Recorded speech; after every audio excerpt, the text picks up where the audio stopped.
Hello everybody, hello and welcome to Kusogrande, the bad video game tournament. I'm Brosentia, just trying to get everything ready, make sure that it's all going, getting the stream up, because that's what I gotta do. Oh my gosh. By the way, I'm a tiny bit sick. I had some Dayquil. What can you say? I go to a convention, I get sick. Them's the rules.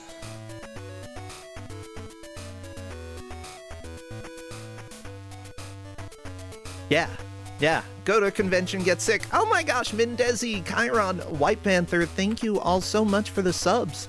And many thanks just for the loves.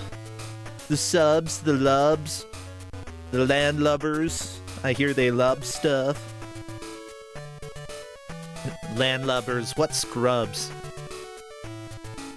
They love to scrub the deck. Yarr! Yeah, I guess we're pirates today. That's kind of the feel that I'm going with. Y'all want to be pirates? If so, you came to the right place. You can just yardy har har all you want. Actually, speaking of pirates, Hazelshade, thank you so much for resubscribing. You're not the pirate that I was going to talk about, but thank you. What was I going to say? Oh, pirates, yes. The convention that I went to, LVFC, I helped run an escape room. I helped with the sales table a lot, but I also was GM in the escape room, which was pirate-themed, and I had to dress up as a furry pirate. They just call that a pirate, as far as I'm aware. Yeah. Yeah, you telling me Blackbeard wasn't a furry? Huh? I don't know. Let me see, what did Blackbeard love? I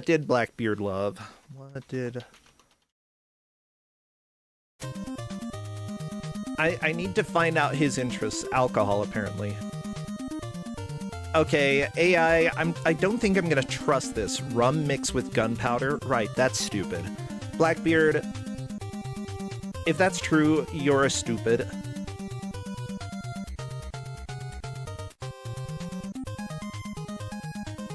He really liked pistols? Okay, yeah, Blackbeard, known for loving pistols, rum, and also for AI thinking that he drank gunpowder.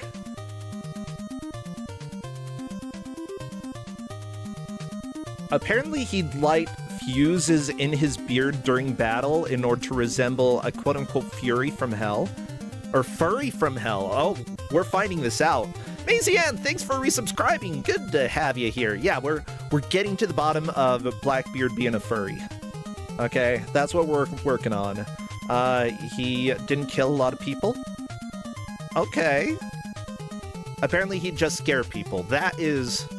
I mean, if you're gonna be on the high seas, stealing stuff, it's nice that you're not murdering everybody. That's kind, Blackbeard. If you haven't seen the old Disney movie, Blackbeard's Ghost, by the way, one of the best, I think, live-action Disney movies from the 70s? I want to say it's the 70s. It's great. You should watch it. I don't know if it holds up by today's comedy standards, but it is probably the best retro Disney comedy, in my opinion. Should definitely check it out. Yeah. Oh, he's great. He cries so much, and then he drinks a lot of rum, and then he cries some more. He's a very sad ghost. I'm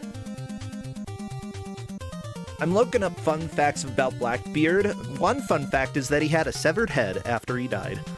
How is that fun? How can you list that as a freaking fun fact? That's a morbid fact. How dare you? Crown Clutch, why are you here still? Justin, you don't need to laugh at the Crown Clutch. Oh, good to see everybody here. Well, let's start at the very beginning. It's a very good place to start. Thank you, OBS, for crashing on me. I'm gonna kick you in the... I don't know. I'm just trying to think of rhymes. We're back. Hopefully OBS doesn't keep doing this, because if so, I'm gonna flip my can. I've got a can right next to me just in case it needs flipped. FYI. Crappy, how about you take us over to the game reveal? What game could we have today? No clowns, no clowns, no clowns. Could have a Catwoman, no clowns. Come on. Well, is our GM a clown? We'll have to ask them themselves. Because here comes Time Stalker. Do, do, do, do. Are you a clown or are you a friend? I don't know what you are. Do, do, do. Hello, Time Stalker. Welcome. I'll get the stream up for you in a sec. Going okay. Been a crazy week, but that's okay. Crazy as in positive. Well, I don't know if positive, but as in too much going on. Sorry. I read. Blah, blah, blah. It's all good. Yeah, it's a pain. Yeah, we're getting along. Well, what about you? How have you been? Okay. Are you still a clown? trying to recover? Me? No. Oh, okay. No. Well, that was an easy enough question. You're trying to recover? I'm trying to recover from my trip in January still, because I keep having issues with my legs. But I'm not the one gonna be having issues today, because this is a group of 10-pointers, and they decided to go on a veto spree.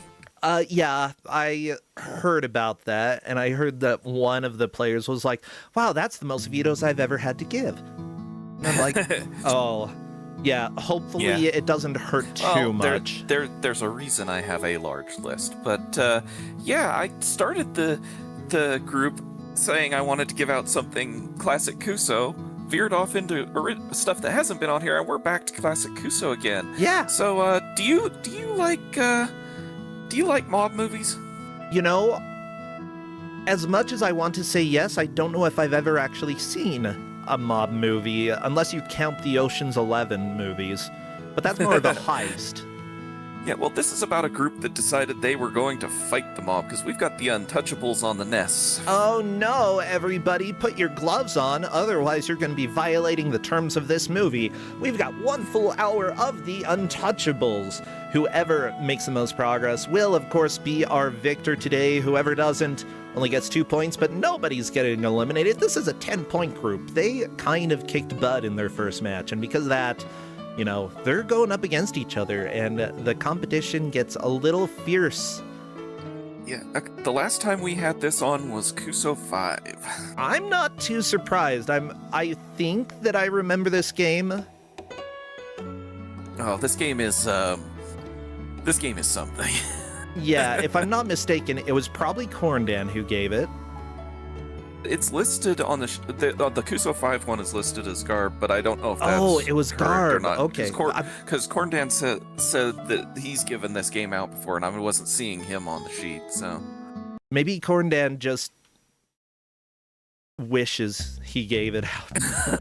Well, it might have been one of the matches that was missed, because it's all known games. So. Oh yeah. No, I don't know, maybe.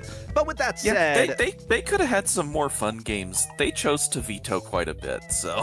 Yeah, I do want to thank Clouth Warthog and Clades for resubscribing. Thank you so much for being here. Honestly, it all helps out a great deal. And now, we've got our players here, Lafungo, Megami, Infinity, Muware, and Starman going up against each other in this match.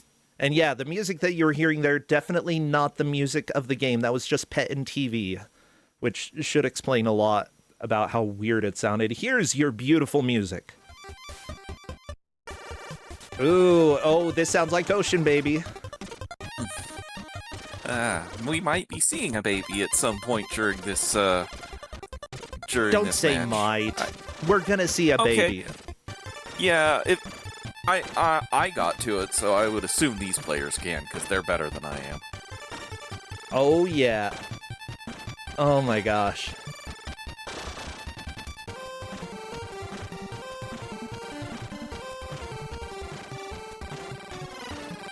Okay, so I'm taking a look. And there may possibly be a bug that... Huh. Okay, so we're gonna see if OBS crashes again, because if so, then we might have a reason why. Interesting. Okay, well, with that said, I think that we're just about ready to start. I'll go ahead and check with the players.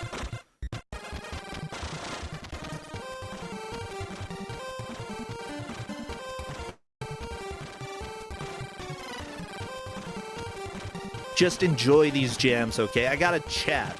Apparently people really like the image. Aiden, the first mage. Aiden's, I think, is a good first mage, if I remember correctly. Nice fellow. Probably started a cult. I mean, if it's Final Fantasy XIV, almost definitely. I think it might be, and if so, he probably did start a cult. That sounds about right. I love 14. I got introduced to playing 11 for the first time yesterday. Ooh, I want to play 11. It's rough. Oh, it's so I've heard. very rough. Oh, it's about Aiden Chronicles, the first mage for N64. Gotcha. So it's not Final Fantasy XIV. I've heard about Aiden Chronicles, though, and I heard that I need to try it. I don't know if that was, you need to try it positive, or you need to try it haha. I think both.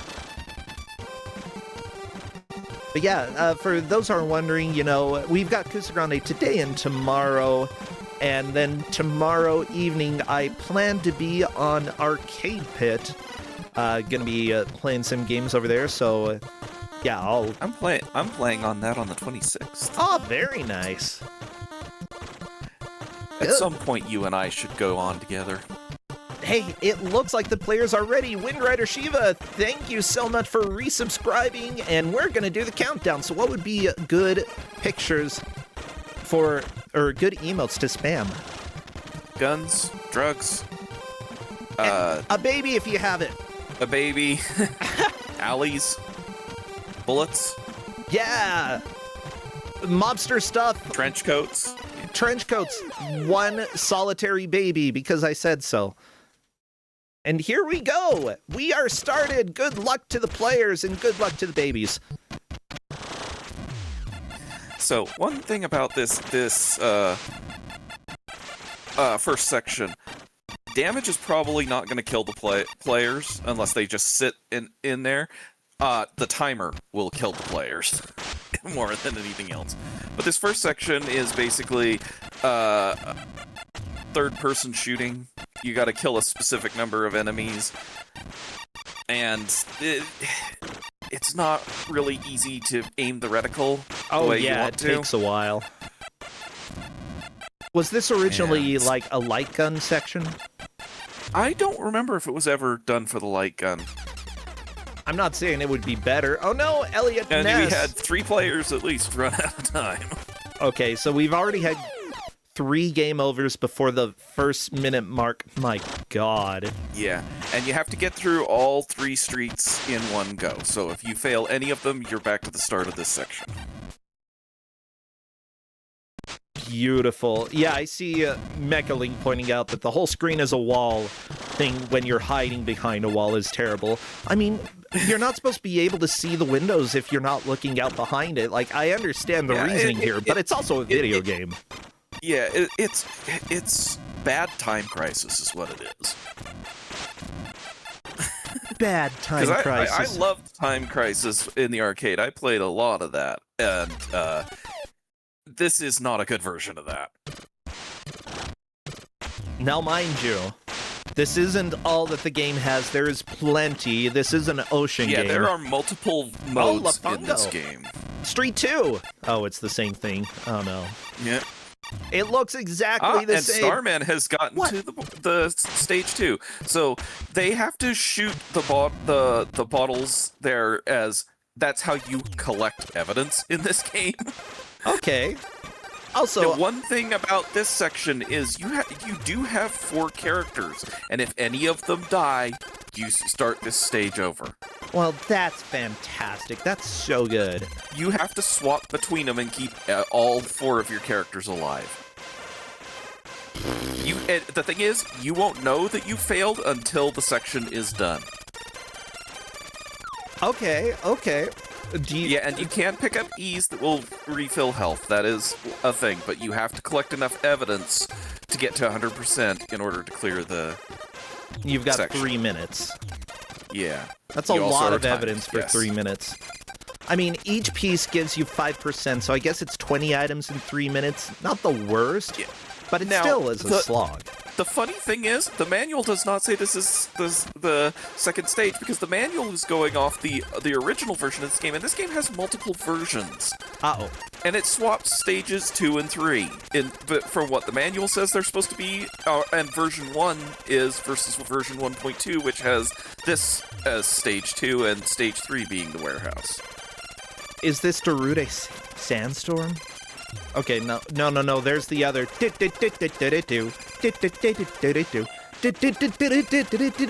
at least Starman has realized how to switch characters, which is good. Good, get rid of those. Yeah, not everybody has realized that quite yet. All of the characters appear to look the same, at least in this level.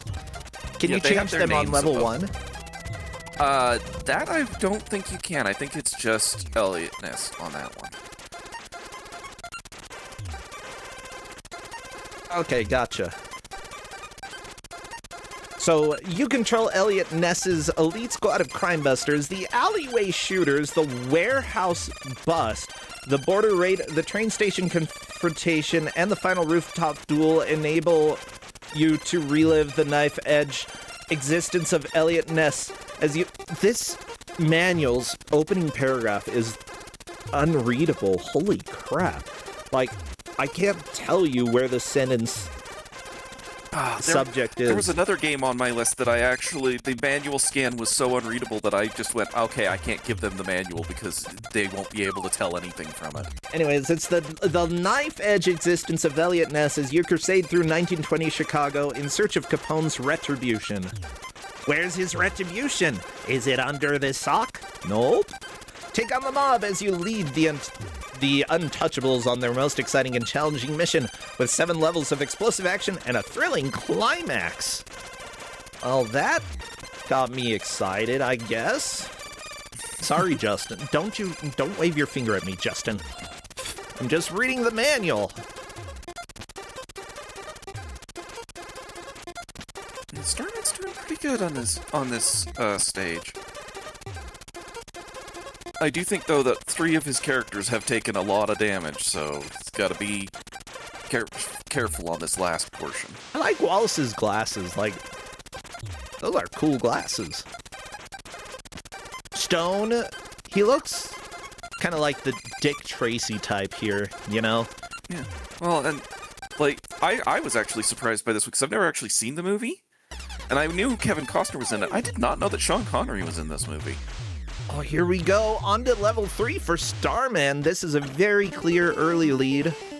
Yeah, this is the warehouse, and you're going around here. You're trying to get documentation from accountants, so you need to find the evidence from the accountants by shooting them. You know, because that's what we do.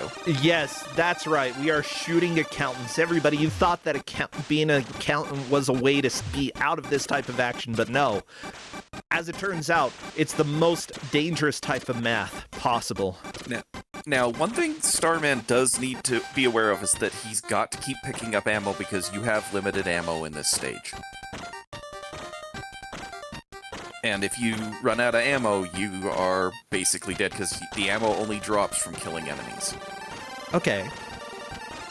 Oh my god, the trills in the music, it is so European, this game. I love it.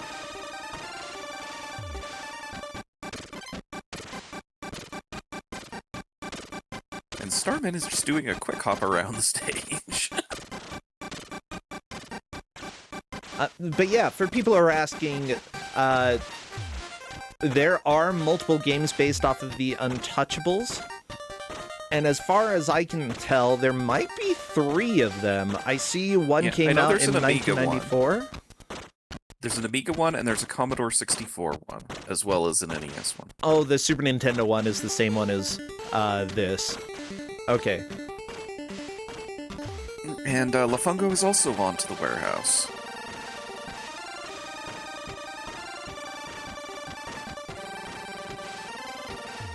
Okay, so it looks like some of them are just ports of the same game, but otherwise, some of them don't have the shooting section from what I can see.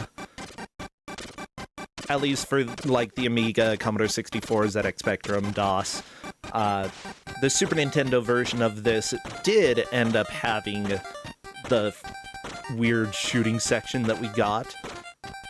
And unfortunately, the people who worked on this, as far as I know, did not receive any credits. Ocean!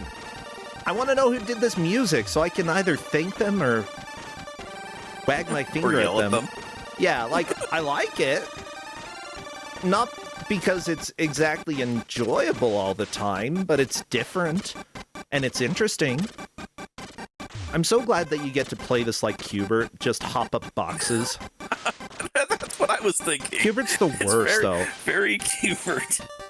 Yeah, this is just a Q*bert-like. That's what the Untouchables is.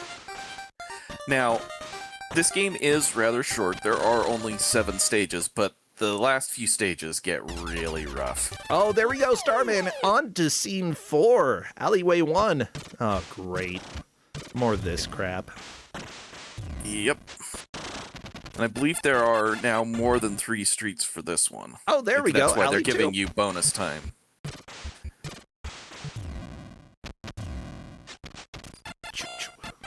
Oh, yes, okay, you can switch people in the alley, because Yeah, I saw Starman took do enough it. damage that they needed to switch from Elliot Ness. Good idea. Honestly, it seems like if one character dies on this, it's very dangerous. And with the limited time that you have on the alley section, like 25 seconds to do all this, Yeah. getting a game over right now would make some people angry. All of the other players, by the way, on the Q*bert section with Lafungo leading. So Lafungo is currently in second place. I believe Yeah, Megami Lafungo's would going to be move on to third. stage 4 as well. Very nice, Lafungo. Go to the alleys. Enjoy life. Shooting people, I guess. Yeah, and you need the bonus time for this one because the timer gets really short as you keep going. Oh, yeah. So I do want to thank the referees who are helping to track this match. The referees that we have today are Blasness always wanted to be a gangster. Mendez really wants to ignore the sign and touch anyway. Good. You need to be a rebel if you want to be an untouchable. Harp Griffin. Wait, you have to touch to be untouchable? Oh no. That's scary. Harp Griffin is providing medicinal Canadian whiskey. That's just called whiskey. Cool. Redford is monitoring the health of the baby in all caps. We're waiting for the baby, but we will certainly monitor its health when we have the chance. And finally, Linkura wants to know why there are 2 versions of this game that swap level placement for no reason, and that is a genuine question. What? I wish I could give an answer. It's Ocean. Sure, I want... Oh, Ocean is the answer? Yeah. Is it like PAL versus US, or is it just 2 different versions that came out for the NES that like had the same cover and everything? When I downloaded this, I downloaded it, and it's a USA version revision 2. And so I was like, okay, and that's the one I was finding when I was downloading. So I was like, okay, and then I saw the long play, and it's got a different title screen and everything. It's so weird. I mean, it's not too uncommon to have revisions in games. I know that, like, the Bible Adventures cart that I have is a revision that nobody had heard of before. Author Blues was like, can I steal it and rip it so that we have a copy of it? I'm like, absolutely, yeah. Barbie for NES, the version that I have has different music than any other version of Barbie that I found, and I don't know why. That's just how it is.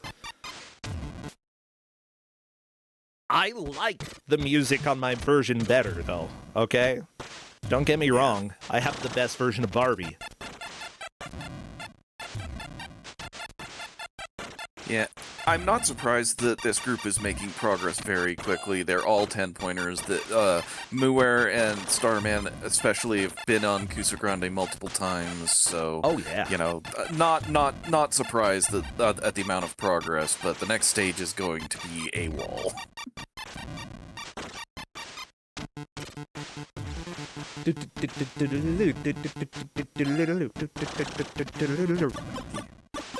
It's good stuff. I do like that the referees put an important note on the tracker. The baby will be the decider.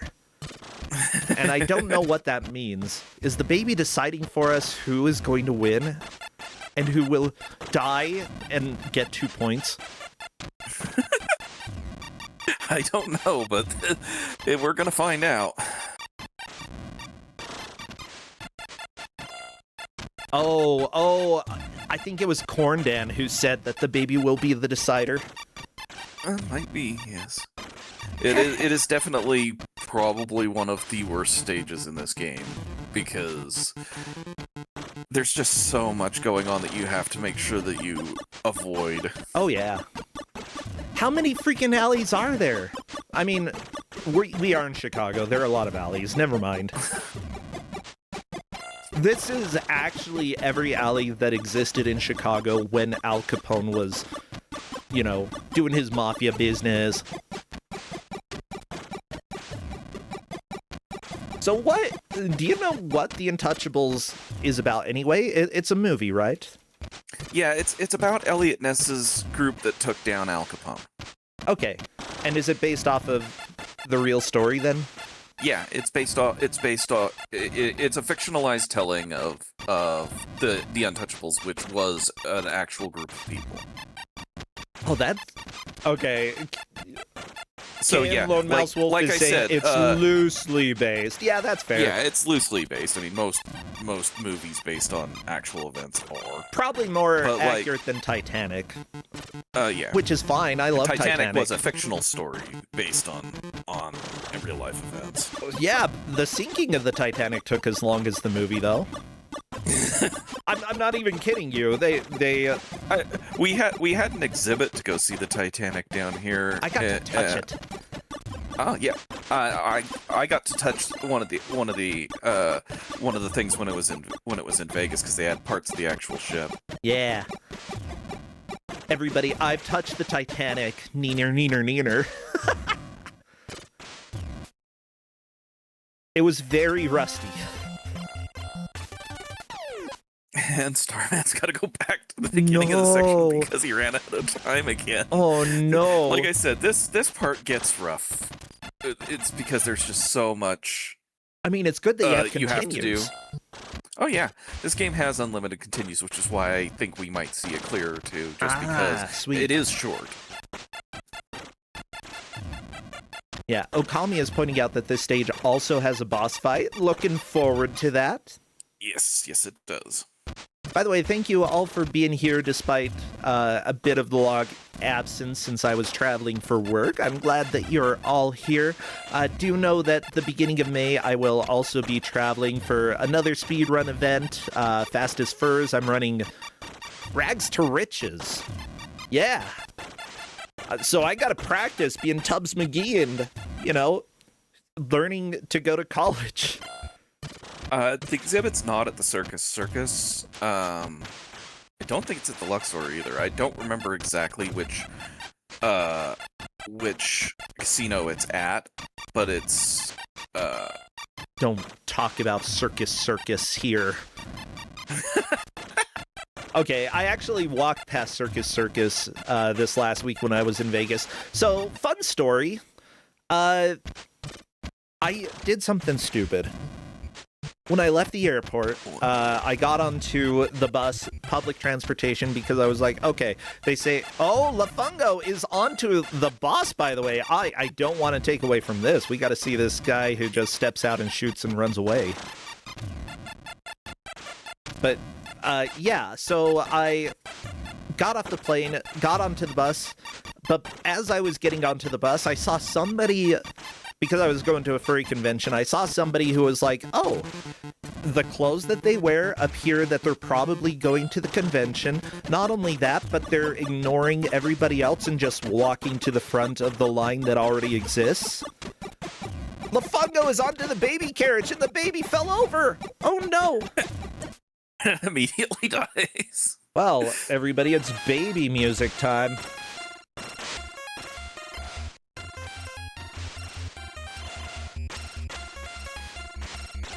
So, like, in general, when I go to a convention, I usually have a bit of a hard time just remembering all the directions myself, so oftentimes I'll look to see, okay, anybody else flying here, you know, going to the convention, spot them, I follow them, I end up at the right place, I'm like, okay, good. So this guy who had clothes that very much looked like he was going to a furry convention, and who was, like, not really paying attention to the line that was there and stepped up, like, halfway through it, I was like, this is my people. He's oblivious, and he's dressed funny. I've got to follow him because he is obviously going where I was. No, he wasn't. So I ended up on the other side of Vegas at the bus terminal, and the next bus was coming in 40 minutes. I'm like, no. I can't believe it. Oh yeah, people are upset about the health meter for the baby. There is the baby meter. You gotta have a good baby by the end, otherwise you have a dead baby. You don't want people shooting your baby. Okay, anyways, so I followed him, ended up at the bus terminal, other side of Vegas. I forgot that the number one rule of Vegas is that when you look at a map, the city looks so much smaller than it is. Like, so much smaller. And because of that, I was like, okay, we're gonna go ahead and try to walk there because I'm not waiting like 40, 50 minutes for the bus to take off. Yeah, big mistake. Because after about 40 or 50 minutes, I ended up next to Circus, not able to get like the transportation I was hoping I would get. It was stupid. I walked like 4.5 miles that day. So, poor Lafungo. Had to kill a civilian because the civilian would not get out of the way of the baby carriage.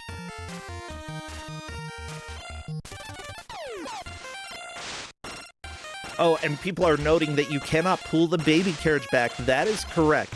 Here's the deal. Normally, I would say, like, having a guess which lane to go down thing is cruel in a game and shouldn't happen, which generally is the truth. However, when you have unlimited continues, it's a little bit more forgivable, you know? Yeah. But it does mean that the players are going to have to memorize the correct way to go. Not only that, but actually get to the baby in time to push the baby around. Oh, listen to Bro, he just wants to push babies around. Well, the baby shouldn't even be here. Why is there a baby in a bank heist? It's a train station, Lafungo. I believe. Oh, a train station. Okay, never mind. It looks like Lafungo almost got stuck between the baby and a wall. You don't want to do that. I don't think you can get soft lock, but it looked like he was having a bit of a hard time wiggling out. The other 3 players are still stuck in that alleyway, and like I said, the shooting mechanics in this aren't great because you have to be pretty pinpoint accurate to hit enemies here. And when you're in the first portion, it doesn't really affect you too much because you only have a couple of alleys, but this one is so many of them and they get progressively more enemies, so you start really needing to... Yeah, that baby can take a bullet or two, it's fine. Push the baby, push! No! Nope. Caught the corner! It fails again. Yeah, the baby is a bullet sponge, okay? Let it absorb a few of the bullets. It's fine. That's, like, you know, you can... Babies are basically immortal anyway. Like, I hear about babies falling out of, like, a third-story window and just bouncing because their bones are weird. I imagine a few bullets are fine. I do love one of the quotes from chat asking if this is Silver Surfer as a toddler. Just touch anything, die. Yeah.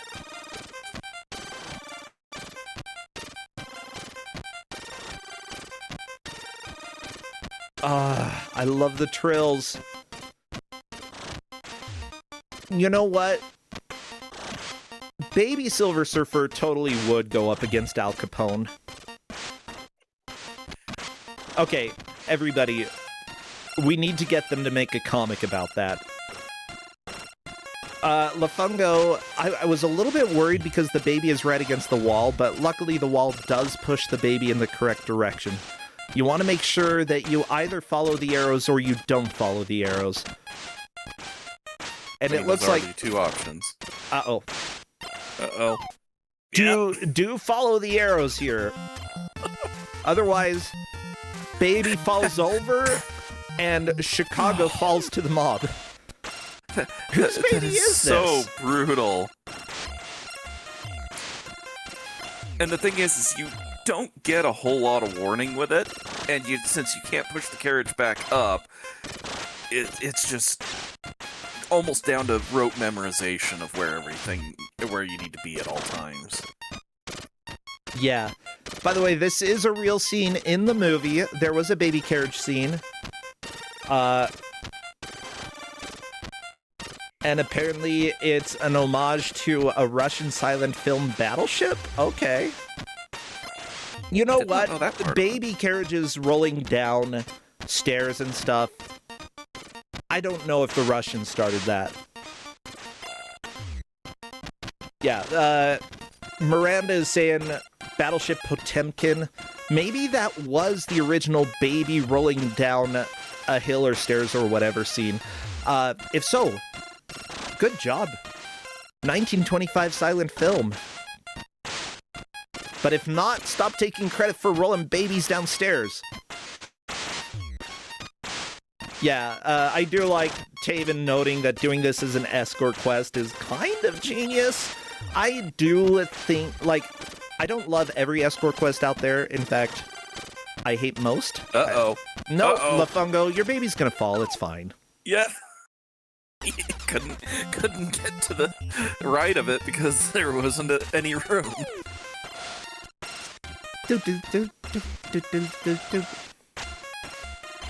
You know, I love that when I start ragging on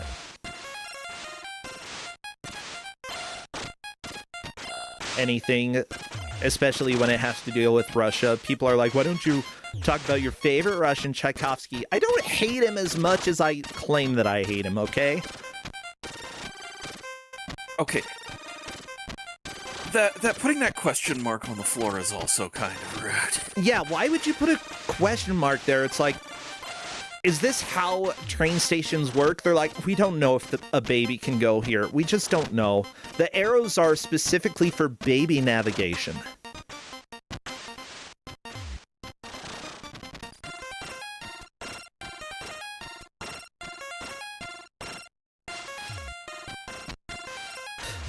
Which, if y'all don't know enough about baby navigation before this stream, I don't know if I can teach you. First off, you use the arrows. Second off, question marks mean dead baby. I just have to wonder if the people who made a stage like this are also the kind of people that have those weird Christian baby scenarios. Excuse me? Explain to me what a weird Christian baby scenario is. The ones of like, oh, you're skydiving with a baby and it tells you you have to convert to God or let it die. That. Yeah, those stupid things. Those are silly. As a matter of fact... Oh no! Lafungo, you trusted the arrows! No! Dead baby! Yeah, someone is like...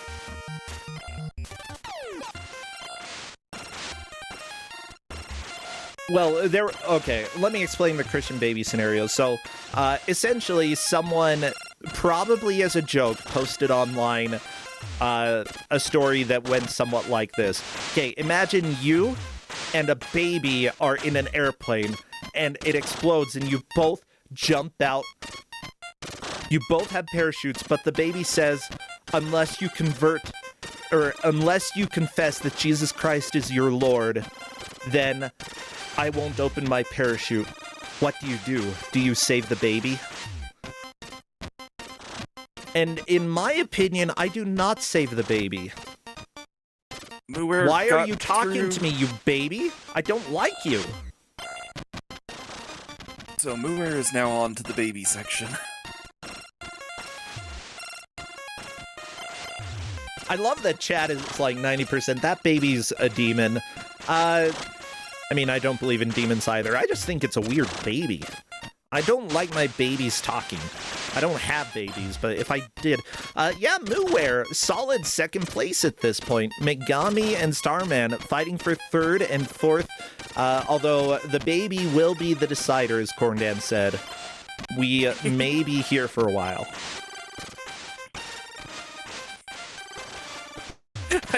I love the objective on the ref sheet, and it's like another trap in all caps.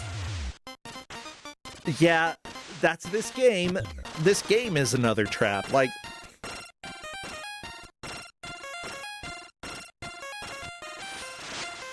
the baby eighth staircase, another trap. That's where Lafungo got to. The baby eighth staircase, another trap. Yeah, well, Moonware's learning that the people in white are not enemies, and if you shoot them, you lose health. Oh no, Moonware! Moonware learning that arrows are for baby navigation. Hello, Corndan. I stand behind that this baby is going to be the decider of this match. Good. I mean, I believe it. Because of course, they're going to they're going to kill a lot of babies.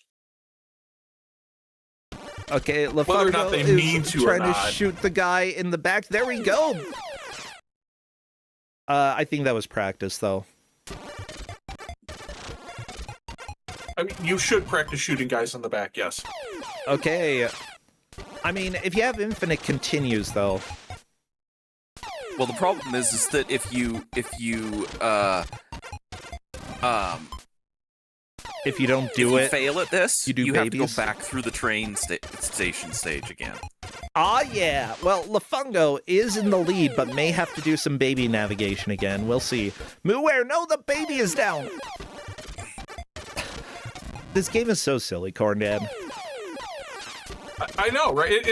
Like, legitimately, it's pretty good. I'm a fan, mostly because it's not great. Like, it's Oh yeah, it's not great.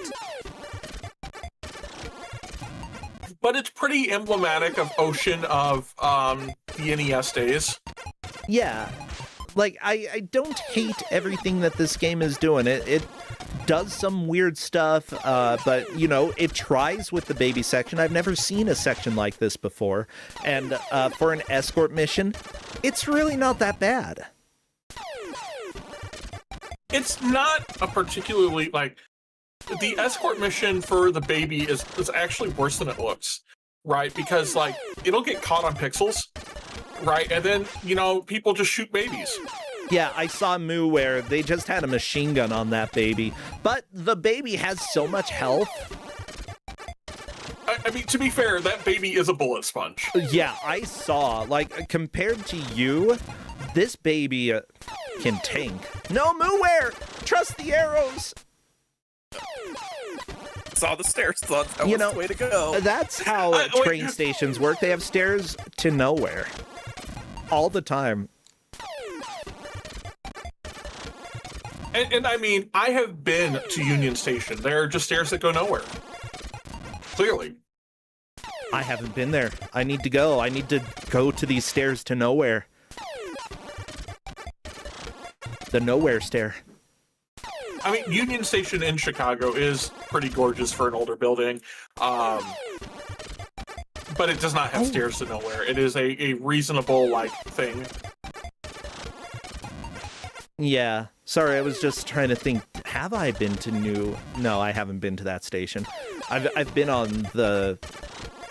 I think I've been on the subway there, but maybe I should go. Maybe I should go check it out and be like, well, here I am in a smelly station. Muir hates the baby. Oh, is that what Right? Muir's I mean, just like- saying? Yeah. Everyone hates the baby. I mean, for a baby that doesn't cry, this baby is annoying.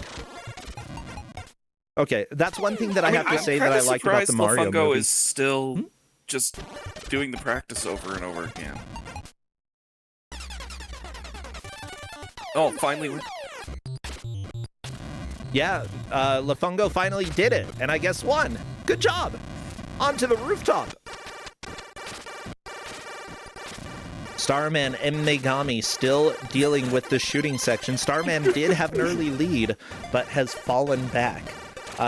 Simply put, if you practice one section enough that you know you can get it, then that saves having to deal with a baby again. And the less baby when you're playing this game, the better. Why does this guy do a Michael Jackson pose when you shoot him? Why not? I mean, if you're gonna die, go Why- out why in are style. you- Why are you asking questions? Ooh, Buster Curry put in chat, you're playing Kusogrande, and the other player is a Christian baby who says they'll throw the match if you give yourself to God and play Bible adventures. Do you do that? You know I mean, what? you're gonna play Bible Adventures anyway. I think you should. What? Do you think that a baby will know if you're lying? Nah. Christian babies are just like any baby. They're kind of dumb. Yeah, Megami is not liking the time limits in the alleyway there. Oh, yeah. Now, Muware, in the baby section, keeps choosing the left paths. However, this is where the stupid NPC shows up that, like, if you kill it, you're there's you're the gonna baby take over. damage.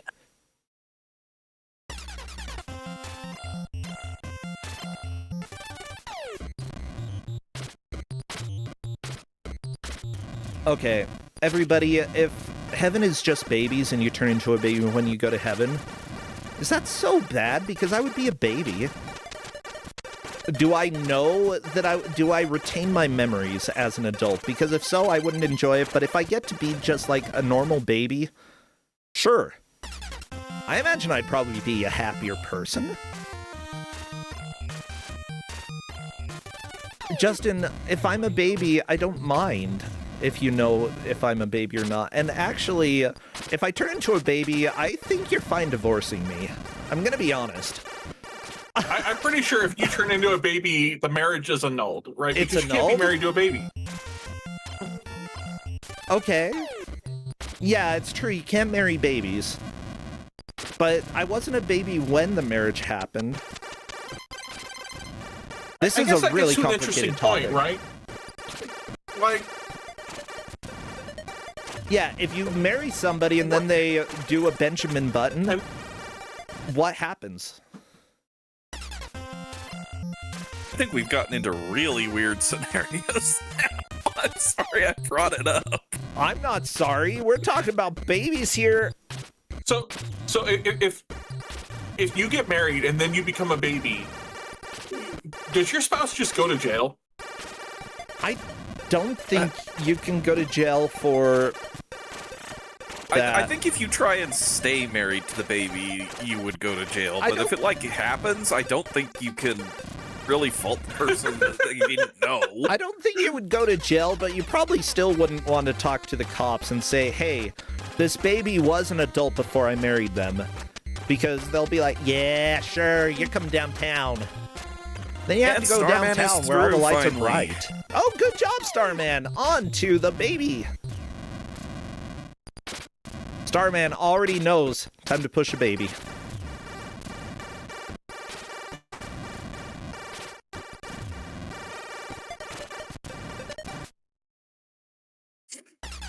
And yeah, as Chad is noting, the baby did not die instantly as opposed to some of the other players. Getting an early start with the baby really helps you figure out what some of these traps in the game are. And there we go, Starman knows.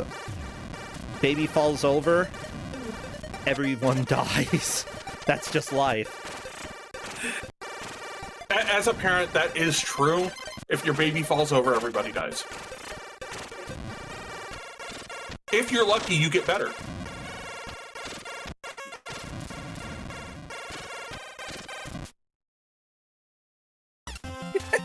You go to jail unless you convert to Christianity and hijack and crash a plane for another baby. Don't ask. Chad is great.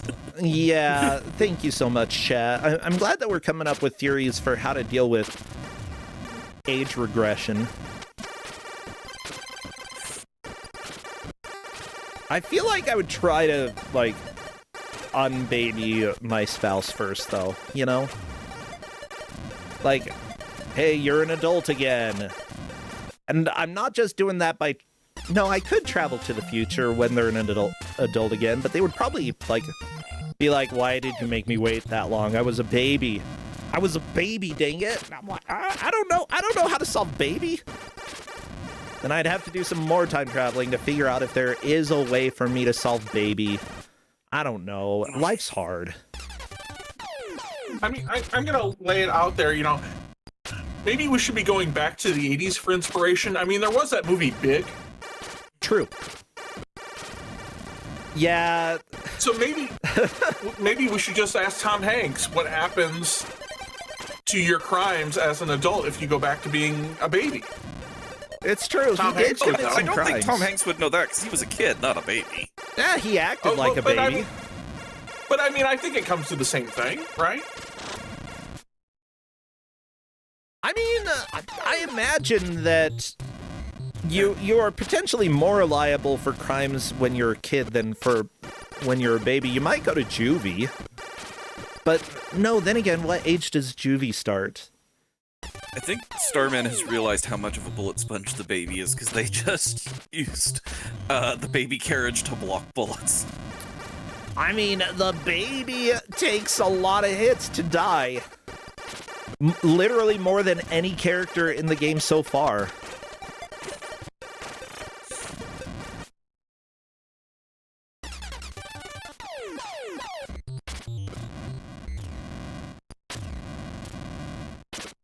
Well, we are just about 40 minutes into the match. Just 20 left. This has been a lot of fun so far, talking about who knows what the Starman's trap... fallen for the trap, too. I mean, everybody falls for the trap at least once. It's just reality. It's like, you see arrows and you're like, do I trust the arrows? As it turns out, when it's ocean, you trust the arrows until they betray you once. In which case, you start going against the arrows. I'm speaking of... What is it? What is... Darkman. Yeah. I never got far in Darkman. Well... I was too frustrated by the gameplay. As soon as you get to where the arrows lie to you, you no longer will trust them. But until then, trust every arrow. Because it's going to be kind to you for a while, at the very least. And then after that, it's just a crapshoot. Do I trust it or not? Like, I don't know. Ocean was professional at playing psychological games with its players. They knew, if I put an arrow here, people are going to have to make a decision. Do I trust the arrow or not? And they'll lure you into a false sense of security, then swap it out, and then they pretty much manage to put the arrows in the exact correct places to make you run into a wall, whether the arrow's pointing at a wall or not. It's brilliant.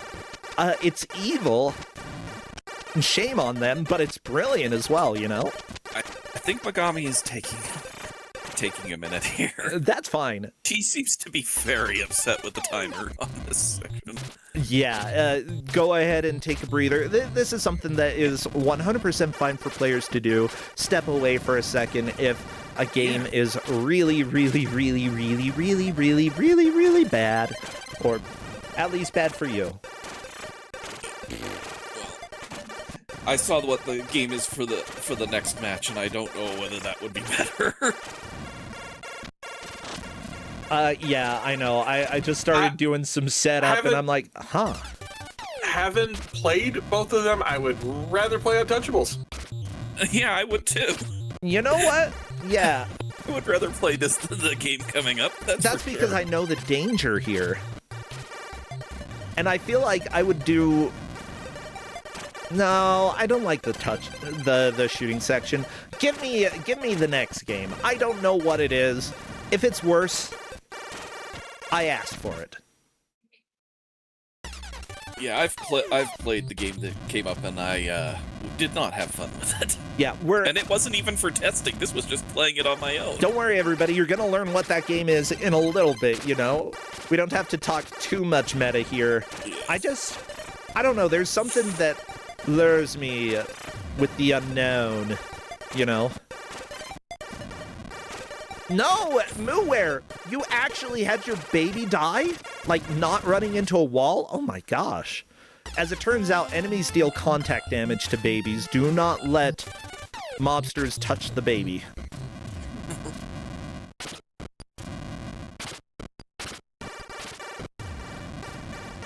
Good to see you over there on YouTube, Plasma Gun, as well as the other viewers. It's nice that we have a little crew most of the time over there, and it's fun to have you. So thank you. Yeah, this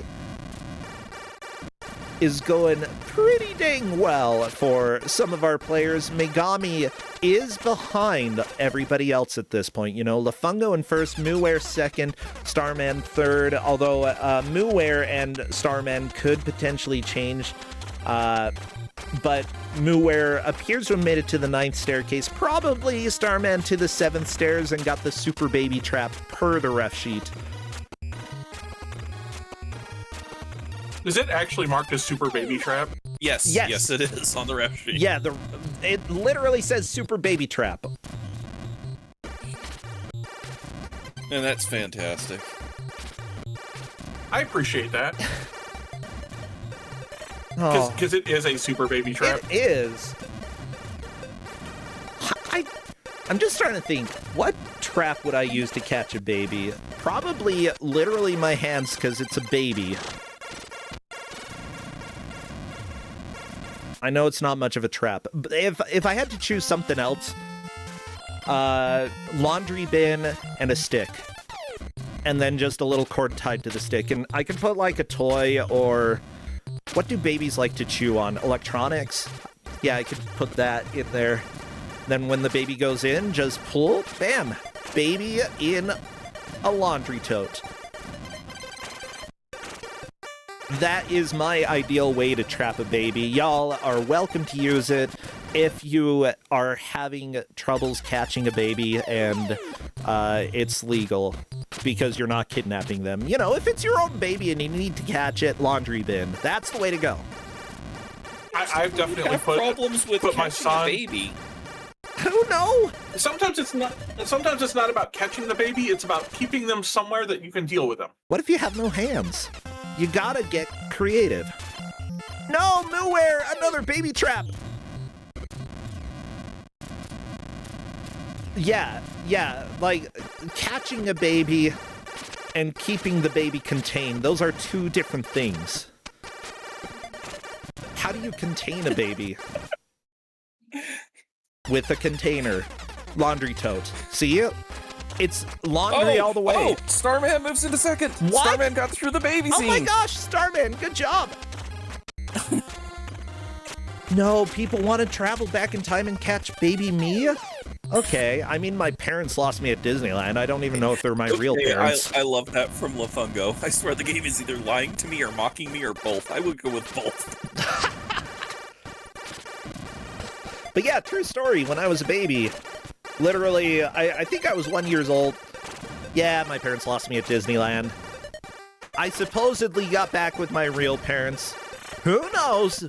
Maybe they could have. Maybe I got kidnapped as a baby and there's no way to know. They just, you know, made fake baby records for me.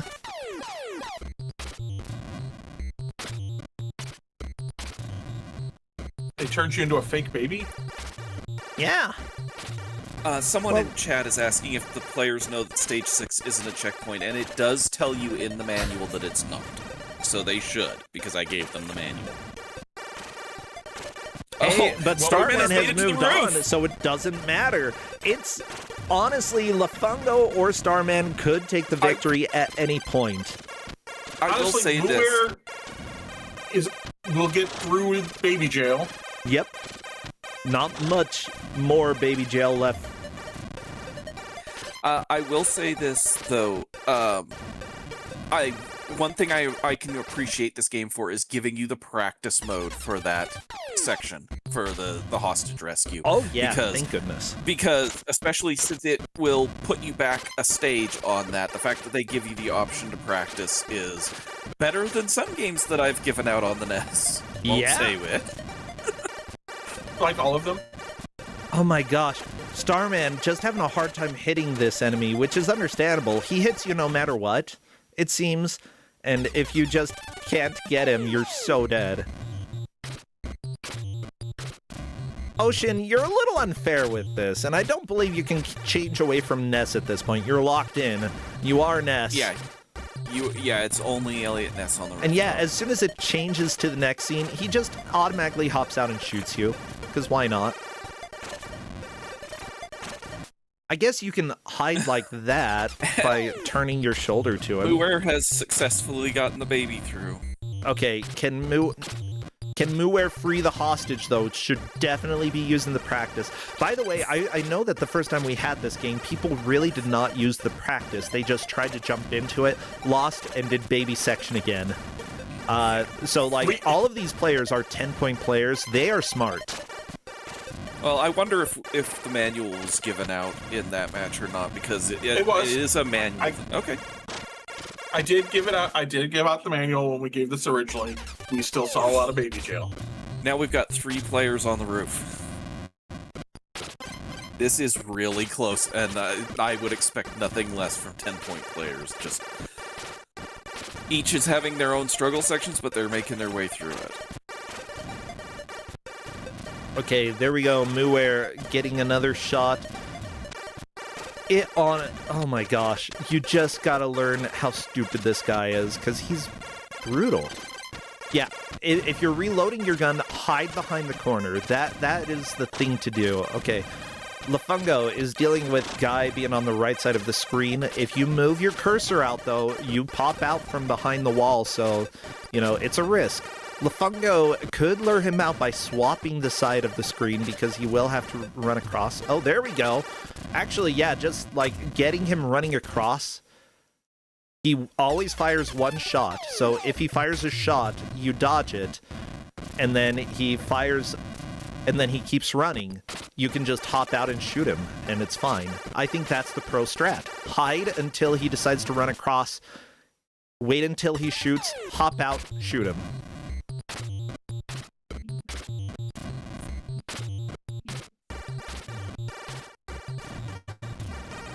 Okay, Lafungo is kind of doing it. I still think that, considering you're probably going to get shot at the very beginning of each transition, just because he shoots immediately, and unless you're already ready to dodge, you're going to get hit.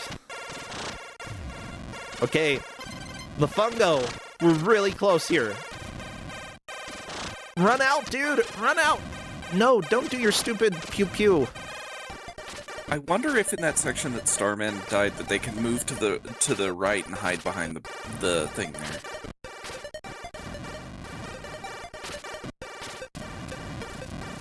Oh, Lafungo's so close!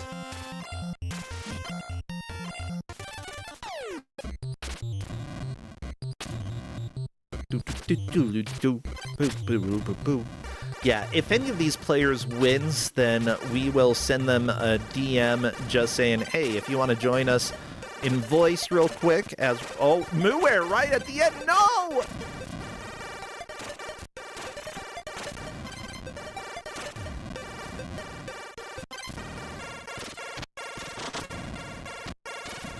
We are so close. Megami is likely locked into last place. Not guaranteed, though. If Megami can make it to baby stage and figure it out quickly, then bam, we're going to have a little bit of a change. I don't know about that because that sage is so slow. Yeah, it's probably not happening. But just in theory, like, here's the other thing, though. I like your strategy, but you are also on a timer, and Lafungo's going to run out of time. Oh, yeah. 1 second left.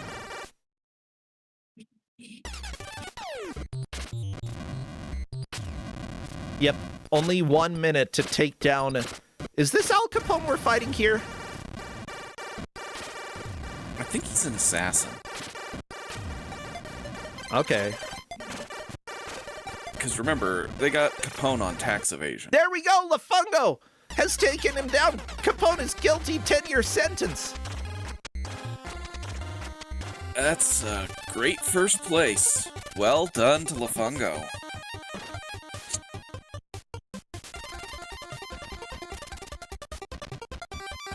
We do have first place. I have let Lafungo know that they can come and join us if they want.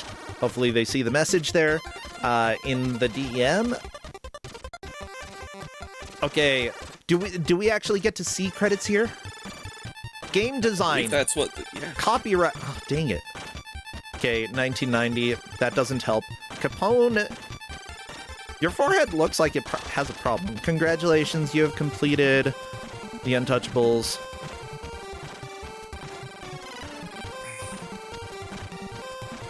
Lafungo asked if they stop, and I said Yep. yes. They are welcome to stop if you want to tell them to hop into general voice if they want. That is fine, since they already said that they essentially spoiled that they beat the game, so it's fine. Do do pew pew pew pew pew do do do do do. You've completed the Untouchables! As it turns out, Capone, not untouchable. I don't know what font they used for his name, but I feel like that's also, like, part of the punishment. You don't get a fancy font. Yeah, Megami has opted to stop playing for a little bit. Megami getting back into it. That is fair. And here we are with Lafungo, who managed to beat the game. Congratulations, Lafungo. Hello, hello. Thank you very much. Wow. Like, you did a fantastic job here. You know, we've got two other people who are on the rooftop. You got there first. There was a very big chance that one of them could have passed you up, but considering how brutal this final fight is, like, I'm not too surprised nobody did. It takes a lot of learning in order to get through it. Yeah, I felt like the game was pretty smooth up until that point. I'm sure the baby carriage evoked some emotions from players and viewers alike. Oh, But what? You didn't honestly, like the baby carriage? It felt okay to me, like, especially within the context of Kusogrande, which, granted, this is my second match ever, but I've watched a few here and there. Oh, yeah. And it felt all right. Like, it felt within the realm of, like, fine, I can deal with this. But when I got to the final fight, everything ground to a halt. It's really weird compared to the rest of the game, at least. Yeah, It definitely is strange. With just one guy hopping out, you have to keep shooting, and with him occasionally running across the screen, and just it's kind of a pain in the butt. The very final screen, like, the thing that irritates me the most is that as soon as it transitions from one screen to the next, he shoots automatically. So if you're not already hiding, like in the process of trying to hide, you're going to get hit. It's just inevitable. Yeah, I was also really confused by the cover system, because the manual describes it as saying, okay, just point your cursor to the edge of the screen and you'll go into cover. But in the final chapter, like the rooftop battle, it doesn't really work that way, at least not fully. I never really figured out how to get the character to cross the screen. And there's one, like, specific screen in the fight where it doesn't seem like you can get cover on the right side, which is the side you start on at the beginning of the scenario. Yeah, so you need to cross. Yeah, and I was just really confused. Also, just I couldn't seem to shoot the boss when he just peeks over, only when he's running across the screen. And sometimes he'd just sit there for 10 or up to 20 seconds just shooting from cover. Yep. And with the time limit that you have here, like, it's 1 minute, there's just so much RNG involved that I saw somebody in chat, I believe it was Neitzel, who was saying, this is why I never ran the game, because of this final level. Looks like Megami this is why I thrown it. stopped running it, because of the freaking RNG there, and that's understandable. That makes a lot of sense to me. Yeah. Well, Megami throwing in the towel, which is not a bad idea because it is their birthday, and they get the lovely birthday flag up here. Yeah, happy birthday! You get to stop playing the Untouchables if you want. We'll see if they stop the stream. But yeah, happy birthday, Megami! Sorry that you got to play this crap. Actually, like, overall, Lafungo, have you played very many Ocean games before? No, absolutely not. I have very limited experience with the NES, and I've never even heard of Ocean games before. That's... Oh, Starman didn't duck back to reload. Well, there's a treasure trove here. What kind of impression does this give you about Ocean? Honestly, I would expect worse from Kusogrande. Okay. Like, I think this that... game, Yeah, go ahead. yeah, aside from the last scenario, which is nonsense in a lot of ways, the rest of the game felt perfectly fine to me. Also, my opinion of the NES is pretty low. It's not a console I grew up with. I don't have a lot of experience with it, and a lot of my limited experience with it is that it's pretty jank, and they were still trying to figure out game design and controls and all sorts of things, and working with super limited hardware. Yeah. So I was really pleasantly surprised with this game. For example, the hit detection I felt was really good. And from what I would expect from the NES. Mooware is through. We have a second completion in the final minute. We'll see what Starman can do. Starman is certainly taken third, Megami fourth, Mooware second, Lafungo first. Honestly, yeah, out of Ocean's games, like, I feel like this has a wide enough variety that as a tie-in game for a movie, this is kind of okay. Like, we've had much, much worse. Sure, there are frustrating sections, but, like, I think that if people can get past the very initial shooting areas of the game, then they can overall enjoy this. I'm just usually not a huge fan of, like, the stereotypical shooting sections. There we go, everybody. It's time. That is the end of the match with, again, Lafungo in first, Mooware second, Starman third, and Megami in fourth. It is birthday time for Megami, and because of that, I do not blame them. I do not blame her for stepping out there. Yeah, so Lafungo, I really liked your thoughts about the NES being a little bit more jank, something that you're not too experienced with. What platform do you think that you've probably played the most then? I guess so. I grew up with a GBA, and okay. I played some SNES. I mean, well, I put the most hours into the SNES, but that's mostly on a single game. I guess in terms of variety, maybe some PC stuff here and there as well. Yeah, gotcha. GBA, I mean, GBA has its own kind of world of jank. Unfortunately, I think a lot of GBA's jank has a lot of tutorials built in as well that take forever to get through. That's my biggest complaint of the GBA. But other than that, there's some truly special games on it. Yeah, I mean, I'm a big fan of the GBA. I'm just not that familiar with the jank on it.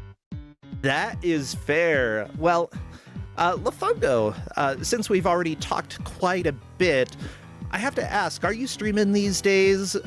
Anything that people should check out? Or if not, anything you want to plug? Any games that you've loved lately?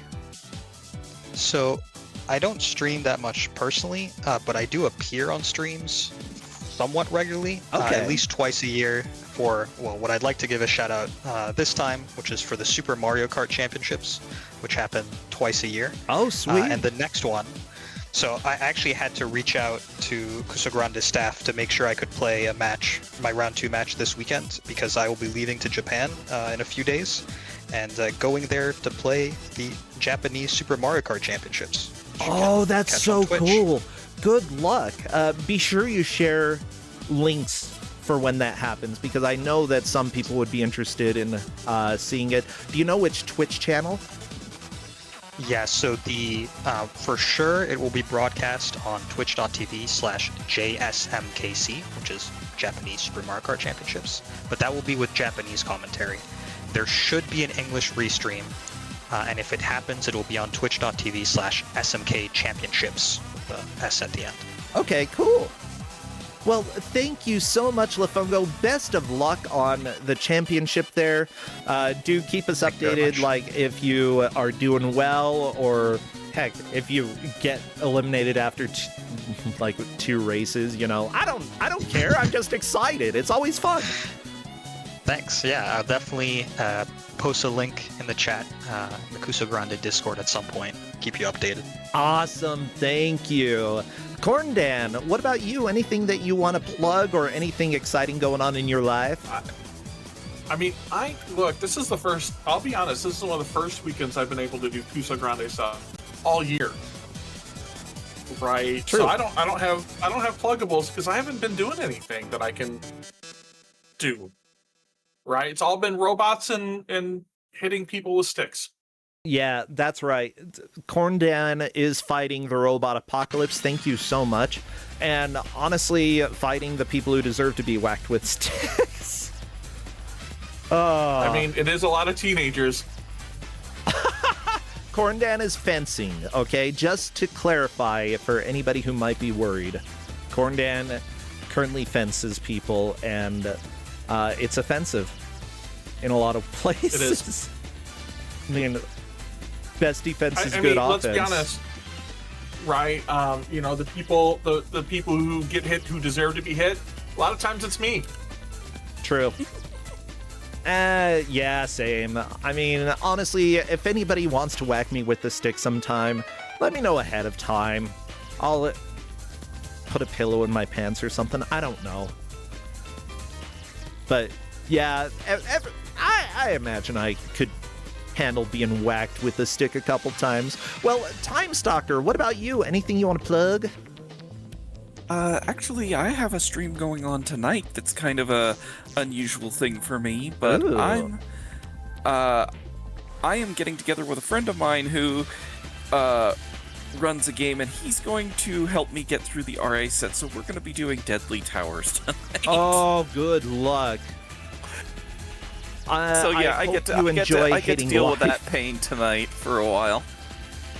Yeah, and it is a pain. I love Deadly Towers, but also, holy crap.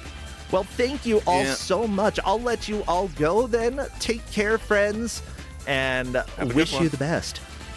See ya. Bye, Lafungo. Bye. Well, everybody, this is Kusogrande, the Bad Video Game Tournament. I'm just working on getting a couple things captured. That one. I'm capturing stuff, okay? Give me a second. Bam. I think I'm done. Well, luckily we have 4 matches today, 4 matches tomorrow. I'm going to be on Arcade Pit tomorrow. It'll be a blast. It's been certainly a wonderful, strange time. So, Crappy, take us on over to the game reveal and watch out! He's going to shoot you! However, Crappy is a baby and thus a bullet sponge. Not a big surprise. Although, you know, Angel Crappy could be beautiful. I've never seen Angel Crappy. Maybe one day. But that said, everybody, we've got another GM for you today. Please say hello to our dear friend and person who decided to not run the Untouchables because of the very last section, Neatzel. Wait, that's not the picture I want to use. Nah, crap. Neatzel. I'm sorry, I'm using an old picture because it takes time to swap over to the GIF. I forgot. Hello there. Don't worry. No, That's we've got your lemming murder going on. It's important. The lemmings must die. Yeah. especially today, because the games they are getting is a cinematic platformer based on a franchise that I think has maybe less than 5 games that are good based on it. Yeah. And that's going to be Star Trek Deep Space Nine Crossroads of Time on the SNES. I've seen part of the first episode of Deep Space Nine, and that's it. So hopefully I get to learn a little bit more lore. And, you know, maybe this will make me want to watch it.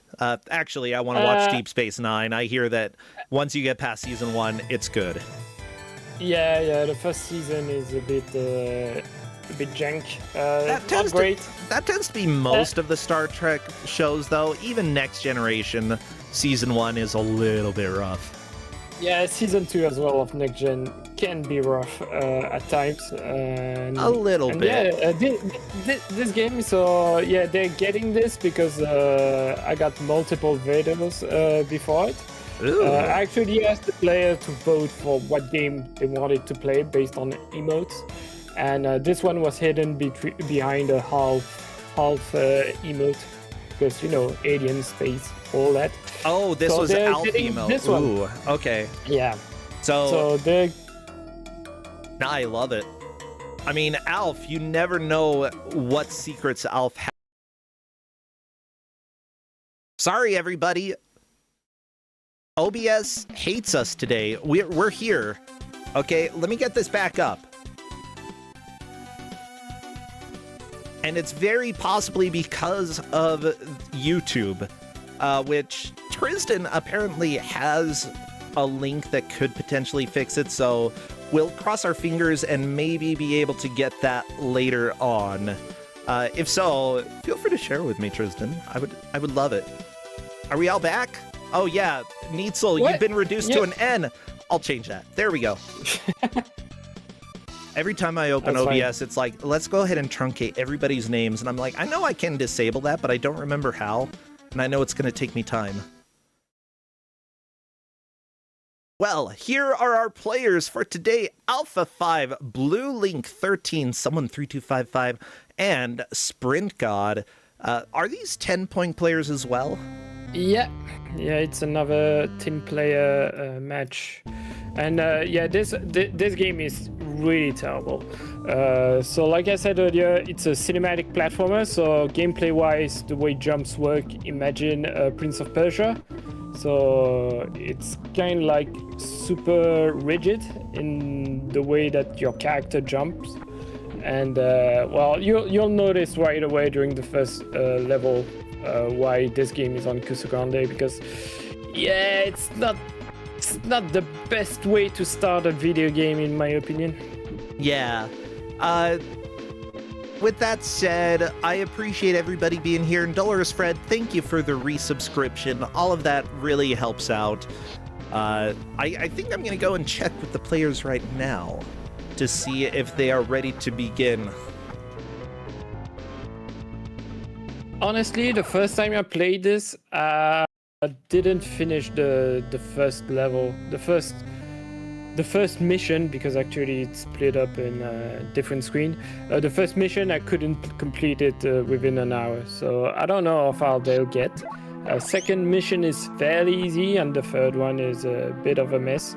But they are getting clues. If they are watching the demo mode, they get the solution to some of the puzzles by watching the demo mode. It's very helpful. If you are sitting around and a demo is playing, you are allowed to watch it in Kusogrande. Watch it. Okay, 3 out of our 4 players ready, just waiting for our final one, who is... Oh my gosh. Who is it? No, Blue Link said, fine. Alpha 5. Where are ya?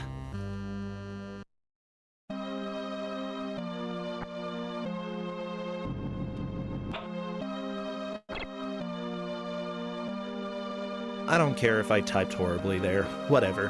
I'm just asking Alpha 5 if they're ready. Okay, it's time to do the countdown. Best of luck. What would be good emotes for chat to spam? I guess Half, since they voted for that. Elf! Anything Aliens! spaceship related? Lasers! Lasers? And obviously anything Star Trek related, if you have it, spam, spam, spam. Get your emotes out there. Okay, and we are started very quickly. Oh. Yeah, so usually you would start in in your office, and there's like a whole narrative section where you go around the station. You have to talk to a different person.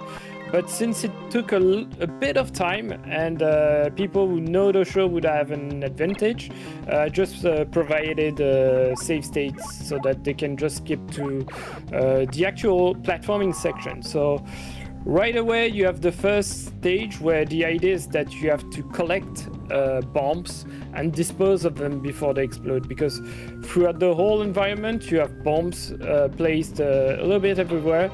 And every time you grab one, you have a limited amount of time to get rid of them.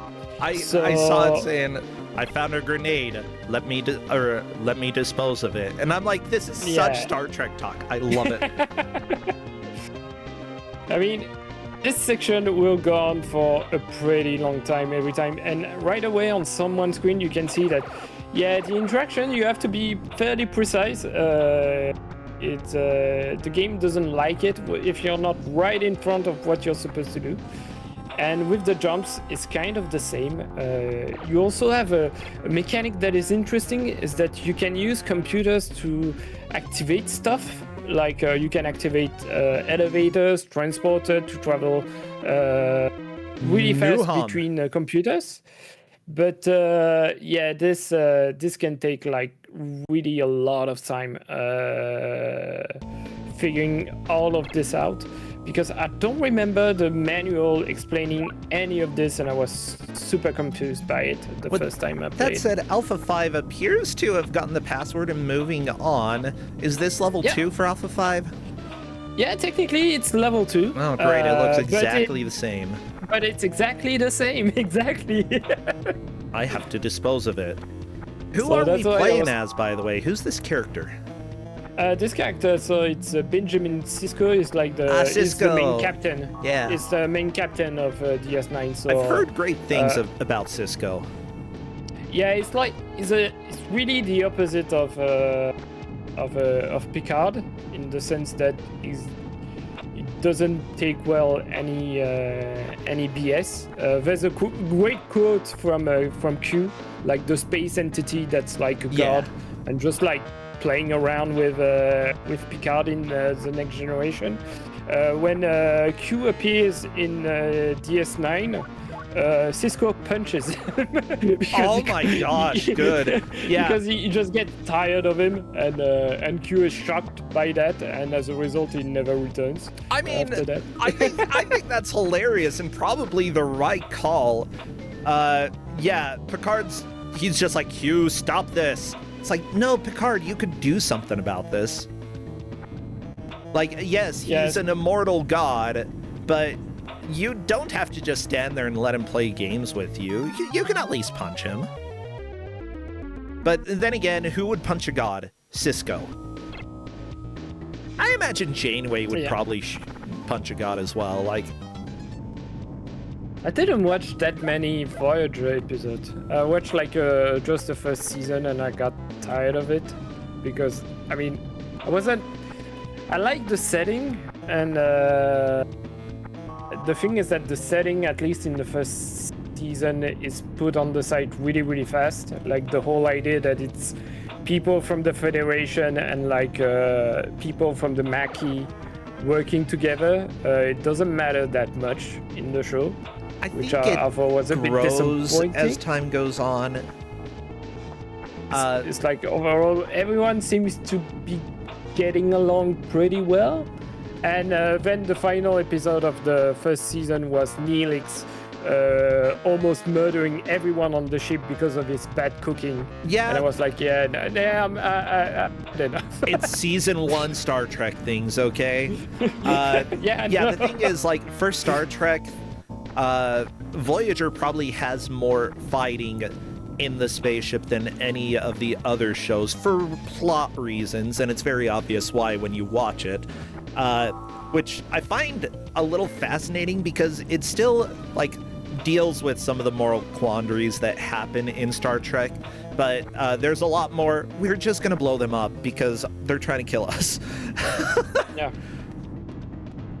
Yeah, DS9 has a lot of fighting in it as well, because it's like the first show in Star Trek that has an ongoing story throughout the seasons.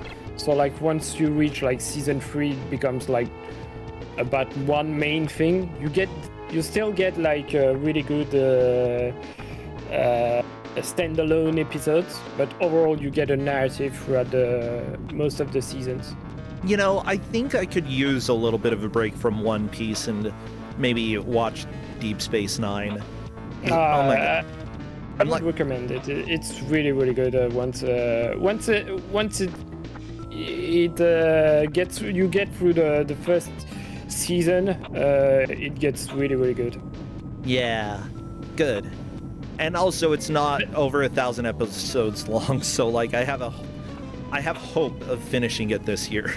I think I think it must be like something like 140 episodes. Chump change. I mean, yeah, the episodes are longer though. Since it was 7th season. So yeah, so right now you can see like at the top of the screen you have like a little radar that appears. It shows you where the bombs are.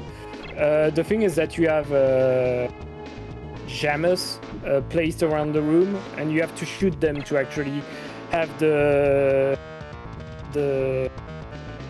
scanner active everywhere. From time to time, you'll just see them disappear. Like on someone's screen right there, you just shot a jammer so that the bombs can be revealed on the map. Yeah. Yeah, being able to have the map is a huge advantage. So if you're able to go and clear out the jammer, then suddenly you know where you need to go. Yeah.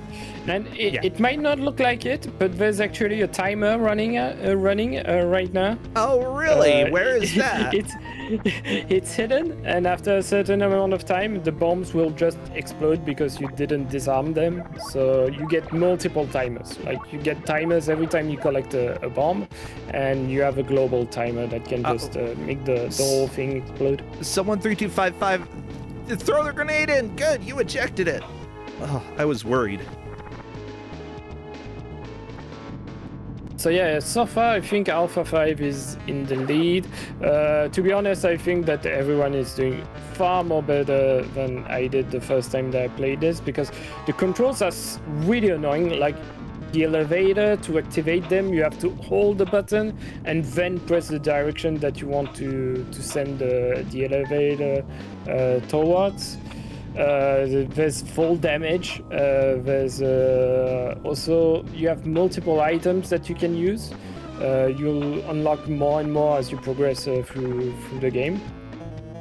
And yeah, this game can be, I mean, control-wise, it's not fun to control, but I really like the setting and the story with the game. You won't see any of the story because we're skipping all the narrative section of the game. But it's really nice to be able to walk around the station and talk to the different characters that you see in the show. Yeah. And overall, the story is, I mean, for a SNES game, a license-based SNES game, I think the story is really, really good. By the way, Blue Link is on to the second level as well. Fantastic job. Blue Link having figured out more or less like the current gameplay loop, which is get to a level, find your grenades, throw the grenades away. Yep, that's how you do it. By the way, thank you to the referees who are helping to keep track of this. I will put the tracker up in a little bit because everything looks the same here. But the refs that we have are Deep Space Hazel. Mendez is glad not to be wearing a red shirt today. Oh, come on. Red is fashionable, and you are totally not going to die. We've also got Linkura is disposing the Kuso. Good, put it in the Kuso hole. Luna the Luma follows the rules of acquisition. As long as it fits the Prime Directive, am I right? Alapex is on an away mission. Well, I hope you're back soon because we only have 50 minutes of this left. Thank you to Icy Fevrier, by the way, for resubscribing. Many thanks. I'm just having a blast today. This is, you know, I'm going to put the tracker up because I have no idea where anybody is right now. I think that's my biggest complaint. I need to send additional information to the referee because this game is confusing. Like, it feels like you're still on the same level, but when you die, you actually come back to like the second screen of the first mission. So this game is super confusing. So I am seeing that, yeah, which is fine. Yeah, and the tracker will be up for everybody to see in a little bit. I just need to work on getting it cropped correctly. And there we go. Alpha 5 is dead or through. One of those two.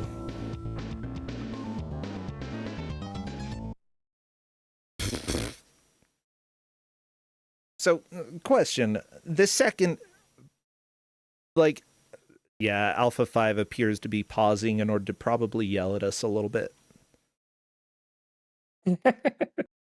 Which is fine. That is just how life goes sometimes. Sometimes you need to yell at a good GM or two. I'm not seeing him typing in... Oh, maybe just taking a break or reading the manual, you know? That can be helpful as well. I think that's actually a good idea, especially if he doesn't understand or why he loses the radar at the top from time to time. So that might be a good idea to read the manual. The manual gives a few clues, but it's also super confusing. Like, I don't think he figured out that he can shoot these blue boxes that are on the ceiling from time to time. You're probably right. Like, it's not super obvious if you are playing. In general, it seems like with this game, if there is animation to something, it matters in some way, and if it's not animated, it's just part of the background or the terrain. If it's moving, you can probably deal with it. But, I mean... I guess the players must be really annoyed by the game. The refs are already really annoyed by the game because everything looks the same, and you don't get a counter of how many bombs you have left or that you got rid of. So this game I'm sorry, is, refs. It's not my fault this time. Yeah, and technically it's not my fault. I had 3 vetoes, and they picked this game. Well, you can't stick it on the victims here. I'm hopeful. Whose fault is it? I'm hopeful that they get through the second screen, and so it will get better. We're gonna say this is the universe's fault. Okay, we're blaming existence for the fact that these players have to play this game. Wow. I mean, the fun thing is that apparently one of the games that I wanted to give was on the Mystery Tournament not long ago. Oh, very nice. By the way, yeah, like, Mystery Tournament 2 weeks has ago started. it would have been alright. So 2 weeks ago it would have been alright. It would have been a really easy game to track, but unfortunately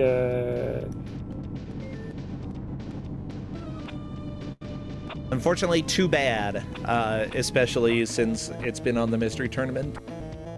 We might not be able to see it for a while, but you never know. I don't know. I don't watch every Mystery Tournament match, so I might be blind to it. I'm taking a look at the manual, by the way. There is no story in the manual. There is in the game.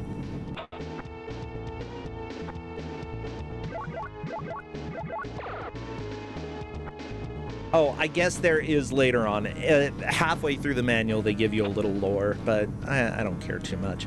Whatever, blah, blah, blah, stuff's happening. You are Captain Cisco, and you gotta put grenades in holes, okay? You know what? if I were a fan of Deep Space Nine, I would sincerely hope that the game changes after this, because I don't want to put grenades in holes for an entire Star Trek game. Do you want me to spoil something? Oh no. Is it just grenades in holes forever? The first time I played it, I thought it was. And I mean, this game I didn't want to give it to beginners because I mean to two-pointers, because I thought that probably that would be the only thing that we see. It changes afterwards, but it's a bit of a nightmare as a result. Yeah. Because the thing is that, so you saw we got a password at the start of the second screen. If you die on the second screen, you go back to the second screen. That's fine. But if you die on the third screen, you go back to the second screen. What? Yeah, because the point of reference is the password. Oh, that's stupid. Like, here's the deal. If you are going to have unlimited lives, then what you should do, just make it so that, like, you can have a password start a couple levels early, you know, have passwords be a little less frequent that way, like, I think one of the issue is that I think someone loaded the save state when he died instead of just continuing on the second screen. Ew. Yeah, so that's something that's going to be a bit confusing. I added the save state yesterday because due to some feedbacks from another GM. And I should have probably thought about that. By the way, I appreciate the refs who are doing their best to keep track of what's going on here. It is a little bit chaotic, but know that when we get to some of the later, like when we make progress, we'll probably see. It's going to be a lot easier. Good. It better be. but yeah, this section is really a nightmare. It's like, I hate it so much. I don't know why you would start your game like that. Don't. So yeah, Alpha 5 is back to the second screen. Someone is on the third screen at the moment. The third screen is the one that starts. There's this really annoying platforming section with small platforms. So yeah, ref, if you are listening. Yeah, okay, Linkora got it. So yeah, the third section really starts with all of these jumps from small platforms that you have to do constantly. And Alpha 5 is on the second screen, and I think Blue Link and Springguard are as well. Yeah. By the way, the music that you're listening to here was done by some of the people who did some of the Echo the Dolphin games. I think 1, 2, 3, possibly the one that was on Dreamcast. One of the musicians did the music for Cyborg Justice, which we will pretend they didn't. Yeah, it's a game by Novotrade. They also did. What's the name again? Castlevania for the Amiga. Uh-oh. Well, that's. That's a little worrying. Yeah. Yeah, they did all the Echo the Dolphin games. Gods? No. Echo the Dolphin is a god, though. To be real. So yeah, someone died, and as a result, Raina is back to the second screen, so he has to redo the second section again. So far, I think Alpha and someone are in the lead because they've both reached the third screen, and Blue Link and Springguard are third and fourth. Ooh. I really hope we get out of this section. But yeah, first time I played it, I couldn't finish these 3 levels. Honestly, I don't blame you. Everything looks the same. You have to find grenades and dispose of them. And it's like, should that really be your job? You've got other people in this. Yeah, It's a space station. Have multiple people searching for the grenades instead of just one Cisco. Yeah, the beginning of the game, he's just in his office and like everyone is busy, and they hear there's something on like one of the. I forgot how they call this section of the station, but and he's just like, all right, I'll have a look, and there are all these people planting bombs and nobody does anything. I think if you find one grenade that's armed, you should let people know so that everybody can come and help, because this isn't good. Get rid of the freaking grenades! Well, someone 3255 appears to probably be in the lead, because we've got 3 out of 3, 5 out of 5, and then 2 out of 9. Of course, these are potentially, you know, we're going to see it change plenty, and with these early levels, you know, we don't 100% know for sure because there's just a lot going on. Except our refs are also really good, and I appreciate all of them. I just know that if I were keeping track of this, I would have no hope. Yeah, this one is really mean on me. I'm sorry about that, ref. Something that I think gives a really good advantage to someone compared to Alpha 5 is the fact that, yeah, someone figured out the jamming system, and Alpha 5 is still not shooting the jamming devices. Yeah, I saw the box. This year. Yeah, Alpha 5 clearing the way for another grenade. Should be one right here. Yeah, this grenade is armed. I love that you can't even see the grenades. Like, I mean, to be fair, that's probably a good thing so that you have to use your scanner, since that's a little bit more Star Trek-y.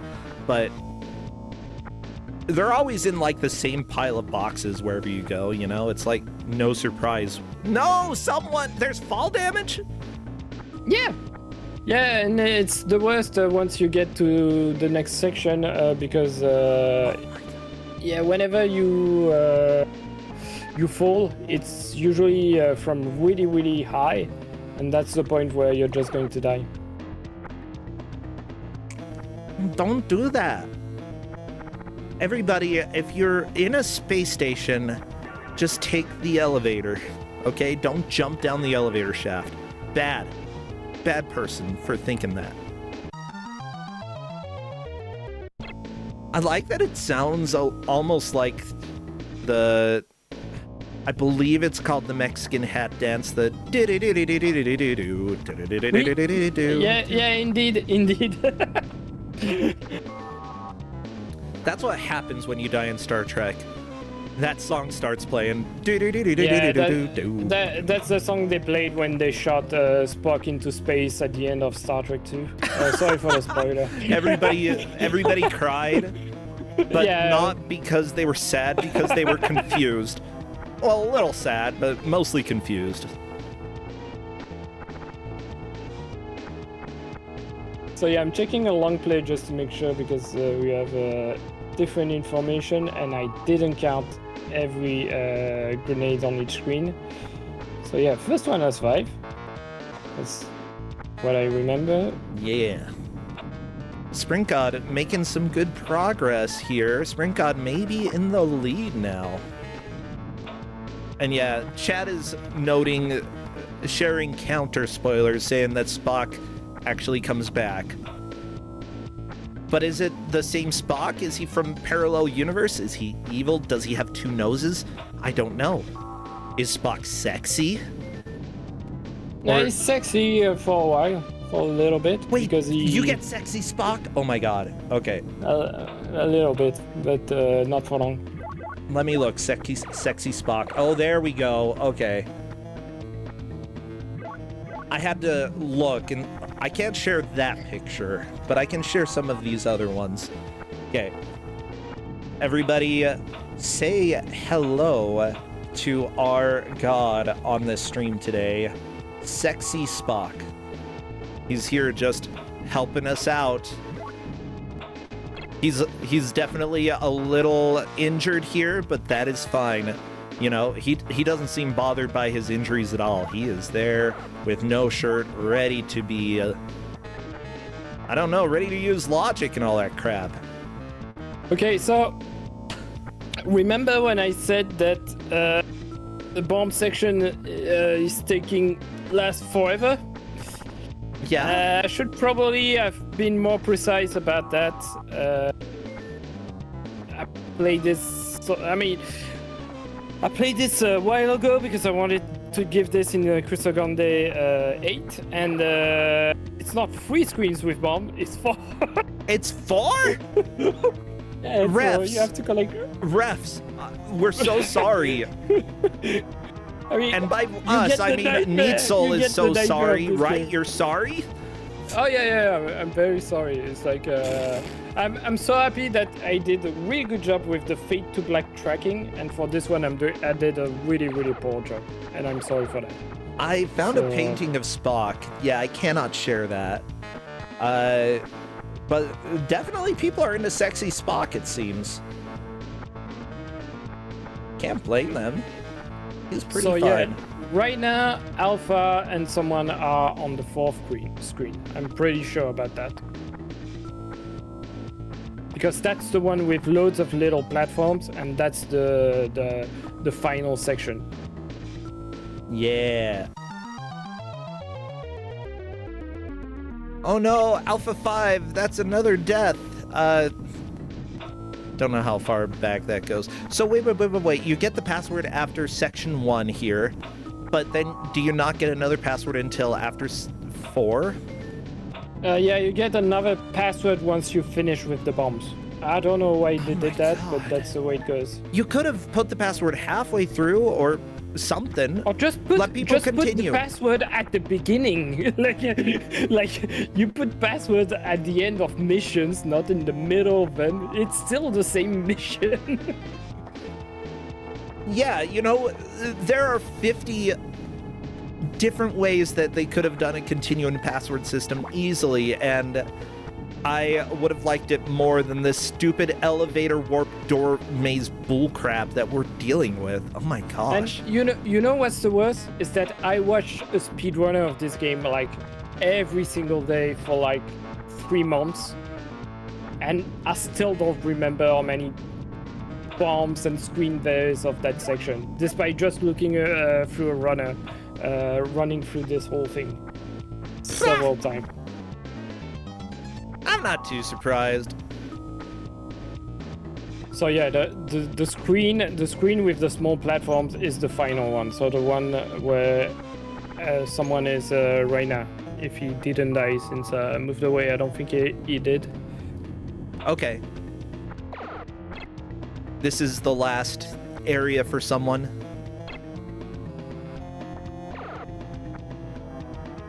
Possibly. Yeah, the thing is that this is the biggest one, the hardest one. I don't know if someone uses the map really often when you look at the computer. I think he did several times. But if he opens the map, you'll notice how massive this game is. I mean, this level. 1 minute! No! Not good. Not good, someone. I don't know if you've gotten a couple grenades, but I don't think you've gotten enough. Oh.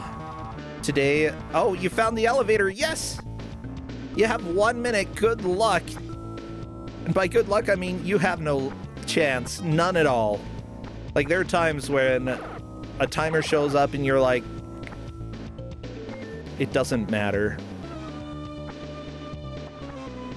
Dispose of grenade. You have to find grenade disposal. Uh-oh. Yeah, there's N2N combat in this game, but it's useless because they give you a phaser right away at the start of the game. Of course. And no! You just keep it throughout the whole game.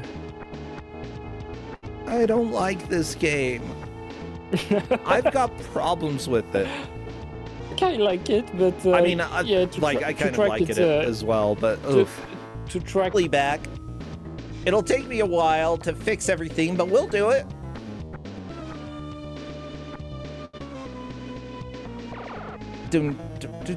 You're back to be an N. That's all right. Let me share the screen with you. Yeah, today apparently is an OBS hates me day. That's okay. I haven't had a day like this in quite a while, just hoping that we can deal with it. So thank you all for your patience. And yes, I'm aware that I said it was going to take me a while to fix everything. Everything should be fixed. There. Y'all happy? They're never happy, Neitzel. I know how it goes. Oh, don't worry. Don't worry. Reverend Gumby, thanks for resubscribing. Oh, Lupine one is happy. Never mind. Some of them are happy. Yay. I know what I'm doing right after this. I'm going to rewatch this whole thing and note everything down. Yeah. I'm not. I mean, the ref shouldn't have to get through this. I messed up on this one, and yeah. But at least people understand why it's here. This is a version of hell, I imagine. If you believe in that.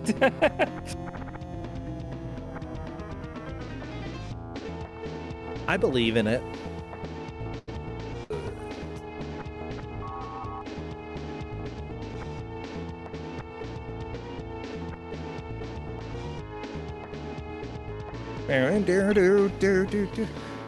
I mean, we're half an hour in and the game looks exactly like it did when we started.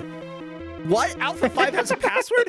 Seplos? Oh, he's through. So that's it. So that's someone we know he's in the lead. Yay! Everybody. That's only 3 people left to actually track. This section is fairly easy. It's just an auto scroller. And you have a progress bar. That's easy to track. And then you're going to shoot a spaceship. I don't like this music. Yeah, it's kind of... Nope. Yeah, not the best. That's being generous. This sucks. This level is really short. This level is really, really short. What the... How can you put this into a game and be like, we made music? I mean, it counts technically. But I know that someone here did the music for Cyborg Justice, and I am blaming them. Okay, the rest of the musicians did the other tracks. This is Cyborg Justice person. Ooh, Anxieties of the soundtrack. You know what? That's accurate. It's over. It's over. Ooh, there we go. So, oh, we're on to good stuff. So yeah, this section we just have to shoot a shuttle that is in front of us, and once we're rid of it, we're back to some platforming sections, but it's not as bad. It will be way easier to track, I promise. Hopefully someone gets out of section 1 as well. Okay, I mean mission 1 as well. I'm not sure about Blue Link and Spring God because yeah, it was super hard. I think Spring God is actually in the last section as well, so good on him. Good. By the way, this space music is legit. Sometimes you have to get through the anxiety music, the to earn this. I'm pretty sure someone told the composer, all right, we have one level in the shuttle. He did this great music, and then they told him, hey, actually, we added another level 3 weeks before shipping. And so he just came up with 2 notes, and that's it. Alpha 5 cleared mission 2 as well. Very nice. Sometimes, like, especially for the Super Nintendo, because development stuff was a little bit limited in how you were able to actually put stuff onto a cart.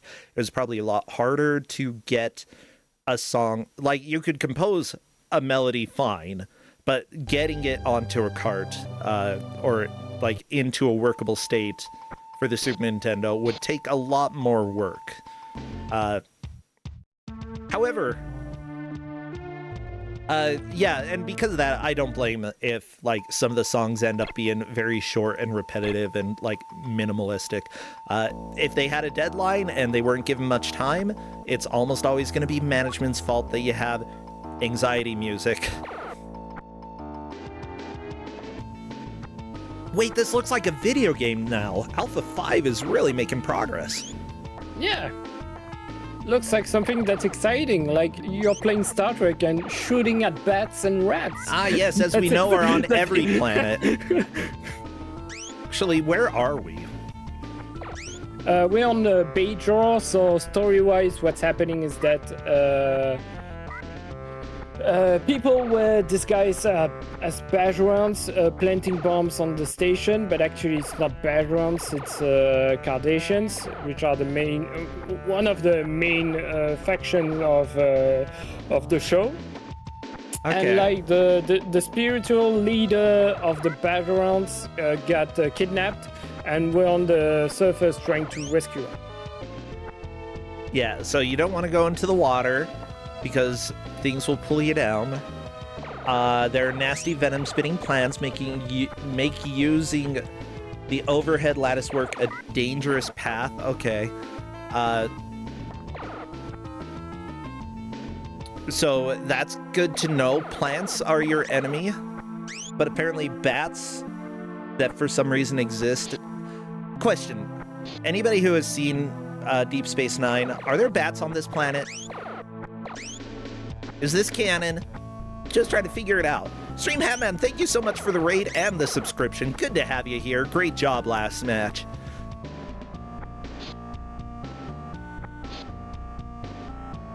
Okay, this music is odd.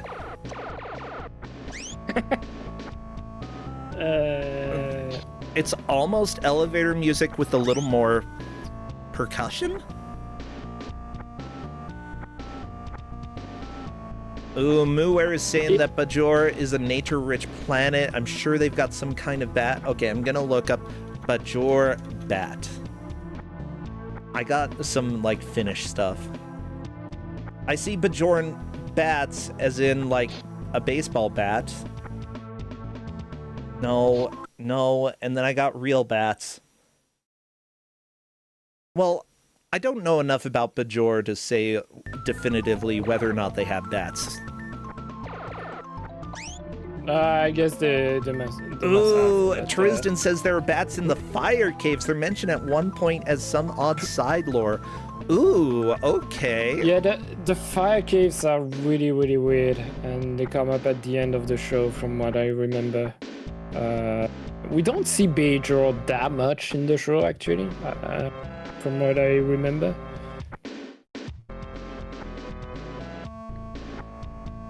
Yeah, apparently the fire caves have non-corporeal enemies of the Bajorans in there.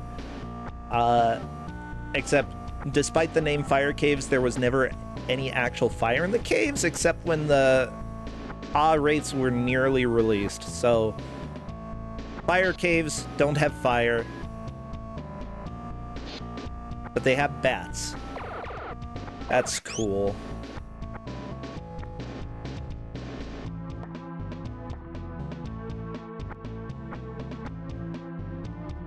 Ooh, and apparently one of the wraiths did escape at one point. Ooh, that's cool. I like it. One of the bats? One of the race of bats escaped? What? Well, wraith like a ghost of they're called PAH wraiths, P-A-H, and they're non-corporeal beings and enemies of the Bajoran prophets. So they don't have bodies. They're just kind of ghosty boys floating around. I don't even remember that. Neither do I, but I haven't seen the show, so understandable. Yeah, plus you're at the point, first season you don't get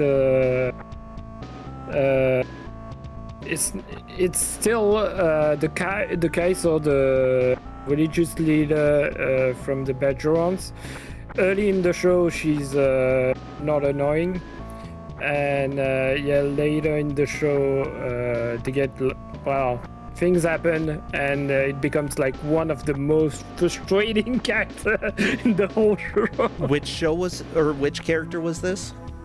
The Kai. So at the beginning it's Kai Opaka, and then it's someone else taking over at some point because things happen. Ah, gotcha. I mean, the great thing with DS9 is that since it was in a single location, mostly around the planet, you really see every character evolve throughout the show, and you get a lot of returning characters, side characters returning all of the time.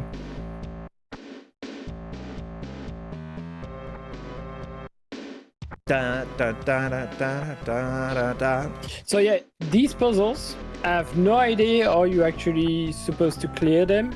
If there are clues, what you do is mostly try every combination, and if the puzzle resets, you just start again. So because you have to press like specific heads in different places to open the doors. Is there any information for the order, or is it just trial and error? Yeah, it's just trial and error. Ah, yes, my favorite Star Trek thing. No logic. It is linear in the sense that you can't end up in the wrong place, but everything looks the same again. I like that you keep killing O'Brien or something. There you go. This is a religious leader that you just rescue, and now we're going to go to cave because that's fun as a video game environment. Yeah, I appreciate going to a cave. But yeah, Alpha 5 is doing really, really well in this match. Yeah, I really hope that speaking of someone that, else like none of the players have complained about the game yet, which I'm a little bit surprised. But that usually means that they feel like they can keep pushing and making progress, which is great. It's good. Yeah. It's good. That, or they're just like, I need to find that one last stupid freaking grenade here, and maybe I'll actually move on to the next level, but they still have the room with 9 grenades. Oh. So someone is through. Someone just finished mission 1. Seplos is Beplos. It's done. And yeah. I don't think I saw Blue Link actually reaching this point of the level, so I think Springard is in 3rd, but I'll have to double check that. Yeah, the fact that everything looks the same is truly a nightmare, and the way the game presents it to you, the whole, hey, now you enter a new section and you're being told, hey, there's a bombs to find. It's so annoying. It's like, I would be so irritated. I'd be like, that's all this game is. And odds are there were a lot of like people who played this when it came out that were like, okay, it's defuse the grenade game. But no, like if you actually get past the grenade part, there's more to this. It's just, I know that I probably would have stopped playing in the grenade part. And something that must be really confusing for Alpha 5 is that the section where he's in there is a lot simpler than what you get before. It's like this would work way better as like a first level instead of what you get as the actual first level. Because it's just, hey, the doors are locked. You just have to find like a key or something in the room, and that's it. Okay, electric switch, it can control things. Cool. So yeah, what this thing controls is the vent, and it's not mandatory. You can actually just run through the vent and take a little bit of damage, but it's not a mandatory thing.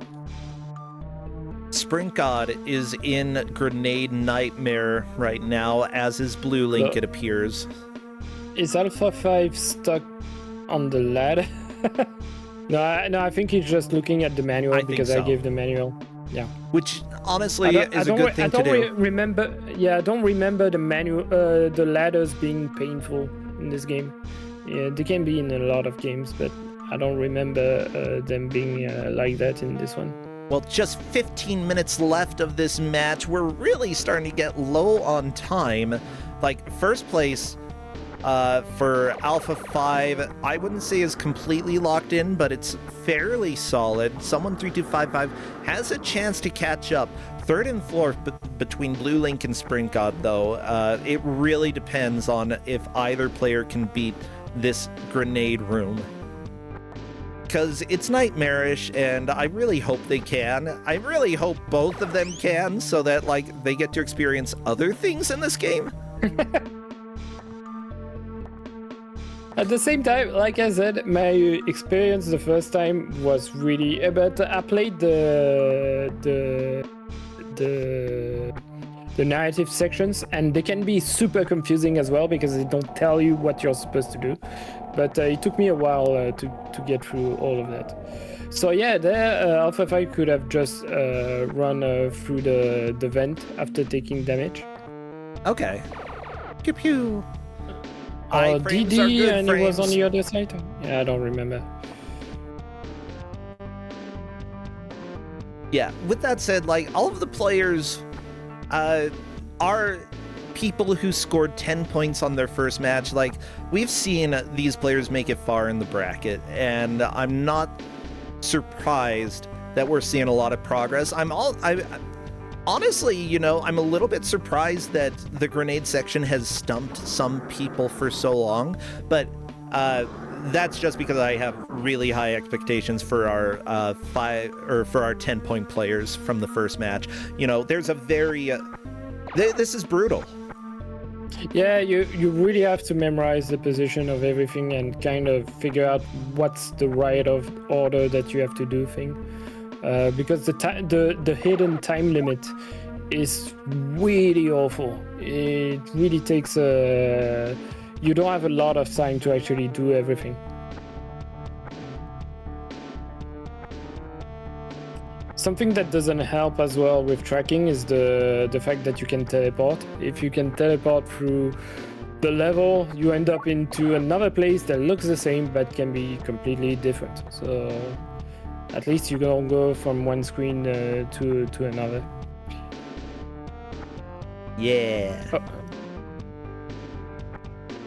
Ooh. You know, But yeah, I like this among music this- here, though. Yeah, it's not the wormhole music that we got earlier in the show. This one is alright. True.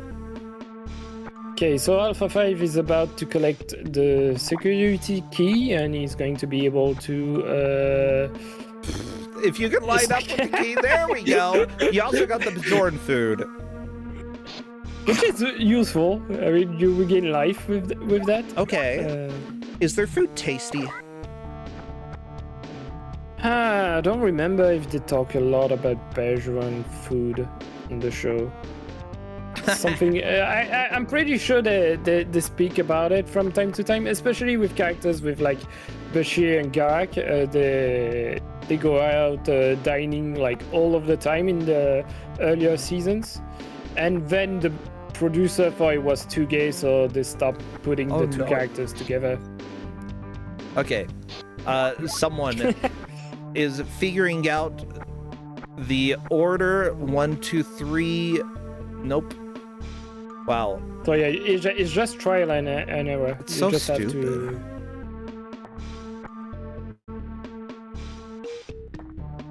I mean, unless you're really into trial and error stuff, I just think that they're...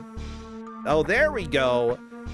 Perfect. All 4 of them. It looks like the order didn't matter. You just have to not get the incorrect skull.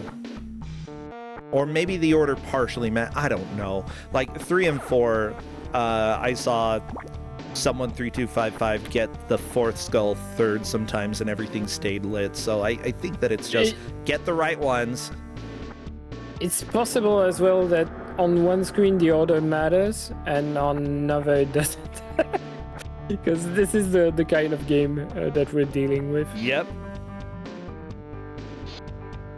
But from what I remember, it's mostly the order is important. Okay. Yeah, I think these different faces here for someone 3255, the order matters. But for the other thing, it doesn't. Yep, it depends on the type of face. If it looks more like a skull than a silly face, then the order matters. If it looks like a silly face, then you have to do them in the correct order. I might have accidentally said the same thing twice. Dang it. It's like with the bomb section, something that people probably don't realize is that you can actually pick up multiple bombs and throw them out all together. It's like you don't have to just do one at a time every time. You just can collect like 3 of them and just throw them in one go. Someone 3255 went through the silly face door and it took them right back to where they were before, so that was completely useless. You don't need to do that, maybe. I don't know. Unless you do need to do it. This game is special. Yeah, how do you get that one up there? Someone 3255 is wondering. You don't have to. Oh, you don't? It's not important.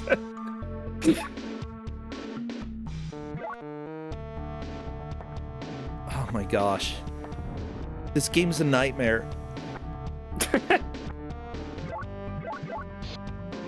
What I love is that when I watch the runner of this game, he just keeps going, oh, it's good, you should try it and all that.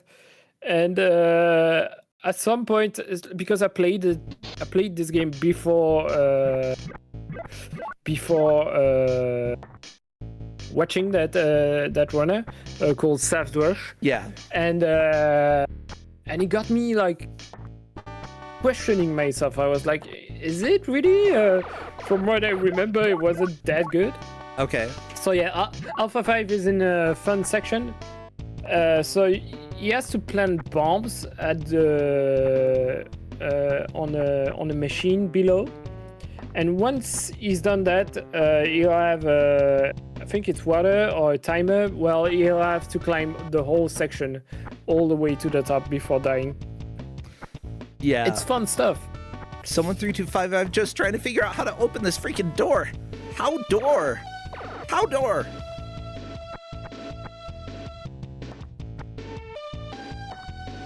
Life is hard. Sorry, someone. This is your home now. Cisco has a new home, and it is called Bajor. So yeah, Alpha has to put bombs on that machine, the one on the right there. But it's not just one bomb, it's several.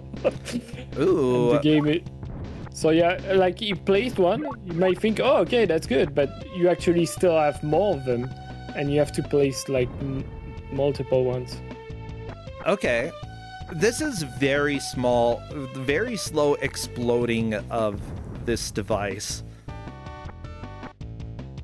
You know what? I kind of like That's this. the final bomb, and now suddenly Ryder is going to die because there's that water coming. Oh my gosh, it just comes out of nowhere. It's like Toxic Tower in Donkey Kong Country 2, you know? Except that Toxic Tower actually gives you a little time to get started.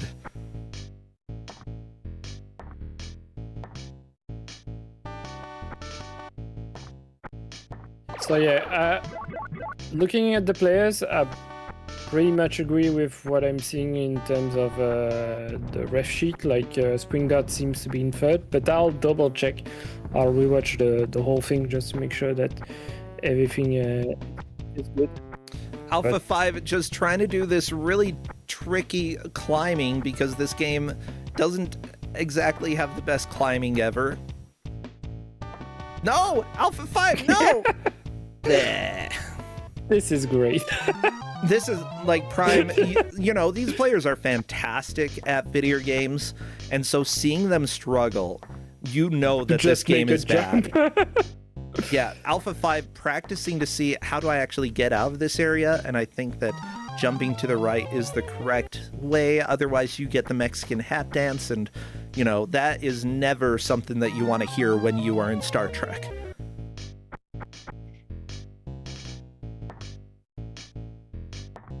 And to be honest, if Alpha 5 managed to clear this section, that was the point in the game that I never thought they would be able to reach. Alpha 5 all needs to players. jump to the right, I believe. The next level is actually really cool in terms of setting, because what you do is actually you travel through time and you go back to the Borg attack that Cisco had to deal with before going to Deep Space Nine. So in terms of setting, it's really cool. You see something that you barely ever see in the show. What? Alpha 5 got that jump this time? What? Yeah, because you have to jump from a little bit far away from the platform. It's like you can't jump from below exactly. You have to do like this long But they jump. never like made the jump a single time before. How did... Oh my god, this game. This is a nightmare. He'll probably die. Oh, good. He's probably going to die again. Ah, drown! I'm glad that characters in this game cannot float in liquids. Just what... Have you ever seen anybody in Star Trek swim? Actually, I'm trying to remember. I think they do in the, like, holodeck sometimes. I remember people being in swimsuits, like on the Risa, which is like the holiday planet of the Star Trek universe. Okay. Everyone walks around in swimsuit, but I don't remember them actually swimming. Oh, Alpha So you 5 is might- getting so much better at, like, the horizontal jump. That, like, that's the way to really traverse these environments. Like, jumping straight up, so weak compared to your horizontal jump. Except for there. Straight up is probably the way to go here. Straight up. Nope. Okay, never mind. Alpha 5 knows what to do. And through it? There we go. Disyib. I'm super impressed. So it means that he's going to the Borg stage. Ooh. Oh no, actually, it's not over. Well, whatever. You know, it's almost Borgs. I mean, everything looks the same. It's like, and it's so hard of a game. I could never reach this point in this amount of time. Yeah. But I think this final section is super short. I don't remember it having anything as confusing as what he just went through. Oh, it's so scary. I really wish my first game, even my second or third game, didn't get vetoed, because it would have been so much easier to track. Ha! Yeah, thank you, refs, for being patient with this. And, like, sometimes you do get a bit of a harder job, but that just shows how amazing you are. You haven't complained very much. Imagine if we had to track this 2 years ago. Imagine if I had to track this. Y'all, early Kusogrande, there were times that I was like probably judging progress based off of vibes more than anything else. I was like, it feels like you made more progress. It's hard to say, but I'm going to go ahead and judge that you are the winner. The good old days. The good old days. When nothing mattered. Like, we're good. Yeah, it's like we don't have any prizes, and you probably won, so we'll go ahead and say you won this match. You know, good job. You have to play more crap. The good old days, everybody. Back when we had 2-hour matches. Back where this was not considered enjoyable to join, you know. I don't know if it's considered enjoyable now, but it wasn't then, but people still did it because they are sickos. And here we go, the end of the match. everybody, that is time. Give it up for all of our players for managing to survive yet another game. And let's see if I can manage to actually shuffle this. Okay.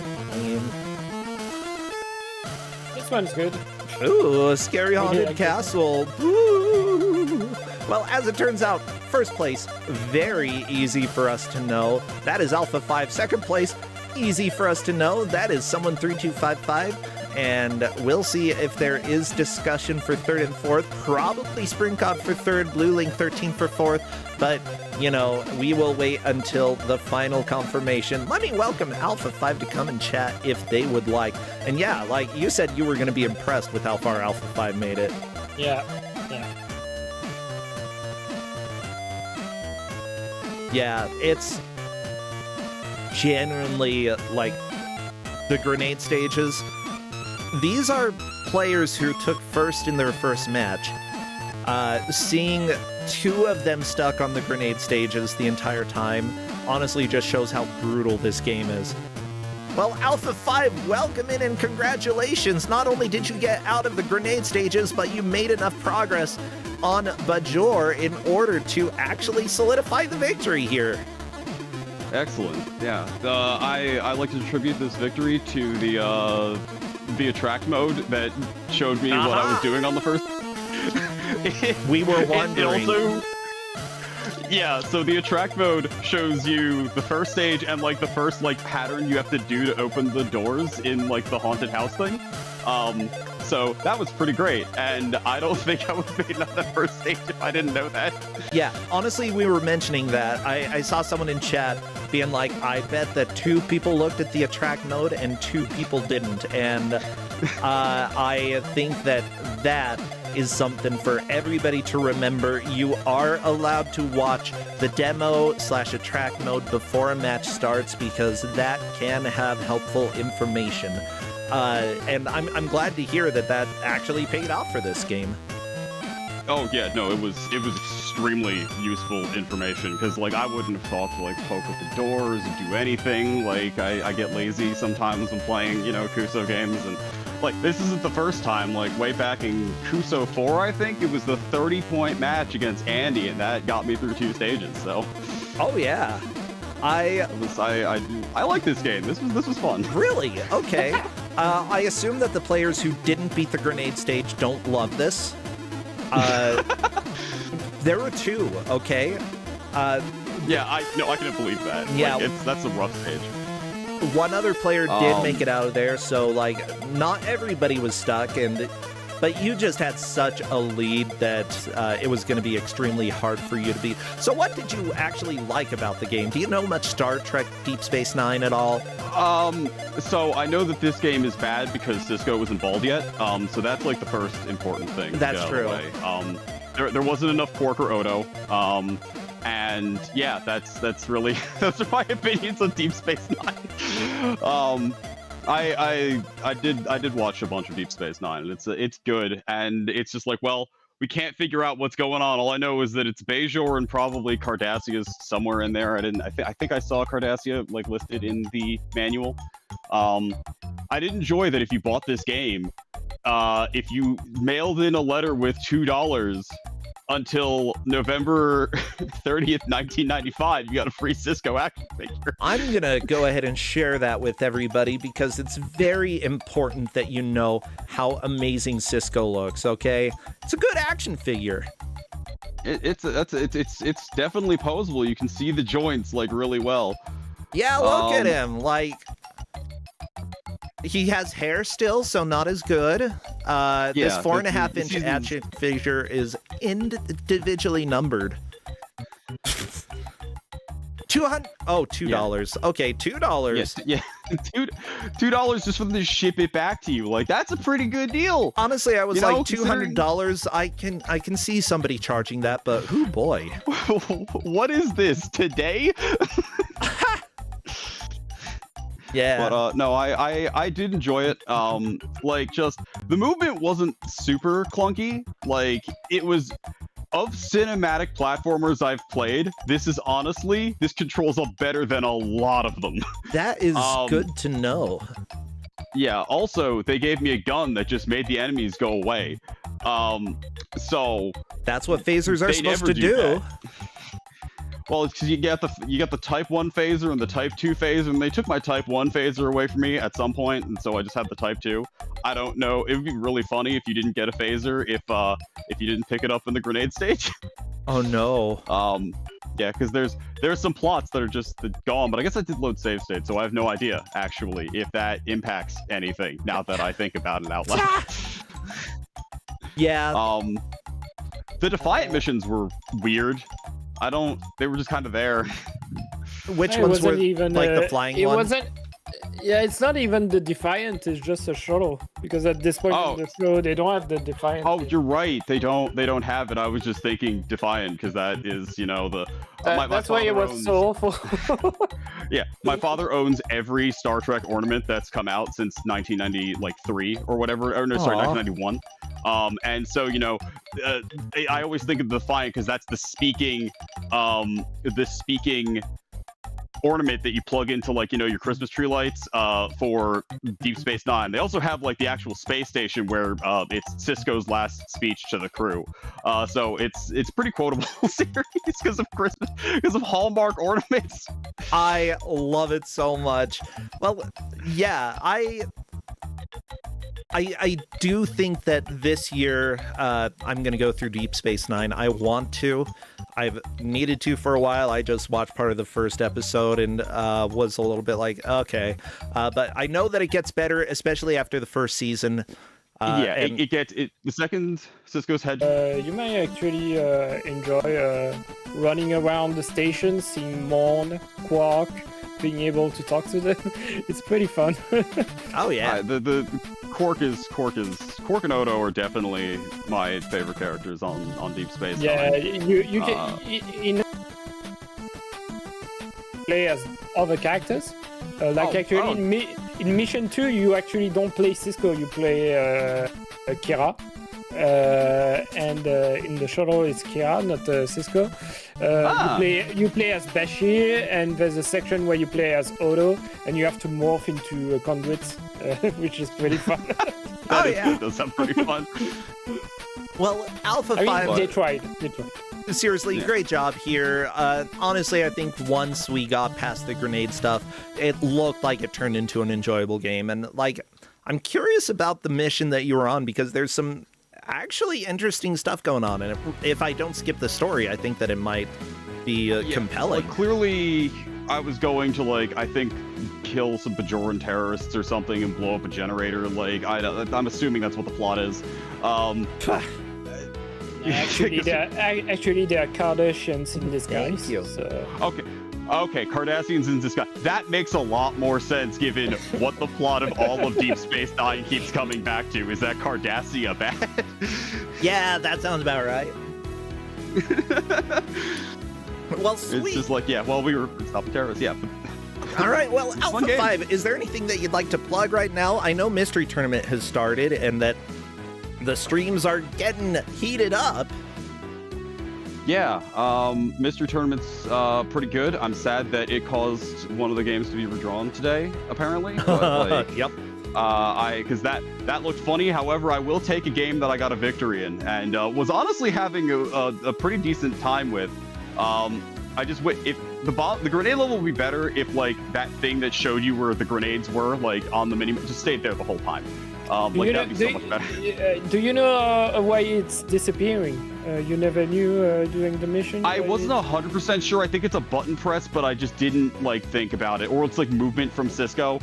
Actually, you have blue boxes on the ceiling from time to time, and those are jammers. And whenever you're near them, the radar will turn off, and you can shoot them to make the radar appear on screen.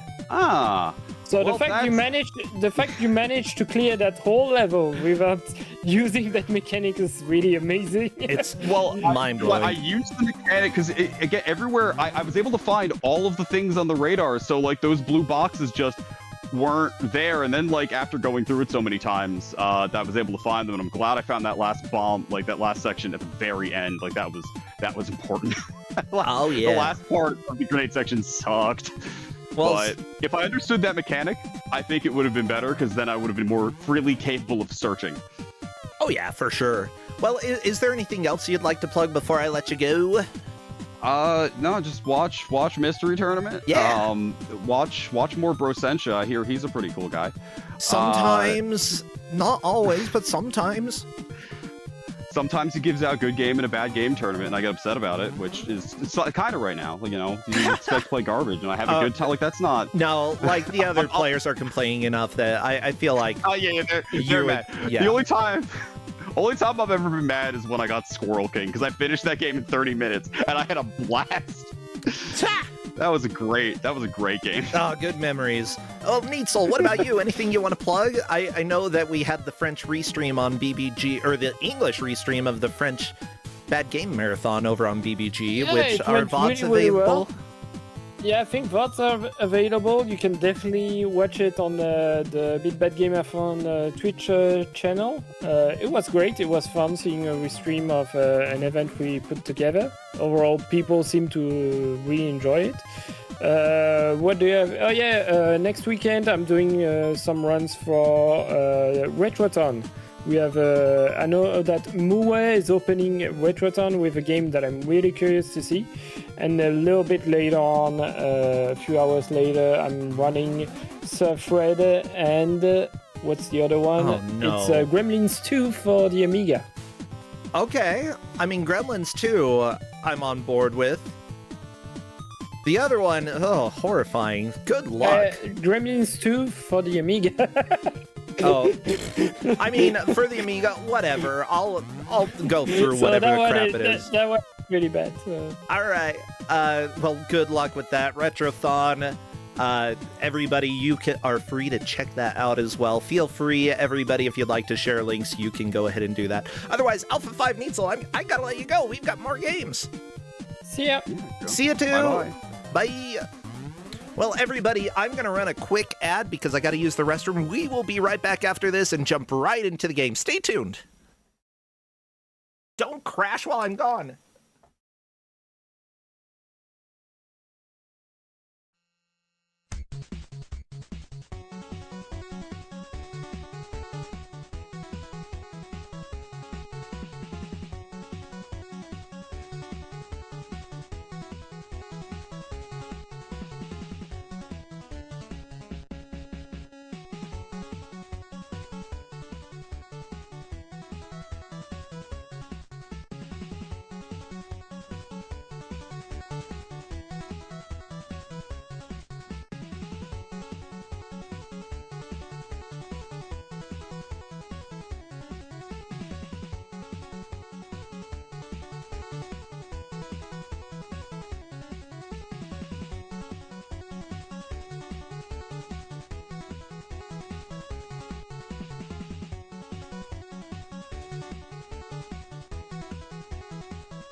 Stream's still up, right?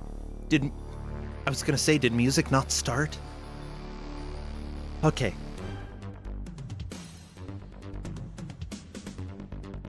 Hello, everybody. Welcome back to Kusogrande, the Bad Video Game Tournament. I hope you all are doing well. I've been having a good time. Definitely some crap You know what? Everybody likes to put grenades in holes. Go ahead and do that, everybody. If you have a grenade at home, put it in a hole, eject it. We don't want to hear. Crappy, you haven't done anything useful for us today. How about you go and do that? Call, thank you so much for resubscribing. Good to have you here. Crappy, take us to the reveal and go play with some grenades. Really, that probably wasn't a good recommendation. Well, I don't know. Crappy might live. We'll find out. Everybody say hello to GM number 3 of the day, our dear friend, Kazia ZX. Come on in, Kazia. Hello there. Hello, bro. Hello, stream and chat. How's everyone? How you doing today, bro? Doing pretty okay, you know? I do think that I got sick from the con that I went to this last week. Oh, no. I've never... It's been so long since I've managed to evade getting sick. It's just... I accept it. If I'm gonna go work, I'm gonna come home sick. That's life. It's fine. Yeah. Like, luckily I've got I some went to, Dayquil. I went to my second con like 2 or 3 weeks ago and somehow managed to avoid the con flu, so... Whoa. Amazing. So, question, what do you have coming up for the players? I have something that, though, wish they could avoid the con flu with this. That's complete non sequitur. They are playing through Kill.Switch for the Game Boy Advance. Kill.Switch? Well, everybody, this isn't net.hack or... Wait, that doesn't have a dot. Net hack. Hack. Hacker man, I don't know. There are some weird games with the word hack in it. This one doesn't have that. Instead, we have switches that we're going to flip that might kill people, and we have 1 hour to flip those switches. Yes. Whoever flips the most switches in an hour wins. Someone want to run the prediction in chat if there is a GM who can do that? Sweet. Someone is saying Dot Hack is a multimedia series. Justin watched the anime and has been playing a bit of the first game and is like, this is both cool and really boring at the same time. Could Kill Switch be that way? I don't know if it's good. I don't think it's really boring. It is most certainly a game, as you can see from this demo footage. I'm seeing game. Yeah. Let me turn up the audio a bit. See what we can hear. Okay. Kill Switch. My name is Kill Switch. And I need to stop the Kill Switch. So this game was on, I believe, the PS2, the Xbox, and the PC. And that version's actually pretty fun. They decided to port it to the GBA, and that is what they're playing through today, because it is significantly less fun. Yeah, I'm checking with the players right now to see if they are ready. This looks hideous, and I love it already. I don't know of any third-person shooter on the GBA, except for this now. I mean, I know they've done a few first-person shooters. I can't think of a single third-person one. Because usually if they port it, they'll usually do, like, top-down or something. Yeah.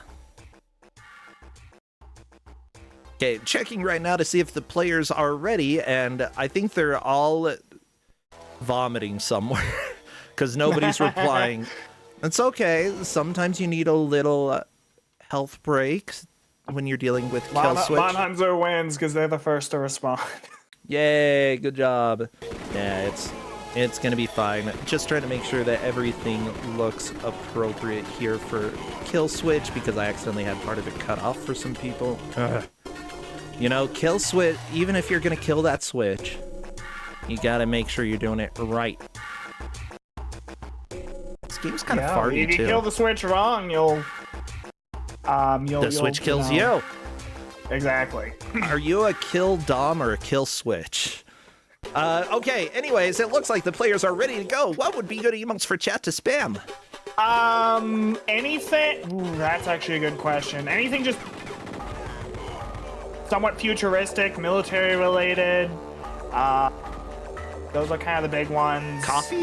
Sure, coffee. Coffee, yeah, coffee actually would be a good one, which is a little joke from the refs chat. Okay, well, get spamming, everybody, because as soon as I see movement, I will start the timer. Get your emotes out. Emotes, emotes, emotes. I should have a coffee emote. I don't have a lot of coffee, but I enjoy coffee. This music already does not fit, and we are 5 seconds in. Yes. Okay, now it fits better. Good. What the players need to do is you see the spinning circle. This is the training level, which will go over all your controls. Okay. And they need to complete each tutorial section to move on to the next one. That's my one biggest complaint about GBA is that tutorials tend to be a lot longer than other games. Although I imagine for this, it's probably going to be necessary. Yeah, this game has a very complicated control scheme. Because the GBA obviously only has the one D-pad, in order to be able to aim, you have to hold down both shoulder buttons. Both? Yes. Huh. I mean, GoldenEye for N64, you held down the right shoulder button in order to aim. Or was it the C buttons that I'm trying to remember? Either way, I guess I could deal with holding down both. Especially if most of the stuff you're dealing with is going to be at your level. If you don't have to aim a whole lot, it's fine. The game is pretty flat, thankfully. The verticality is mostly just to show off the grenades. This game is chunky. Like, everything feels sluggish, and I'm not even playing it. It just... Oh, the frame rate, like Monhunzer. Yeah. So, I often see that the first real cover-based shooter was arguably the first Gears of War. This came out like 4 years before Gears of War 1, but it kind of has the same idea where you will take a ton of damage if you don't hide behind cover. And then you can peek out and shoot at the targets. Yeah, shoot those targets. Luckily, they don't shoot back. They're kind right now. Moment. Oh, Strife like, trying to get through the timed area. Did the timer matter at all? I believe it's just like a best, like, high score kind of thing. Ah, gotcha. Ooh, we're almost to Wild West? The Middle East. Okay, the opposite of the Wild West.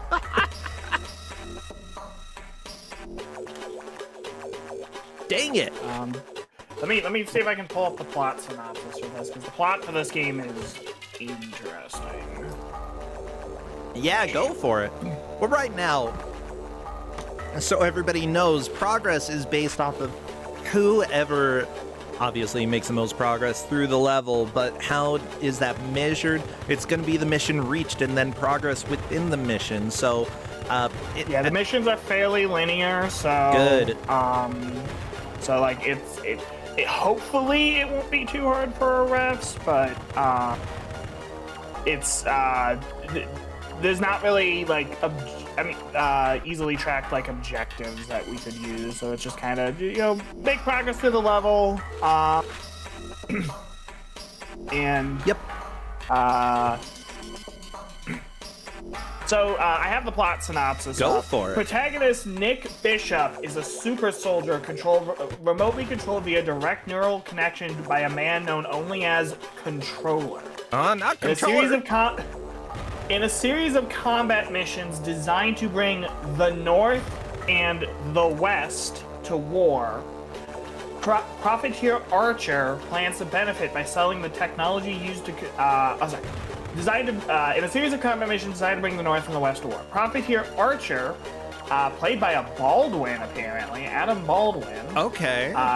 Plans to benefit by selling the technology used to control Bishop, who gives Controller headaches on recollection of suppressed memories featuring a woman and the phrase, "Say my name." Say my name. Moments before launching a biological warhead, Controller is killed by a surge triggered when a woman known as Duchess seizes control of Bishop.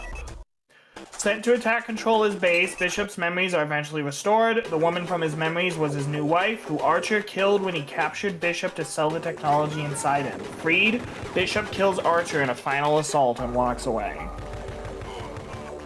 Okay. I mean, there are more cohesive stories, but that's fine. Bosny, by the way, on to the Middle East as well. Strife appears to be making some solid progress here. And Monhunzer and Ziria, all 4 players currently in the Middle East. Yeah, we're going to probably see a lot of the Middle East. This game only has 5 missions, so they're decently long. And there are no checkpoints. If they die, they have to start the mission over, and death, if they try and, rush too quickly, death will come pretty quickly, because like I said, you are very squishy if you're not behind cover. Understandable. I mean, look at this guy. He's made of polygons, not bones. He's obviously squishy. He's also got to use the bathroom. Oh my gosh, that run cycle. Yeah, the walk cycle in this game is kind of amazing. Yeah, it's pretty good. Oh, people are asking, was Controller a good guy or a bad guy? Technically, you play the role of Controller for the first part of the game up until he dies, so technically a good guy. And then I guess you play the role of Duchess for the, Strife is almost dead, but ooh, very playing dangerous. It smart here. And thankfully there is some health right there if he can pick it up. Very nice. So there is regenning health in this game in the sense of, like, you see how the health bar is that black section when you take damage? Mm-hmm. It'll regen up to that, and then the med kit can get you further. Yeah, it seems like the black section does go down if you keep getting hit over and over, so, like, it will refill up until then, but if you keep taking damage, your max health goes down and down and down until you heal. I actually like that. That's a really good system to be like, you can heal, but you gotta get better. Good compromise between, like, the regenning health of Halo and Gears of War versus, the old school med kit kind of stuff. Oh yeah, the number of times that I had a save file that I'm like, I'm at 3% health, so this part we're gonna have to play a few times. Yeah. Yeah, I actually played through the original Gears of War. I just finished it yesterday for the first time. Oh, there are checkpoints. I am wrong. Well, that makes it a little easier. Very nice. I must be thinking of the console version, which I played through more recently than I played through the GBA version, where checkpoints are less frequent. This is so farty. This is such weird music for the GBA. Like, I don't understand. Very military-esque. Because it's farty? Yeah, okay. I don't know. It just kind of the beat of it and the. Now I will. I can see that. Like, no, I don't think I can see military-esque, except for some of the dissonant music.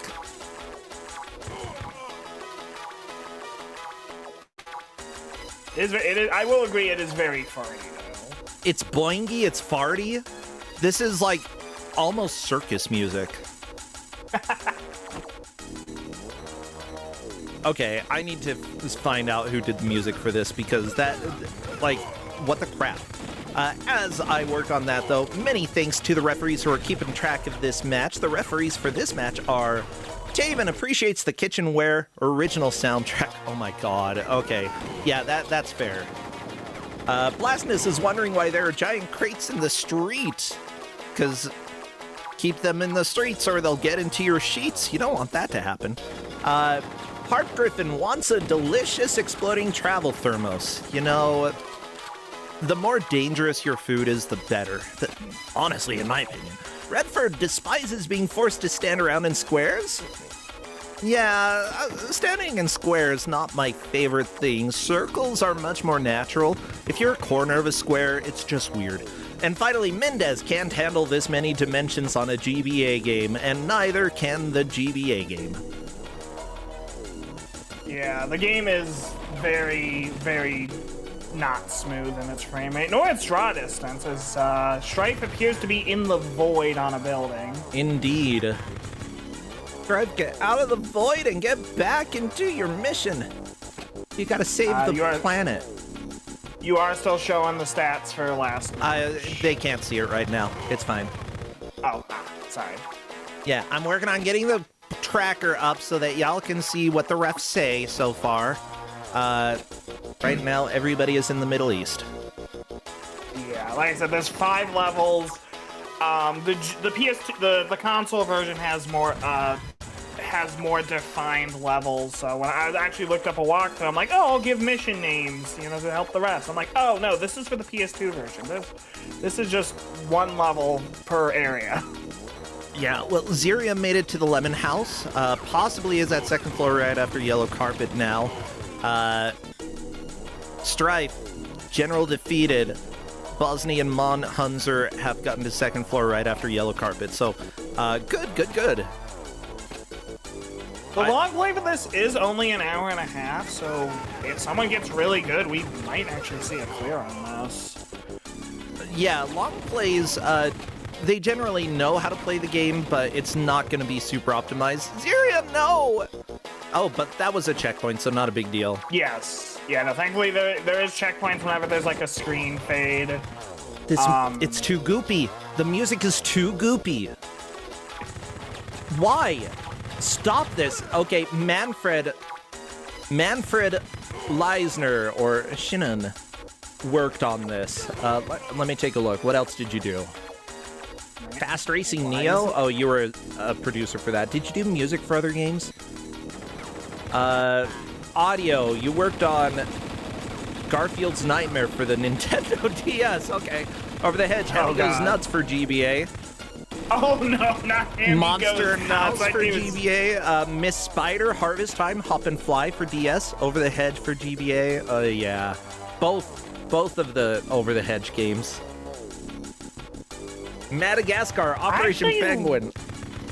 I actually liked the PS2 Over the Hedge game. Really? Probably Kuso.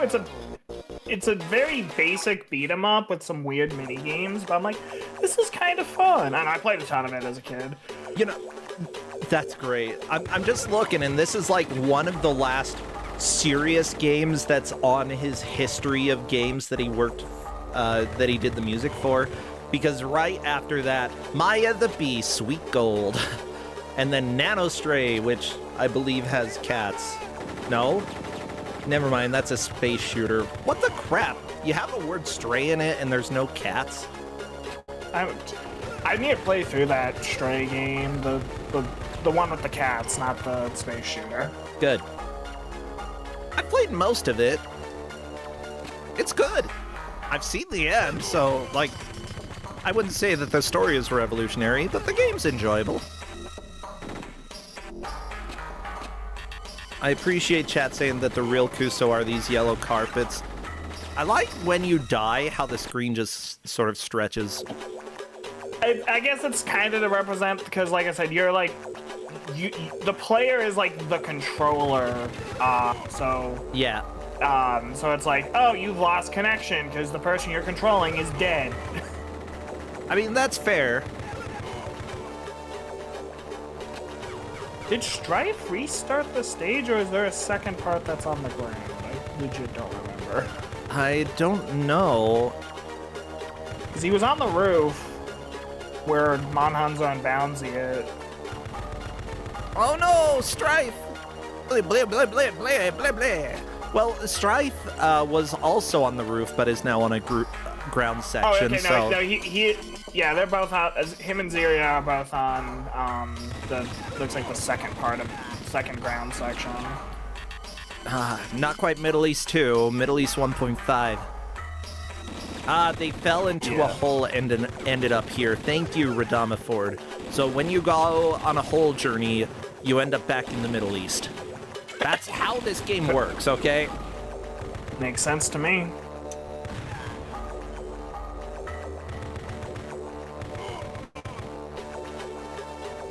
I do like the pots and pounds music, or pots and pans. Oh my god. Pots and pounds. Shut up. This actually makes me want to play through the console version again. Because like I said, like, well, or the PC version, they're the same game. But it's actually, like, controls really well and looks halfway decent for, like I said, like a 2003, 2004 PS2 and PC game. Mm-hmm. Do I still have my... I do still have my copy of the PS2 version up there. Also, I do apologize if anybody hears what sounds like utensils here. I am eating lunch while doing commentary. It's some stew and mashed potatoes, which you can't go wrong with. Sounds good. I Yeah. had something to eat before I hopped in, so I'm like... Good. You gotta eat food. If you don't eat food, you're gonna cry. We don't want that. I do love how the presumably Middle Eastern soldiers speak perfect English. That came out worse than I wanted it to be. So No, you're fine. Sorry, I'm just trying to use my brain here. Considering that you said that this game had Alec Baldwin, I thought that you meant that that this was based off of a movie with Adam Baldwin. But no. Yeah, no. They got him to do a voice in this, so that's cool. Yeah, no, he's the villain who we probably won't be seeing. Archer. Also, I had completely forgot there was a boss fight with a tank in this level. I love that the ultimate villain here gives you a headache. Thank you, game. Oh, my head. What a villain. Yeah. Like, just take some Tylenol, Bishop. Yeah.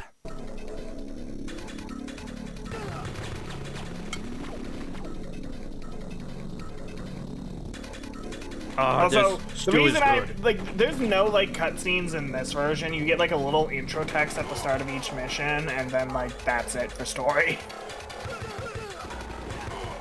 At least in-game. I believe the manual might have something about it.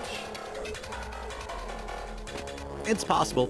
You know, I think that this is a worthy experiment for the third-person shooter for Game Boy Advance. Like, it's not great by any means. By all, yeah. This isn't good, but it's at least interesting. And oddly, like, compared to the other ports, it actually got fairly decent reviews by different groups. Like Metacritic, this has a 67 out of 100. A little shocking that, like, IGN gave this 7.5 out of 10, and the PC version 7.8, PS2 8, Xbox 8, like, all of the scores right near each other. But then again, if you weren't, like, a game made by Nintendo, your scores usually were between 7 and 8. That's just the reality of when this came out, like, the mid-2000s, you know? So many 7 to 8. Yes, this would have been, what, 3 years? When did Gears of War 1 come out? 2007?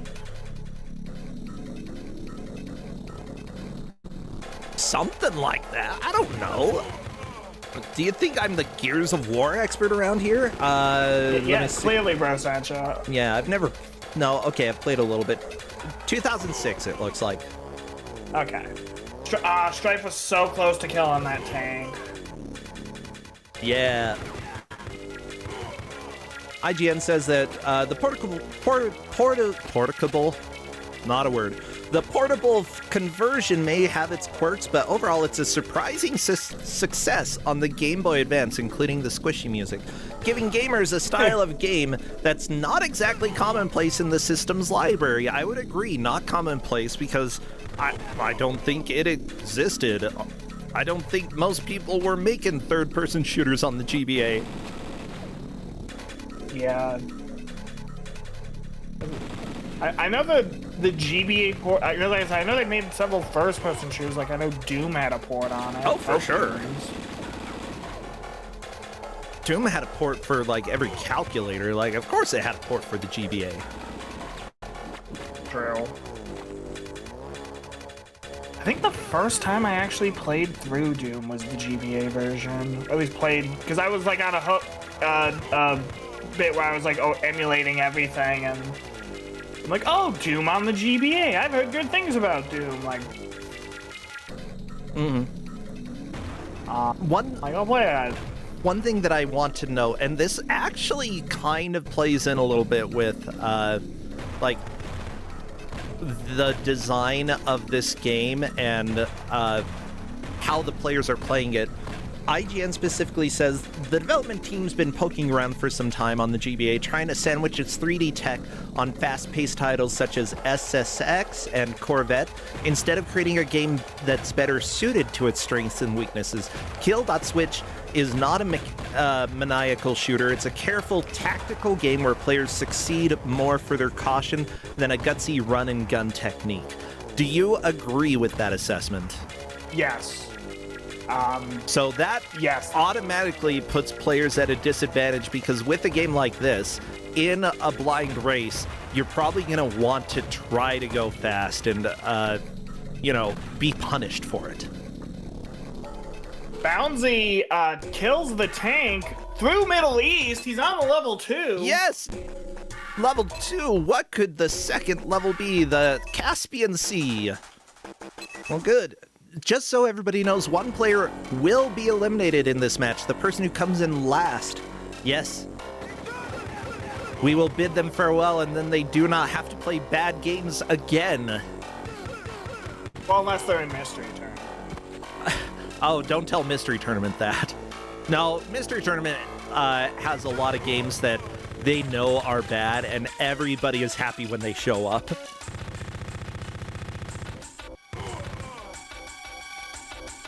Speaking of which, I need to talk with my opponent about when we're gonna do our match. I should do that too. I mean, probably this next week, Monday or Tuesday, would be a good time for me to get a match done. Yeah. Luckily, I'm not leaving town until Ziria's also May. on the Caspian Sea. I don't know when that happened. Good job, Ziria, moving into second place and could potentially move into first depending on how she does here. Bosnia already took a death. I think Bosnia is realizing, oh hey, this game is going to punish me for trying to go too fast. Ziria has already learned that lesson, it appears. Oh, the refs are saying Strife apparently blew up the tank, but the last shell of the tank killed him before he could enter the level complete. No! Yeah, welcome to double KOs in Kusogrande. You never know what is going to take the victory when you get a double KO, and usually you don't want to find out. Just conquer. Strife is also on to the Caspian Sea. Nice! Yeah, Monhunzer then currently in danger of being eliminated from Kusogrande. Monhunzer, you can make a comeback. All you need to do is finish this stage and hope that another player gets a little bit walled. We have seen both Ziria and Bosnia go back to the beginning of this stage, so not a big surprise. Strife is probably going to encounter that issue as well, where this game starts being punishing for rushing. The tagline of the game is like take cover, take aim, take out. So like even on like the cover, they're like. And there's the Elmsy just picked up the explosive thermos. The grenades the refs say look like either a coffee pot or like a thermos. Okay, I'm gonna have to keep my eyes open because I missed the thermos. Okay, it was almost on Ziria's screen, but she just walked away. As I said, Strife was probably gonna die. Everybody has died near the beginning of this second level, the Caspian Sea, and it's not a surprise. I love the Bouncy's progress. First health pack. Oh, it's a boat. Oh, it's a boat? Yeah, I think you're on a. Was he on an oil tanker for some reason? I'm trying to remember. This might be a boat. We don't know if it's a boat. Yeah, oil rig, oil tanker. Boat? I meant oil rig, but yeah. Pretty wide boat. Some boats are Man, wide. True, we have a wide boat and very narrow streets in the Middle East. Yeah, I mean, like, the boat that got stuck in the canal, those were good times. Because we all just got to make fun of boat. Bowsney is through the first section and has hit a checkpoint. That is a very good progress, and that means he'll respawn here if he dies. Yeah. But that enemy was a fool for standing near that explosive barrel.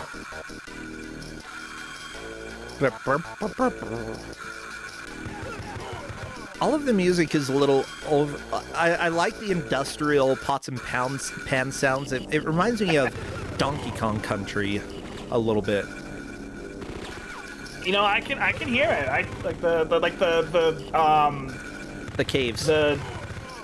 I was thinking more so like the mechanical levels. Yeah, more or so the shaft levels from DKC 2.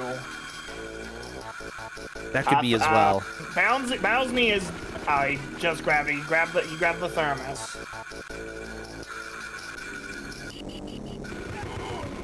Dang it! I keep missing seeing the thermos. Urgh. I am glad that we have. Oh, and Monhunzer through stage 1. Nice. So they have a chance to catch up. They just need to make more progress than. Hey, Sabletooth, thank you for the raid. Yeah, Monhunzer is not out of this. Like, if Monhunzer did not beat the boss, it might have been, like, a little bit signing, okay, I'm out of the tournament. But no, they definitely could make a comeback very soon. We'll see.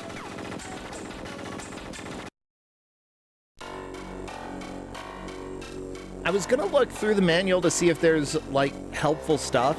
The manual is so minimalistic with what it tells you. It doesn't say anything about the stages. Yeah. It's just we're on the Caspian Sea somewhere. Well, I know where, the Caspian Sea. Duh. I do love, in the credits in the manual, it lists who specifically designed the packaging. Like it doesn't say who made the music. It doesn't say. But it does say who made the music. It says, but the last credit, package designer Beth Garbarini Ewebgo. Yeah, Beth. Ewebtogo. Assuming that last part is like a. Sorry. Pixel Penguin, thank you so much for resubscribing. Good to have you here. Yeah, I mean, I support everybody working on a project being credited. I've had things that I wasn't credited for one reason or another, and it's been, like, a little bit frustrating.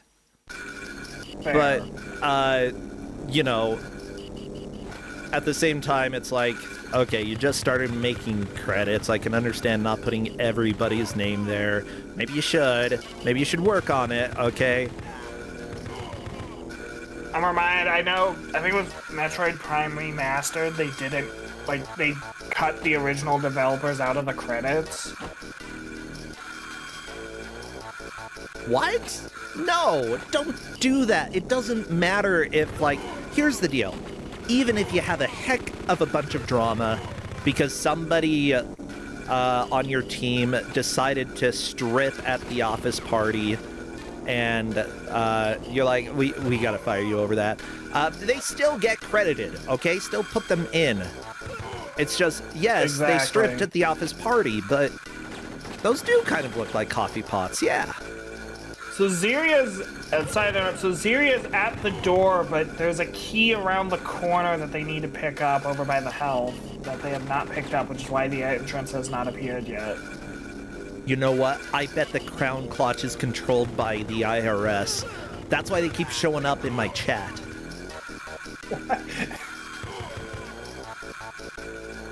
At least I believe the key is over there. Yes, the flashing IRS specifically. That's who I think controls you, Crown Clutch. Where is the key, actually? Oh, there it is. See if she realizes that now they can go through that door that they grabbed the key.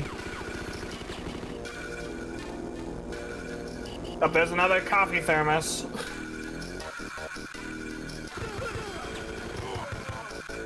You know, I do kind of appreciate that with this game, like, the overall plot, it's not super important. Like, yeah, sure, you're being controlled by this person, and then bam, somebody else is controlling you later on.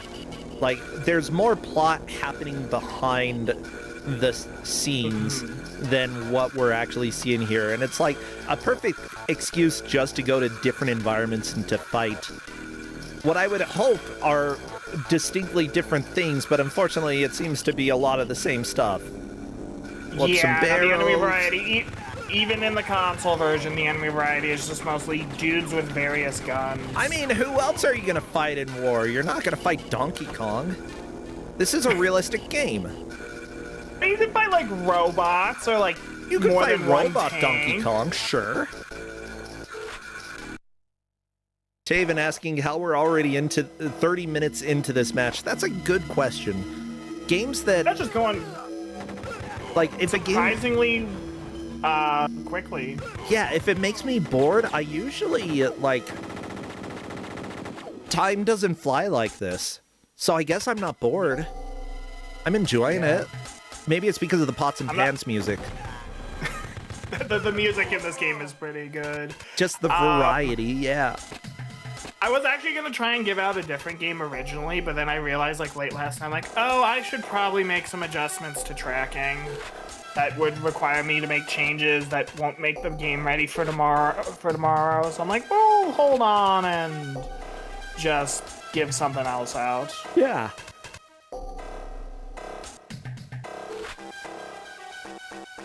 I will D4 say... charge is as placed as it should be. Good. Run away! Oh, you don't have yes, a timer. It's fine. No, he does, at the top. Wait, where? What's Oh, 80. yeah, Bosny does. Does that mean that Bosny is in the lead? Yes, Bosny is in the lead. He is Well- at the escape portion of the...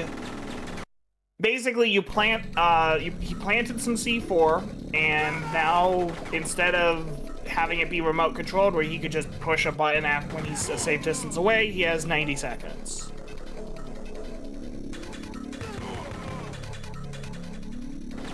I mean, it's a decent amount of time to escape from an explosive. Generally, you want to give yourself more time than is needed, or to be able to remote detonate. Like, I mean, I've helped with some really big explosives before. My father worked at a... Okay, it's not exactly the most environmentally friendly place, or at all environmentally friendly place, a strip mine. Mind you, he was a mechanic for the large machines, and in our small town, there were like two places to work, that or in the oil industry. And considering that the strip mine actually was trying to do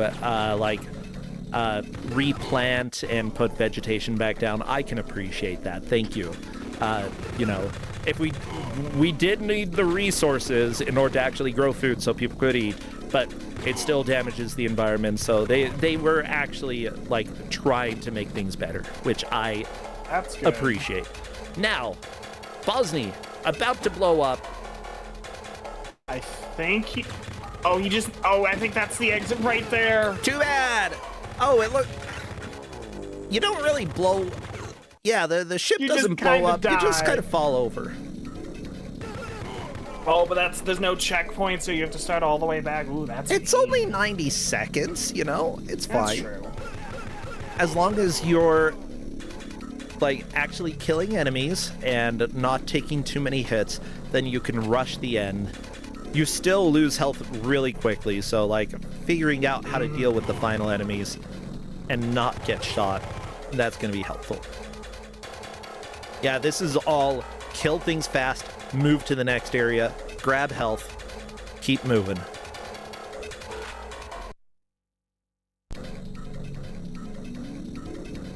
Looking at the others, it looks like Monhunzer is struggling with the upper part of the first part of stage 2. Looks like both Ziria and Strife are looking for the C4. So it'll be interesting. I'm not sure who's in the lead between Ziria and Strife, but looks like based off the tracking, Strife might be in second due to having collected 2 of the C4. I think you might be right. C4-2, that's a new type of C4. C4 so good, they made a C4 too. Oh my gosh. Bosny! Oh, here you go! run, Can you get to the run. helicopter? Go, go, go, go, go! Just go! Don't worry about being shot. There we go! yes! With 13:37 on the clock. Truly an elite score. Great job, Bosny. We have a very solid first place here. Will it last the rest of the match, though? I don't know. With 4, Strife is probably in the best spot, but he's gonna need to get through this part and then do the escape probably close to perfectly. Oh, the music is goopy again.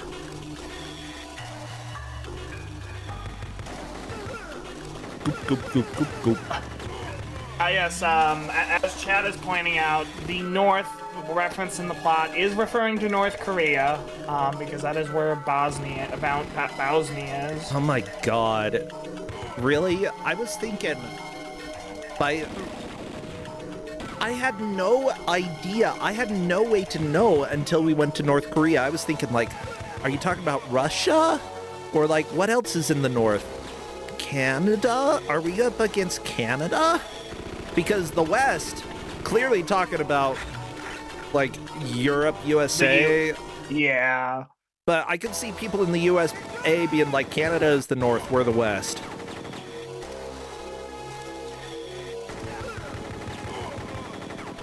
Then again, the game was made by Visual Impact SPRL, who apparently was founded in Belgium. They also had an office in France. So, yeah, the people working on this European... I guess I've never heard North Korea just called the North, you know? That surprised me. With that said, like, Yeah. I still... Honestly, there's a lot to love about this game. It's actually got enough variety that I'm interested. Ooh, we got horizontal key. Very nice, Monhunzer. Not gold, but, you know, you do what you can. Yeah. If you're interested in this, I would definitely recommend checking out the console or PC version. It's just better. Like, the levels aren't as flat, obviously. The controls are good. And there's actually, the story is actually told through, like, cutscenes. Like, they say, like, between every level, it's like, there's, like, you hear a woman's voice like, say my name. And there's, like, some pretty cheesy voice acting. Strife also through the Caspian Sea. So, he is on to North Korea, so he could catch up if Bowsny makes a mistake.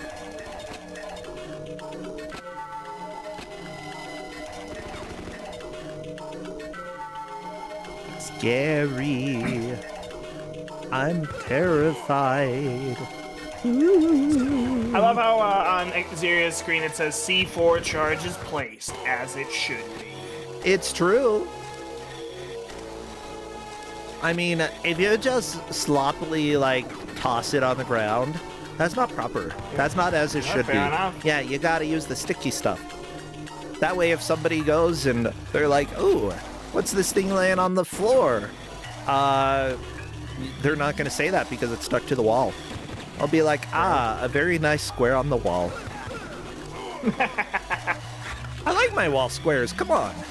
Ooh, Ziria on the escape here. Ziria appears to be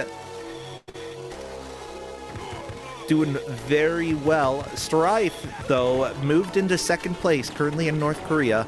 Ziria in third. Monhunzer still in damage of being, or in danger of being eliminated.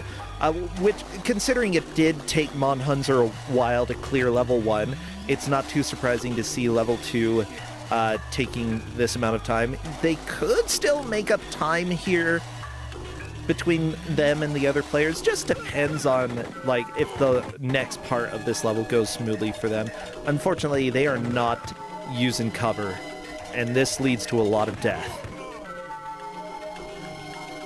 Yeah, and also fair to Monhunzer, it's not like he's behind, but he's not like super far behind. Like, yeah, it's not like it's a complete blowout. So he is doing very well this this round in this match. Reminds me of my first Kuso. I got last both of my first 2 games, and but it was like it was so close. It was like, oh, I don't feel too bad about getting knocked out when when it was this close.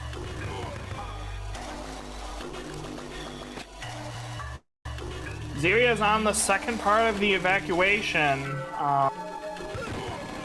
Probably not worrying too much about the hits, thinking she'll get that checkpoint, but unfortunately she will have to restart the escape. Yeah, there is not going to be a checkpoint until you finish this level. You have to be stealthy in certain sections, but fast and stealthy. Yeah. The only time you really can just hoof it is when you see that helicopter at the end. Yeah. And even then, that's a risk. So, per Taven, if Strife can get past this room, he's in first. We'll have to see what... Oh no! Strife threw a grenade, but unfortunately, shoulder shot. That is a death. Yeesh.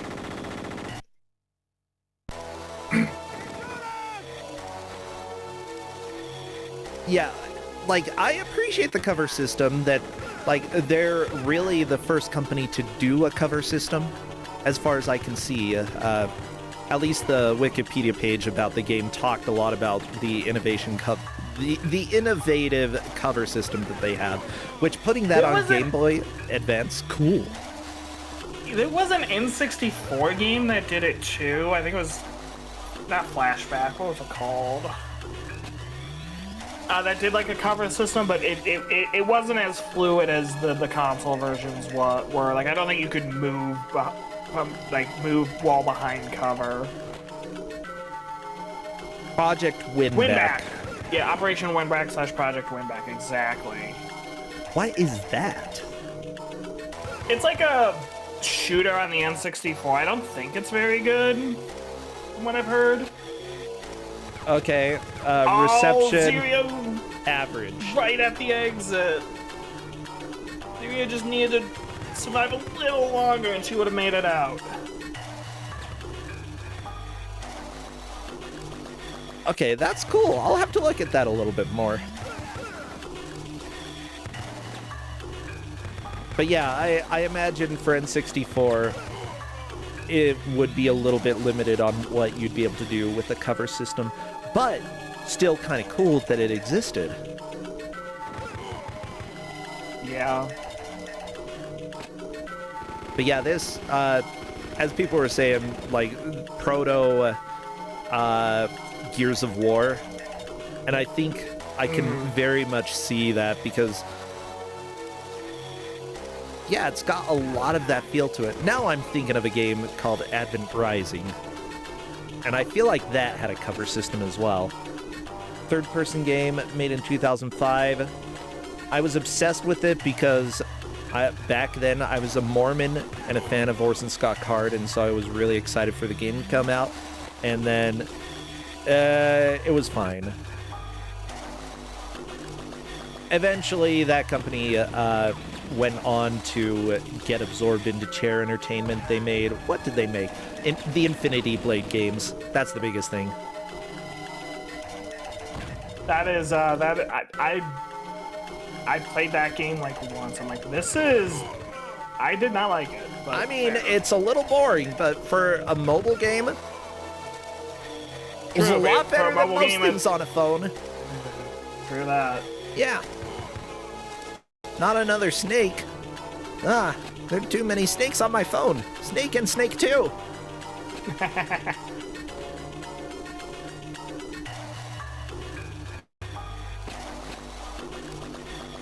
Nah, it took me a long time to actually have a mobile phone or anything. I did eventually, like, I think 2007 or something, get an iPad. No, 2008 for school because I wanted something to type, but laptops were outside of my price range, and somehow an Apple product was cheaper. I don't know how. I think that was back before Apple realized they could overcharge for everything. They were still overcharging for a lot of stuff, but for that, it was actually okay priced. Yeah. But I could have played Infinity Blade. Actually, I think I did, and I was like, this is very average.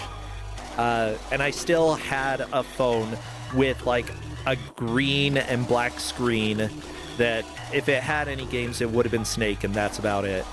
And it had an antenna, one of the pull-out antennas. I had that until maybe about 10 years ago. Justin, I think Justin made me get a cell phone, like a good one. Fair enough.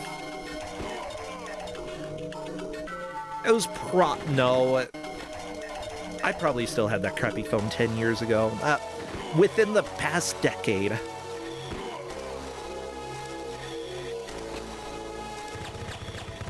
Yeah, my first phone was like one of those like kind of Nokia flip phone things, and I didn't even get that till like 2008, 2009. Monhuns are onto the escape. Oh no! You can do this. Monhunzer, you can do it! Don't let the C4 get you! Monhunzer, I think, is making up a little bit of time here. There is a chance they could move out of last place, which is precisely what they need to do in order to stay in Kusogrande. Everybody has died on the escape at least once or twice, so no big deal. You're going to die a couple times. Just try to get back into this. One thing that is rough, though, is that occasionally it seems like enemies are shooting behind you, but it's hard to tell where the bullets are coming from. Sure, it shows a line, but I don't... Like, it sometimes looks like bullets are going through a box or something in order to get you.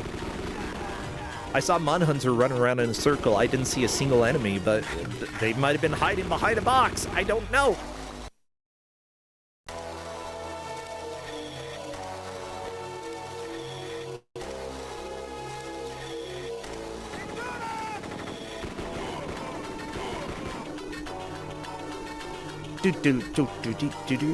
Obtain the nerve agent. The nerve. The nerve of the... Yeah. Yeah, the nerve of that guy. Nah.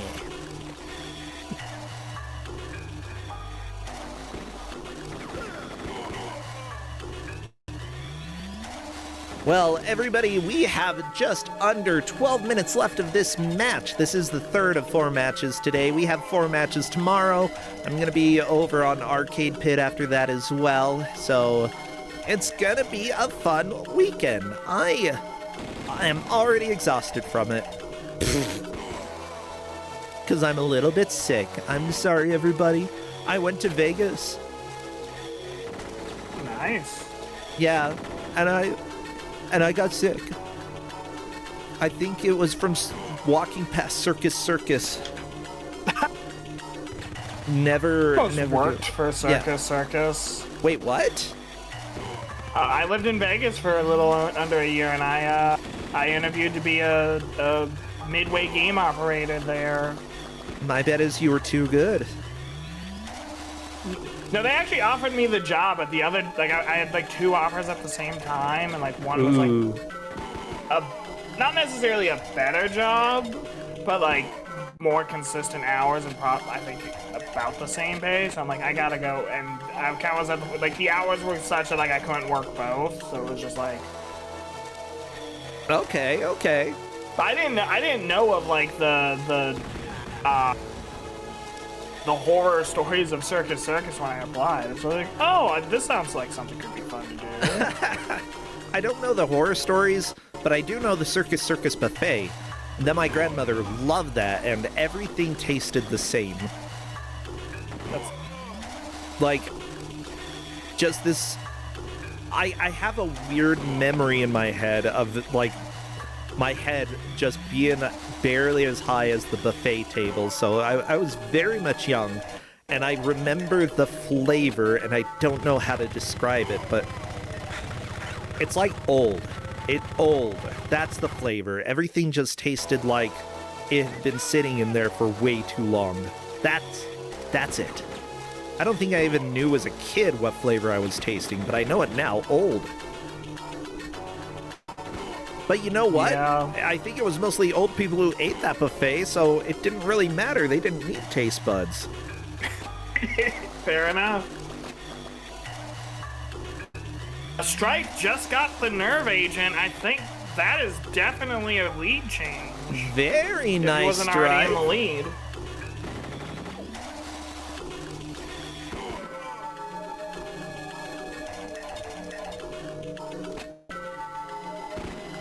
Well, hopefully he doesn't do anything with the nerve agent. Controller, don't make him... I like that we are being instructed, but we are also the controller. I'm a little confused Like, about it's like the controller puppet. is like the person who, like, you know, it's like how, like, you have the person who does the thing and you have the person giving the orders. But Yeah. Is it closer to like he has a joystick and he's controlling you, or is it just like you must do this and you're walking around crying? You're like, I don't want to blow people up, but then I think it's like a neural interface, like he's like linked neurologically, like, so like does he he control like with controls his it like Ooh, with his mind and body. Yeah. okay. I don't think you ever see the controller. You hear him a couple times, but in the console version, but you don't ever see him. And then he dies, and it's like, oh. Yeah. Question: is this character's like consciousness still there though? Is he like I'm? It's like repressed. Oh, okay. So And then when you get freed, you're like, oh, hey, I remember who I was. I had a lovely wife. She got killed. I'm gonna go kill the guy that killed my wife. So do you still remember everything that happened while you were being controlled, and it's just like you're... I don't think it's ever stated one way or the other. I need lore. If you're gonna make a game with this interesting, like, repression stuff, interesting repression stuff, if you're gonna make a game that, like, has this much depth to it, give me more. Let me know how it works. Like, in fact, have the character manipulate some of those elements so that, like, you know, they find a way out of the kill switch. That's interesting, right? Yeah. Like I said, to be fair, I haven't played the console version of this game since like 2022, 2023. So my memory is a little shaky on the specifics. Have a little girl go into the controller's room and start playing with him. That'd be fun. He starts doing jump rope. Just randomly in the middle of going through the Middle East, you know. Do. See, I should... Y'all, back in 2004, you should have brought me on to write your story. Actually, did I have humor in 2004? No, I tried to do improv. I wouldn't say that I had humor yet, but I did improv. Anyone would think improv requires a little humor. Oh, you silly. Oh. Granted, most of my improv experience is whose line is it anyway, so... Yeah, whose line is fine, but it's short form improv. I like the long form. Did you know that started off as a radio show?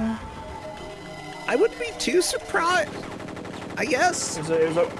It was a British radio show, and they had Hugh Laurie on an episode. Ooh, cool. AKA Dr. House. Yeah.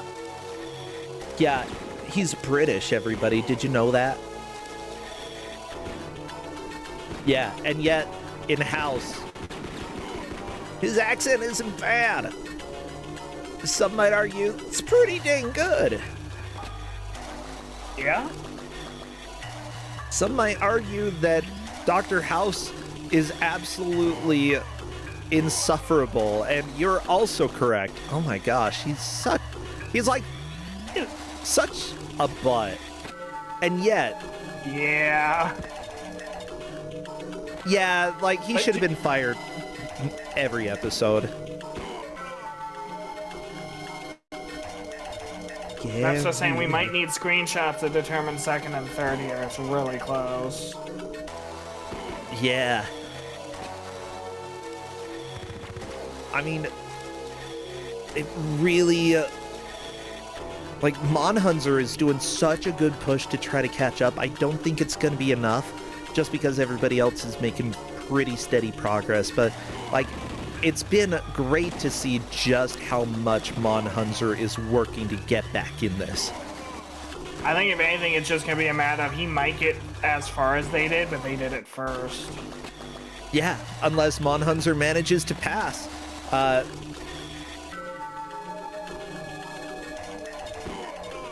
Monhunzer he is very close to second. I'm assuming that's referring to Monhunzer Adama. I believe so. And because So that, we like, could see like a last minute lead, second place change. yeah. I mean, that would be huge. Strife is on the third state part of this mission, which is, I guess, that looks the same as the first part, which is always fun.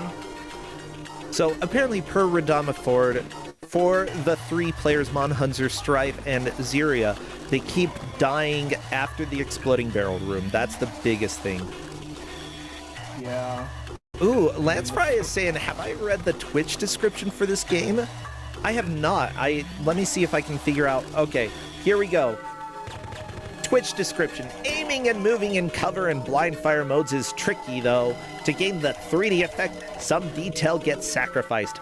Usually this is no problem, but occasionally you'll have a tough time recognizing an object. You move from area to area to engage a new group of enemies. You'll conveniently find crates for cover and barrels to help you pull off big explosions. Locking the enemy in your crosshairs, signified by your crosshairs turning red, doesn't guarantee a direct hit? With a question mark. Okay. The accuracy depends on the weapon of choice. A shotgun will normally provide a kill on the first shot.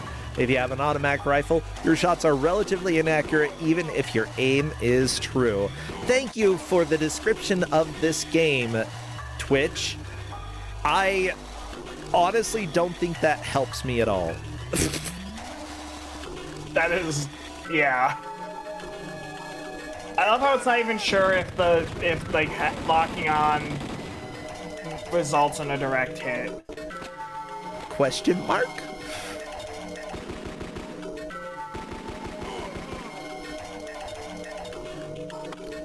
I didn't even know Twitch had descriptions of the games. That makes me very happy. Because that was a really crappy description. It has nothing. It's just like gameplay description, but not even a good description. Bowsney is probably secured second because he just grabbed the nerve agent. What? So it's between Ziria and Monhunzer for third. Oh, okay. You mean Strife grabbed it. No, I meant Bowsney. Bowsney's in first, like way in first. No, Strife is in first. What? No! Stop this. What are you talking about? Strife is at the boss of the level, a scientist. Bowsney just entered level section 2. A scientist. Okay, I like this boss. What? Look at him. Am I wrong? He is a scientist with a shotgun. He does. Yeah, he is. Oh my gosh. Oh, unfortunately, I think that's gonna that might secure Monhunzer in fourth, depending on if he got further than Ziria, because at death he's only got 30 seconds. Yeah, we've got 30 seconds. It's right towards the end here. I really enjoy the scientist attack, though. It's beautiful. I love how the two bosses in this game so far have been Scientist and Tank. I mean, what else is a boss? Not Donkey Kong. We Helicopter. already been through this. Okay, a helicopter, sure. That'd be The fine. final boss is Archer, who's just a dude with a big gun. And that, everybody, is time. I hope that you all have big guns. Pew pew. Let's celebrate everybody making it to North Korea. Yeah, there we go. This music is pretty celebratory. Let me take a look just to see if there is solid information on the placements here. Again, it was Strife who was in the lead fighting the scientist, Strife- right? Strife is the winner. Bowsney's in second. Third and fourth are still up in the air. Yeah, let me bug Strife. What is this music? What is this Why is Atalia Rorona? This is the weapon shop's old man. Okay. How amazing. How absolutely perfect. Oh, by the way, a lot of the players seem to have enjoyed this game, even though, I think that, it's not aged particularly well, but it still is a fantastic experiment, I feel, on the GBA. It felt, watching it, that there was a decent amount of lag, but they're like, this was so much fun. Yeah. Interesting.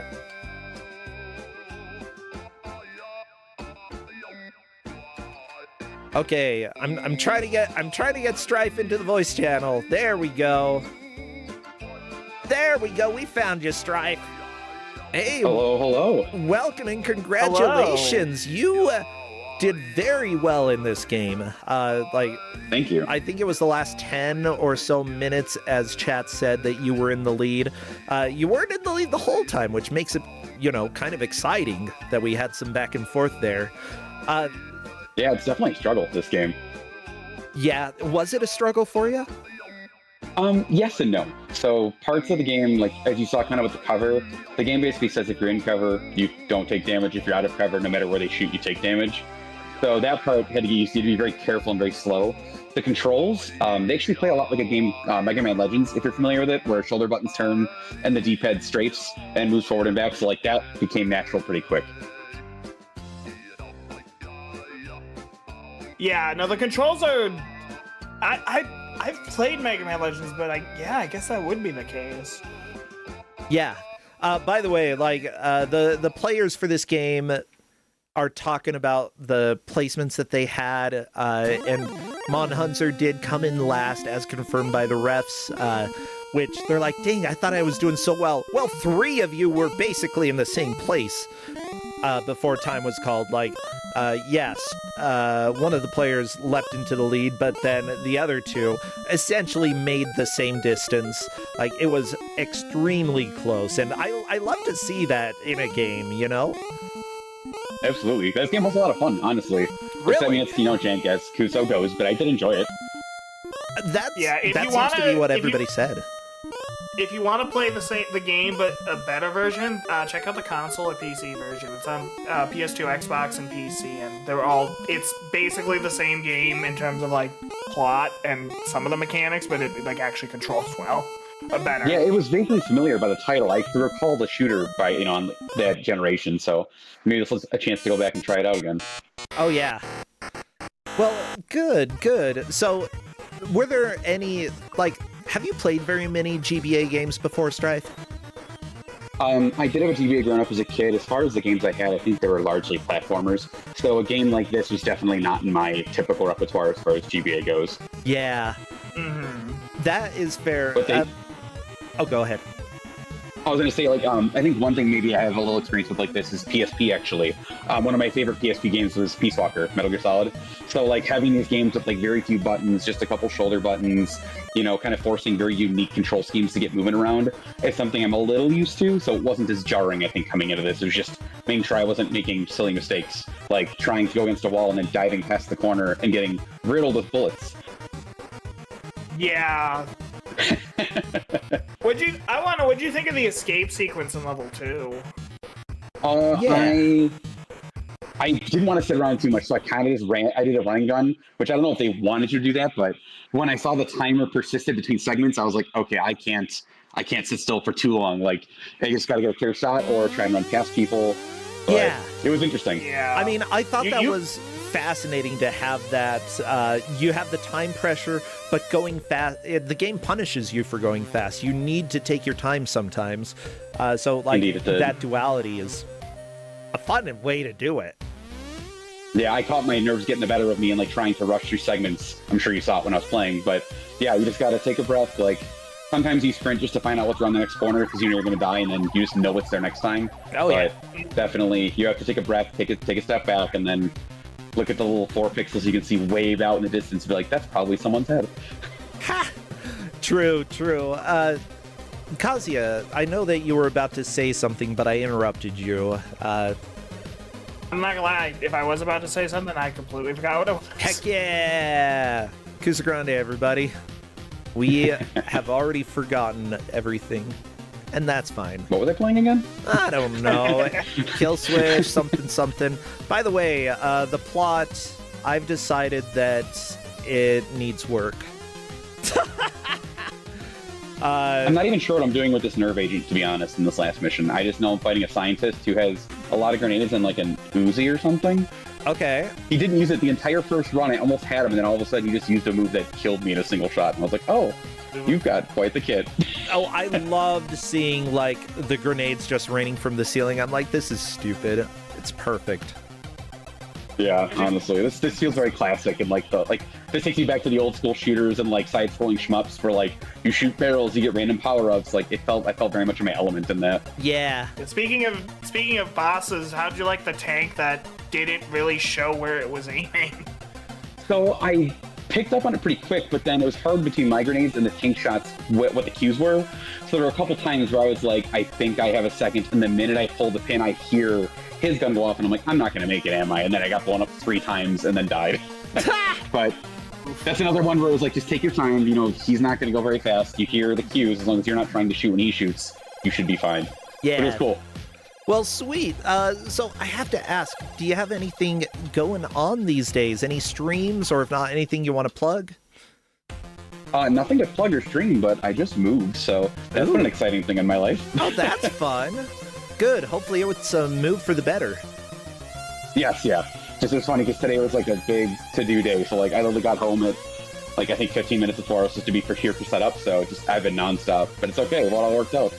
I'm glad. Well, good. Thank you so much. What about you, Kazuya? Anything you'd like to plug? Any shout-outs? Any games you've been enjoying? Mystery Tournament, obviously. If you're in that, you know. I did, like I said, during the match, I did actually just finish up the first Gears of War, so that was kind of fun. Other than that, Yeah. I'm through that really tough course I've been in the last few times I've GM'd, so I'm down to my last course before I get my degree. So. Oh, that's awesome. congratulations. Yeah, hopefully the rest of it goes well.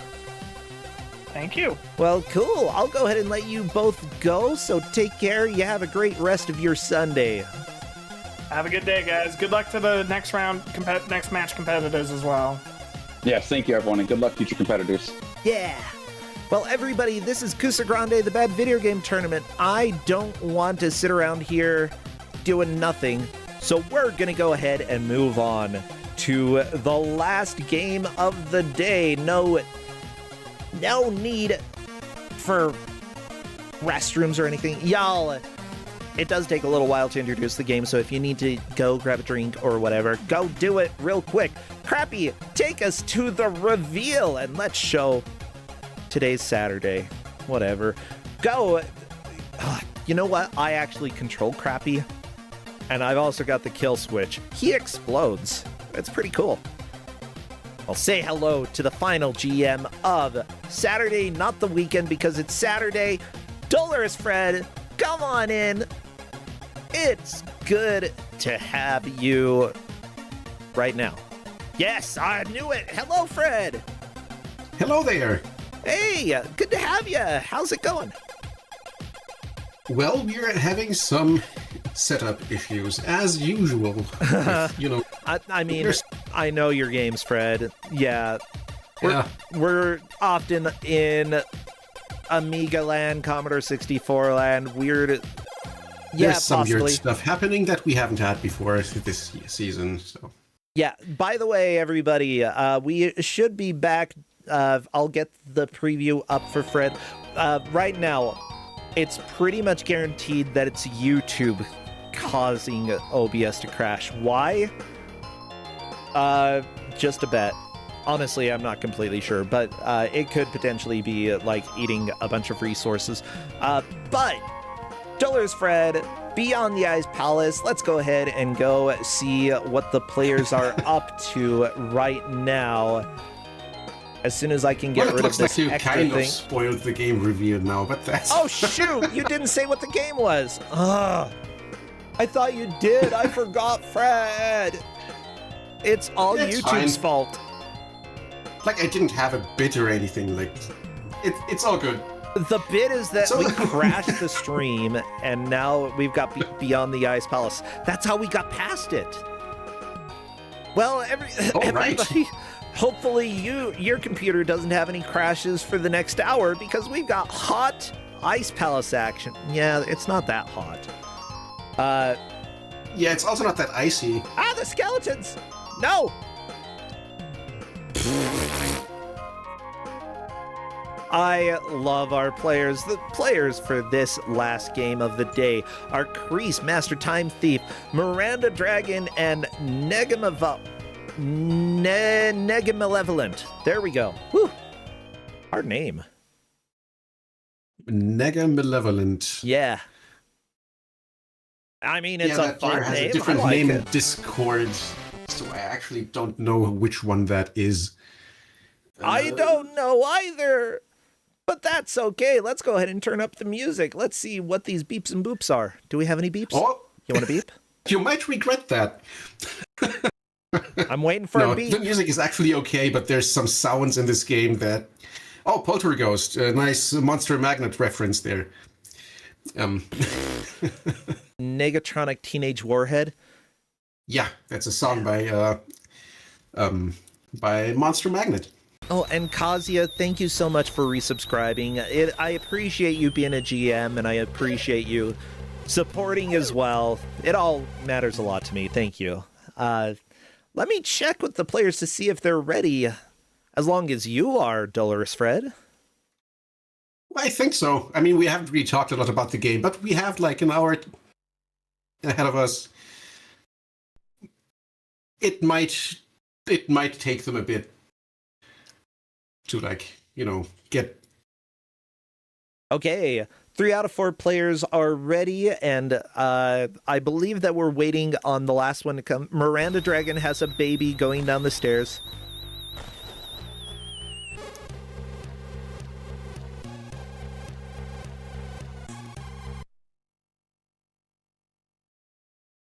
Blue boo, scary music.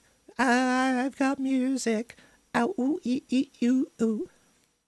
I still get money if you use Twitch Prime, you ask Kazia, and that is in fact true. Twitch Prime is certainly accepted in this realm. Looks like I might have to recapture Master Time Thief a tiny bit. Not a big deal, it's Amiga.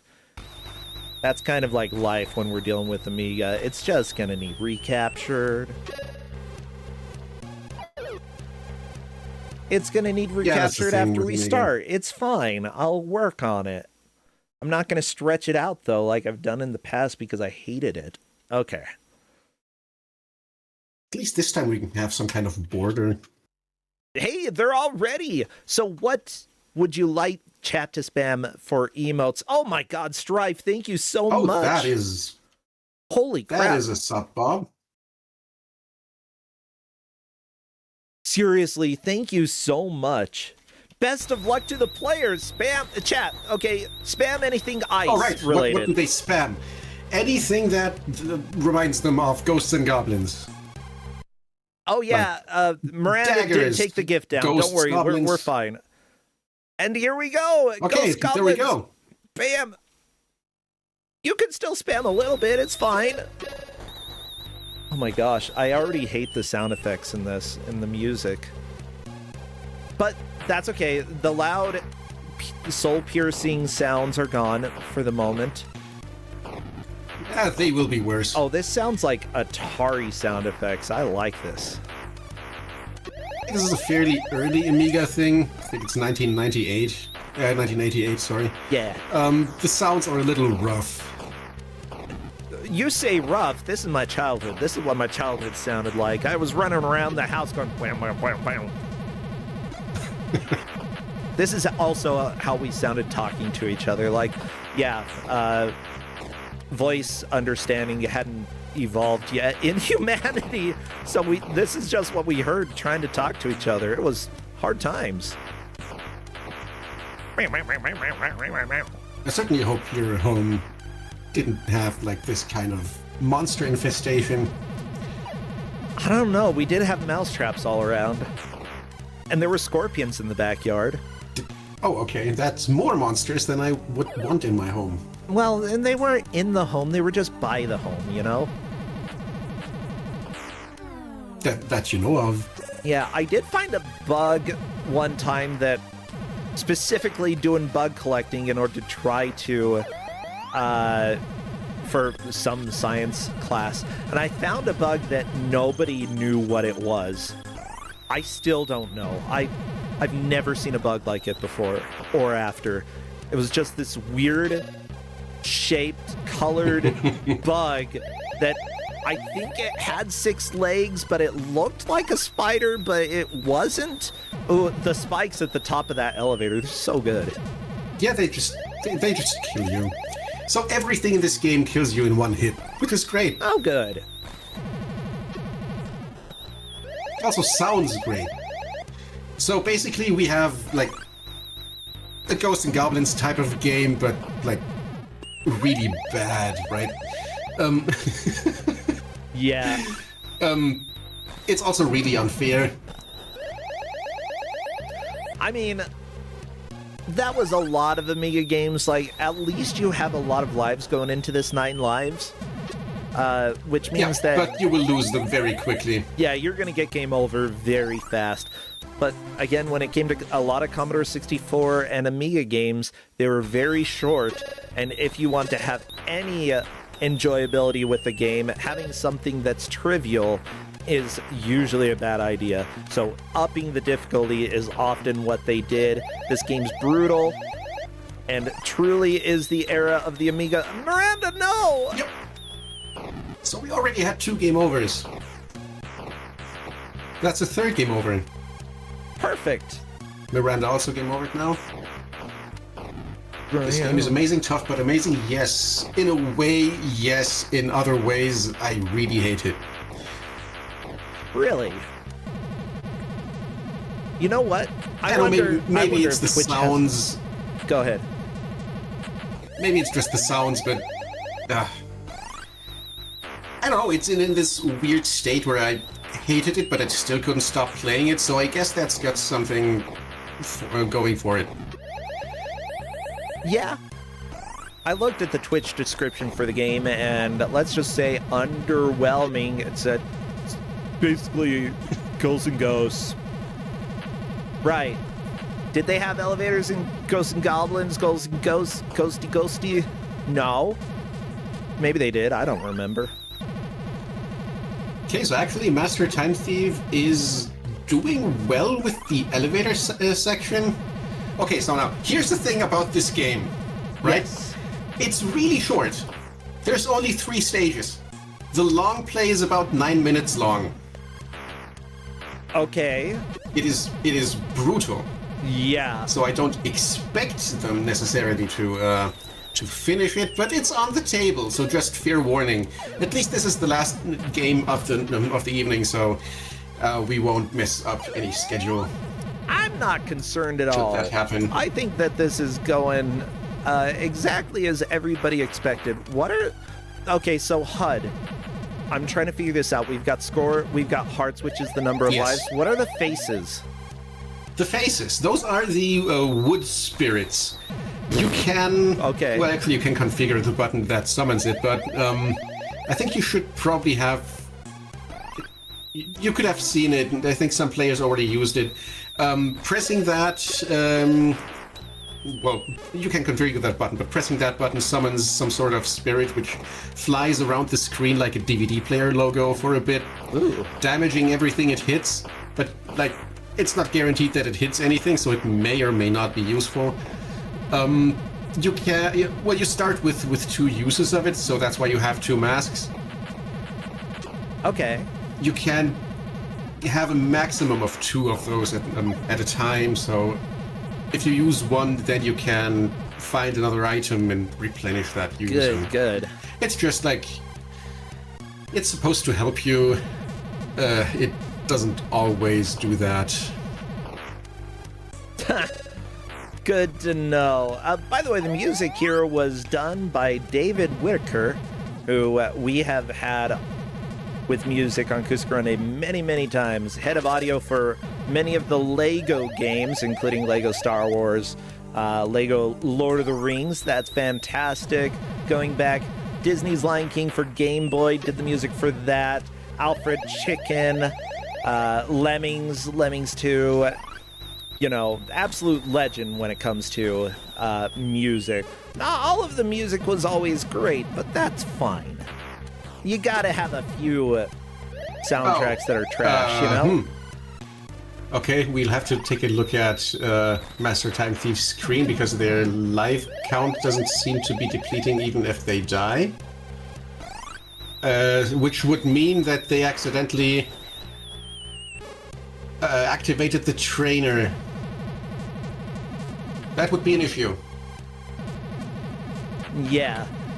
In that case, I think, you know, the refs would probably want to say if we need a reset on their screen or if it's going to be like an issue.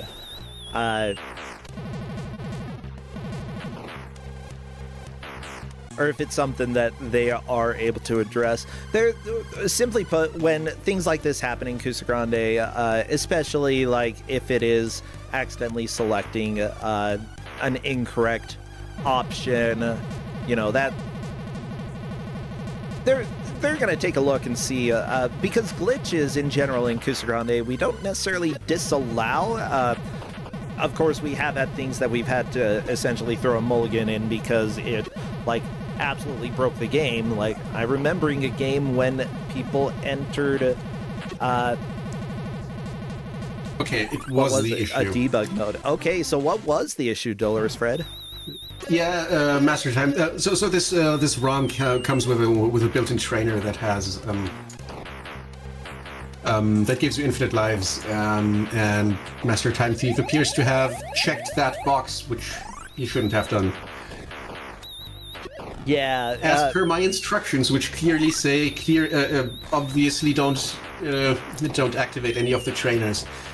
I mean, it just says custom 1.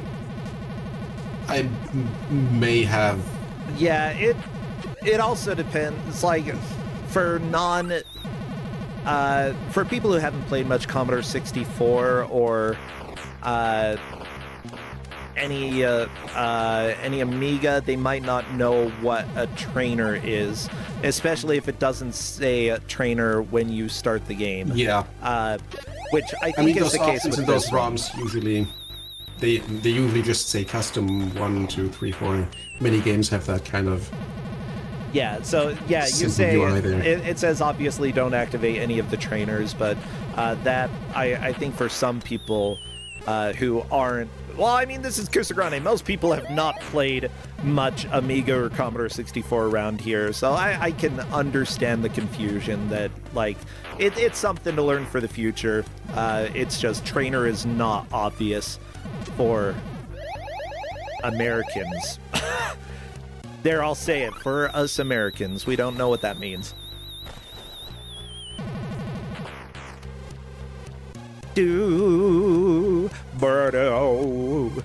I still dig the music. Thank you, David Whitaker. It, like, sure, hurts my ears every once in a while, but I don't care.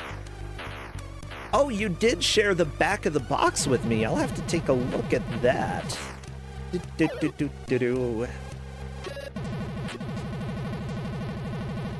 Okay, so a little information about the game. If I can manage to get this to scroll correctly. Beyond the Ice Palace and to the north, legend tells of a mystical land where strange creatures dwell. Remember, last game we learned the north was North Korea. It is a land of fantasy and magic, of goblins and ghosts. You cannot say that. You know that this is highly influenced by ghosts and goblins. Okay, fine. It's fine. It's fine that they referenced it. They do have goblins and ghosts capitalized as well, so Yeah, that's not an accident. I love it. I love it. Thank you. It is a land of fantasy and magic, of goblins and ghosts of good and evil. One night, a meeting was held between the ancient and wise spirits of the woods. They blessed a sacred arrow with the power of the woods. They couldn't find anything else. They just found this freaking arrow, which would summon a spirit in times of need and shot it into the air. Whoever found the arrow would find themselves in an adventure of fantastic importance. Yes, I love being in an adventure of fantastic importance. Yeah, it sounds like it would be something would be lost in translation, but I don't think that's the case here. I don't know, like, this was made, where was it made? I see, by Elite Systems, okay, and Elite Systems was in England. They just didn't have, they were like, we don't care about a story. Whatever, nobody else is going to care about the story. They're ripping off a well-known game anyway, so at that point... Yeah, see, we could have a game called The Fantastic Important Adventure. That'd be great. Now, Elite Systems made other games that other people here are probably aware of. Arnold Palmer Tournament Golf. That sounds fun. Dragon Slayer The Legend. Yeah, they made the Dragon Slayer games. But not the good ones. Beyond the Ice Palace, which we have here. I think I saw Cybernoid, or at least a version of that. I know Cybernoid. However, apparently it helped with R-Type. Which R-Type did they work on? Because if they... There's so many ports of R-Type. Oh my gosh, there's so many. If you look at publishers, there are more publishers for R-Type than developers for the game that we're watching right now. Holy crap. I mean, seeing that Amiga games sometimes we had like 2 to 3 developers in total. It's actually not that high a number. Yeah. What's that rapid fire sound I think this game is bad, says Kreese in the match chat.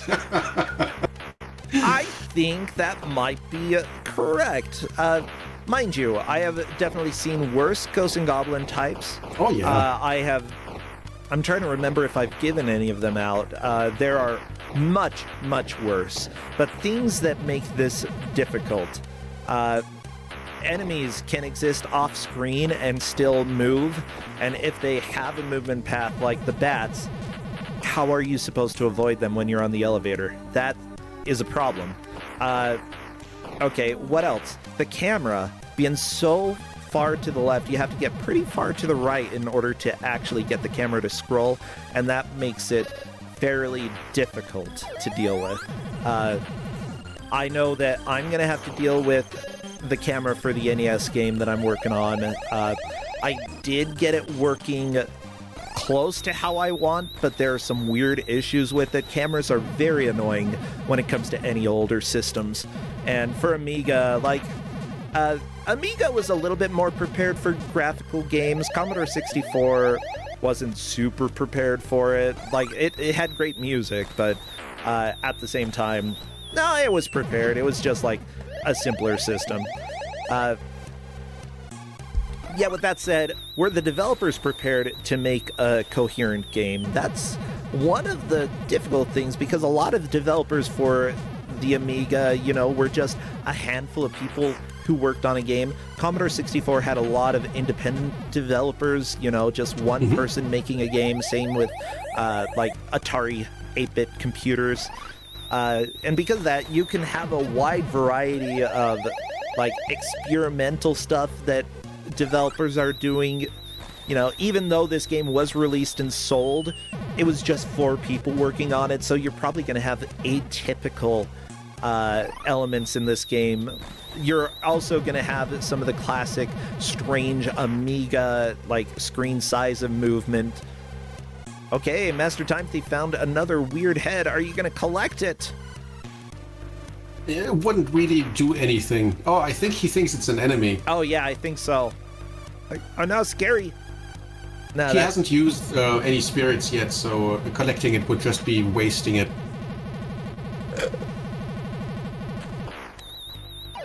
Yeah, but Which is what he did. at the same time, I don't know if he's really found any use for the spirits. Now, I'm going to put the tracker up because it won't necessarily help us. Well, maybe it'll help us tell who's in the lead. Of course, I will shout out the referees in a second because they make our life so much easier. And after I get everything into the right place. Sweet. Okay. It takes a while, everybody. Life is hard.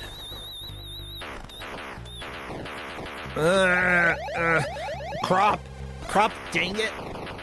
So as expected, that elevator section and the boss following it is like the first real wall in this game. It's so finicky. Oh, There's like 3 bat enemies that will just like spawn camp you basically when you drive up that when you ride up that elevator, and basically the only way to deal with that is to kill them all on your first way up. Yeah. Because if you don't, getting back up without them killing you is going to be extremely hard. The thing is, spawn placements are often set, but if there is any RNG to the enemies, after they spawn, you're going to have a nightmare trying to figure out where they are. Big thanks to the referees, by the way. The referees for this match who are helping to track are Taven, deeply relates to angry tree stumps. Oh my gosh. I don't think I've ever thought about it. I don't like tree stumps, especially if they have faces. Those are creepy. The strong as heck Ice Hazel. Ooh, I didn't know ice could be strong as heck. But I imagine it could be. Wood Spirit Alapex.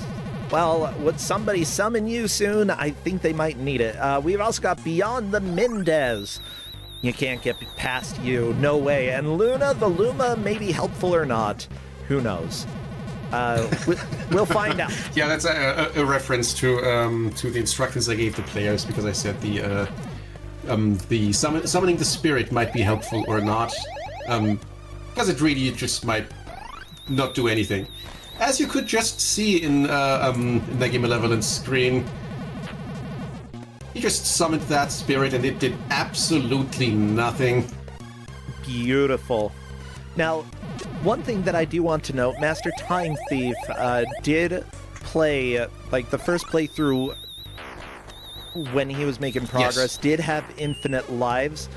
So, you know, that was enabled on accident, I believe, on their part. The thing is, like, even though he did have to go back to the beginning of the game, I don't think it's going to matter too much, and actually might have been an advantage having seen a little bit more of what's to come. But that's if Master Time Thief actually remembers what's to come, which we've seen people dying in the same places over and over again. It might not matter too much. Oh, Crease, no!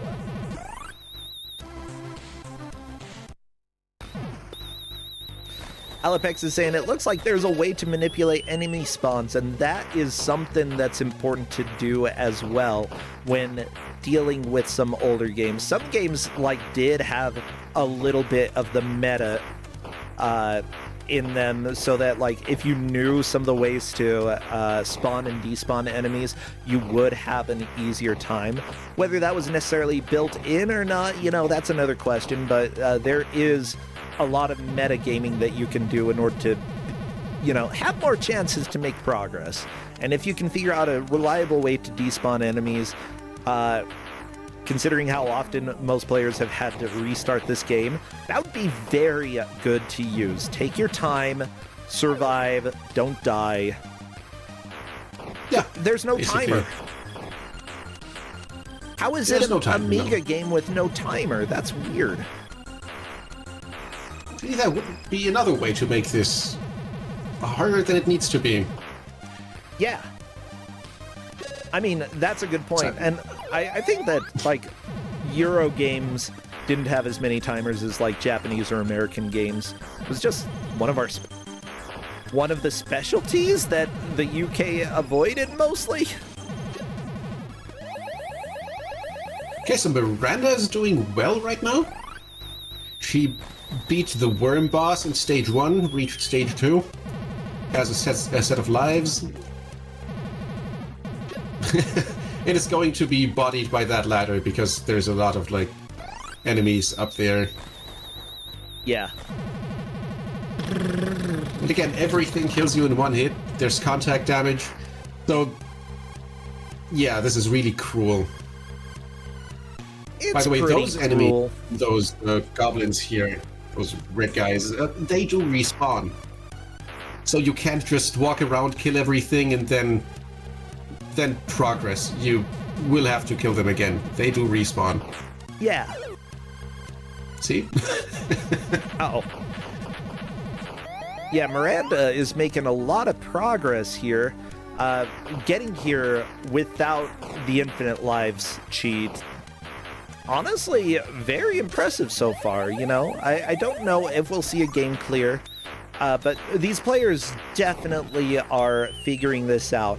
Now, for everybody here, these players did come in third place in their first match. That means that one of these players will be eliminated due to this game. They need to not come in last place. That's the biggest thing. And right now, Master Time Thief is in that spot of danger, but could potentially move out of it. We'll have to see. Yep, that wasn't enough to kill the boss. Yeah, But you know, so much for it being a good thing for him that like gathering that information from that run with infinite lives that he had. He's in last place right now, so he hasn't managed to reach that high mark yet. So.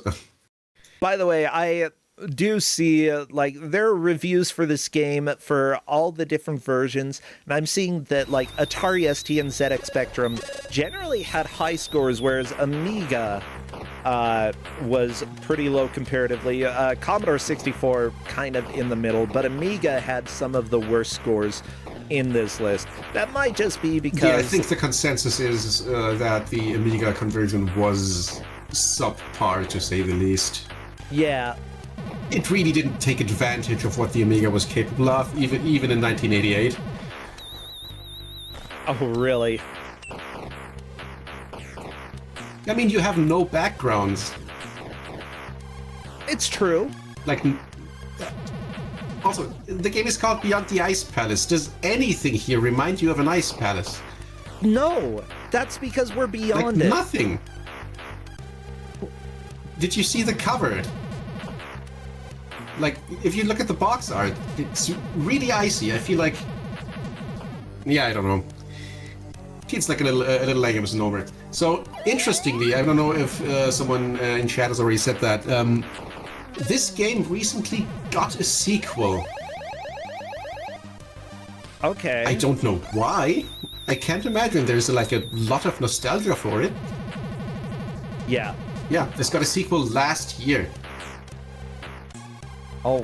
I have bought it. I have bought it on Steam. I haven't played it yet. But I was looking at the store page, and of course, one of the reviews was by Macaw45, because of course he played that. Of course, Macaw did. Yeah. Yeah, I'm taking a look at a place that did a review of this game. They gave it a 1 out of 5, and like, yeah, that's their lowest score I think that they give things. And it says, think of a land far away and full of mystical creatures. You're now entering beyond the Ice Palace. This place could have been a dream, but there's one slight problem. Good and evil don't get on at all. What a surprise. The nasty evil forces have taken it upon themselves to be extra devilish this month. They killed innocent woodcutters and burned down their houses with their families still in them. At least that'll stop all the trees being cut down for no reason. Thanks, chaps. The good people are beginning to see that everything isn't what it was and have decided to appoint one person to sort it out. They fire a magical arrow up into the air, and the person who retrieves it will find himself in a weird and mystical adventure. Yeah, you guessed it. You're the idiot that picked up the arrow, and now you're going to pay for it. Helping you on your quest are a couple of spirits that cause quite a bit of damage to the evil minions that prowl the forest. Simply make your way through the fantasy worlds trying to survive while picking up various energy replenishers and extra bonuses. When you first start playing Beyond the Ice Palace, you would think you're replaying on a Commodore 64.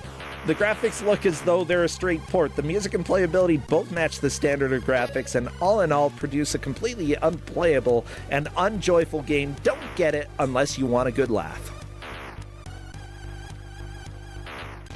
I hope the players are having a good laugh. Well, I know that at least 2 do not. Oh no. One called it a cruel joke. Another said, I think this game is bad, so much for that. It's not great. One said, I don't like this game. Is this game some kind of cruel joke? I love it. Okay, so Kreese is doing well? That part here is kind of annoying. Yeah, exactly. That's what happens here. So one of the issues this game has, which makes it really cruel, is that you have no good way of avoiding enemy projectiles. Like, none at all. Yeah. They move pretty fast. They will hit you. Unless you can, like, fall down a ledge or something and avoid it like that, but you can't like jump over a projectile or anything because your jump height is pathetic. Yeah, like if you are near a ladder you might be able to adjust, but even Miranda Dragon after that shock came out was not able to adjust. It's too fast. Projectiles are so fast.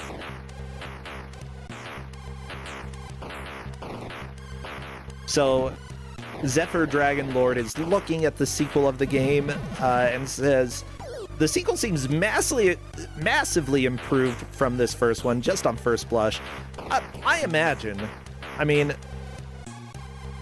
I don't... Yeah, I'm really looking forward to trying it out. Then again, haven't had the time yet, but... Big question is, like, are the Commodore 64 versions or the Atari ST version got pretty high reviews? Are they better than this? I can't imagine the Atari ST version being any better. Usually Atari ST and the Amiga versions are almost identical. The Commodore 64 version, I think, is a little better remembered. Okay. Like, there's more fondness for that. Ooh. But, I kind of like I like the sprites more than the art in this version might be better technically, but the style of the pixel art is just so good on the Commodore 64. I'm not sure about like on the Amiga, especially since this is an early Amiga game.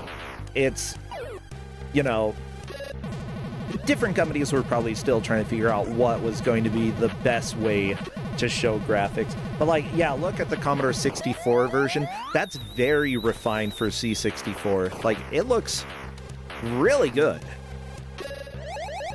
Yeah, it doesn't even look all that different from the Amiga version, which is the fun part. Yeah, Amiga is very, very similar.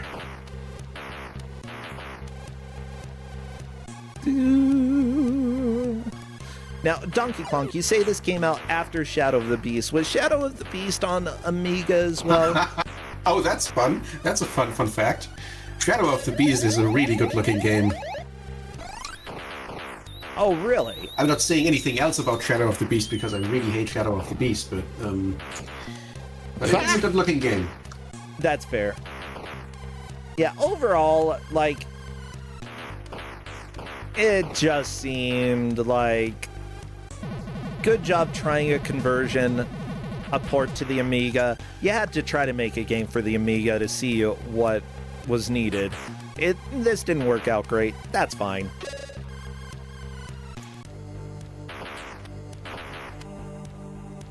But, you know, at the same time, like, there's a lot to like about what's happening here.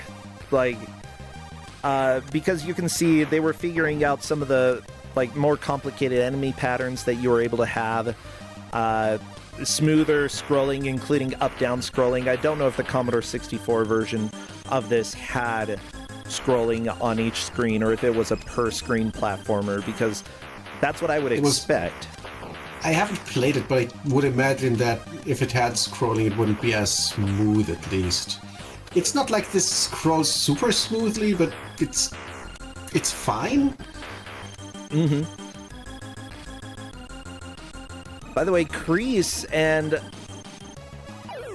Nega Malevolent are both on level 2 right now. Kreese doing well. Nega Malevolent has more lives, but I think Kreese is deeper into this level. Fighting werewolves, yeah. I love how evil this game is to, like, be like, here's a dagger in the way that you have to pick up. You know how a curved object would really help? Move, yeah. Yeah. Use your your screensaver face. Oh, come on, you gotta at least use it before you pick one up. Right? I would. Yeah, you can have a maximum of 2. No, Miranda Dragon! I would always use one of them on the boss in stage 1. Kreese, that is a game over as well. Time to go back. Now, who is in the lead? That's probably a high mark. Probably Kreese? That's third platform. Ladder to top floor, so Miranda. It looks like Miranda would be in the lead. Okay. Yeah, Kreese, one floor below the final platform. Miranda in a very small lead. But we still have just under half an hour left, and with how brutal this game is and how short it is, literally anybody could suddenly jump into the lead. You never know. It's not over till it's over for any of the players. Yeah, like you literally can beat this game in 7-8 minutes. If you really know what you're doing, if you know the spawns of the enemies. So every run that you do should get you a little closer to being able to complete it. Yeah.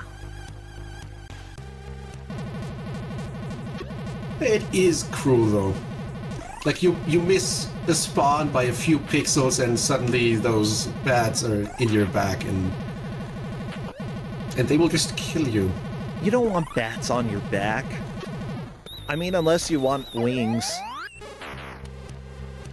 Yeah. Like having bats as part of your back, you mean? How about what if we just train bats to, like, grab my clothes and fly? That'd be so cool. Oh, you mean like in Dark Souls when you get to an Orlando? Yeah. except it's bats. Not really bats, but and like 50 bats. Give me 50 bats. We're gonna learn how to fly. It's gonna be great. It's like an evil version of that house from Up. Evil Up house, yeah. Although, that's assuming bats are evil. That's okay, bats can be evil for this purpose. That'd be fun. Yeah, I'll wear cloak. It's OBS. It's OBS, baby. Hey, everybody. We're back. Sorry about that.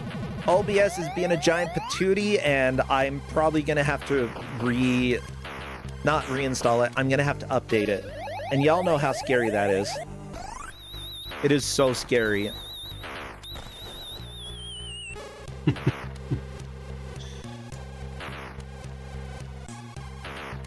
Because every time you update OBS, you're like, is it going to work better or is it going to work worse?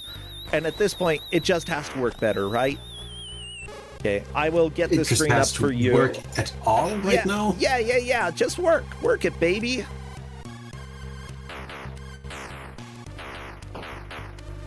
Is it because... I'm just trying to think. Are there any games that I started playing that could be a bug? Are there any games known to install on your computer and then OBS doesn't work anymore? Because if so, I might have one of those games. Usually when OBS doesn't work anymore, it's because of an update. Yeah. I usually try to avoid the newest version of OBS until I know from other people that it's stable.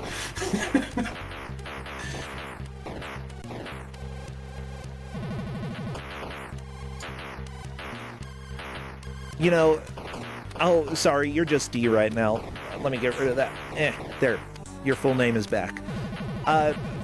Somebody did try to get a quote from Nightbot for OBS, and the OBS that it pulled from was in the middle of the word lobster. So I really appreciate Nightbot being optimal and, you know, hearing we're talking about OBS. Let's go ahead and discuss the lobster. I remember Peach the Lobster. Oh man. Oh yeah. That was a thing. Ooh, games developed by me crash OBS. I do have games developed by me on my computer. I have to delete them, Dolores Fred. No! Oh no! My games!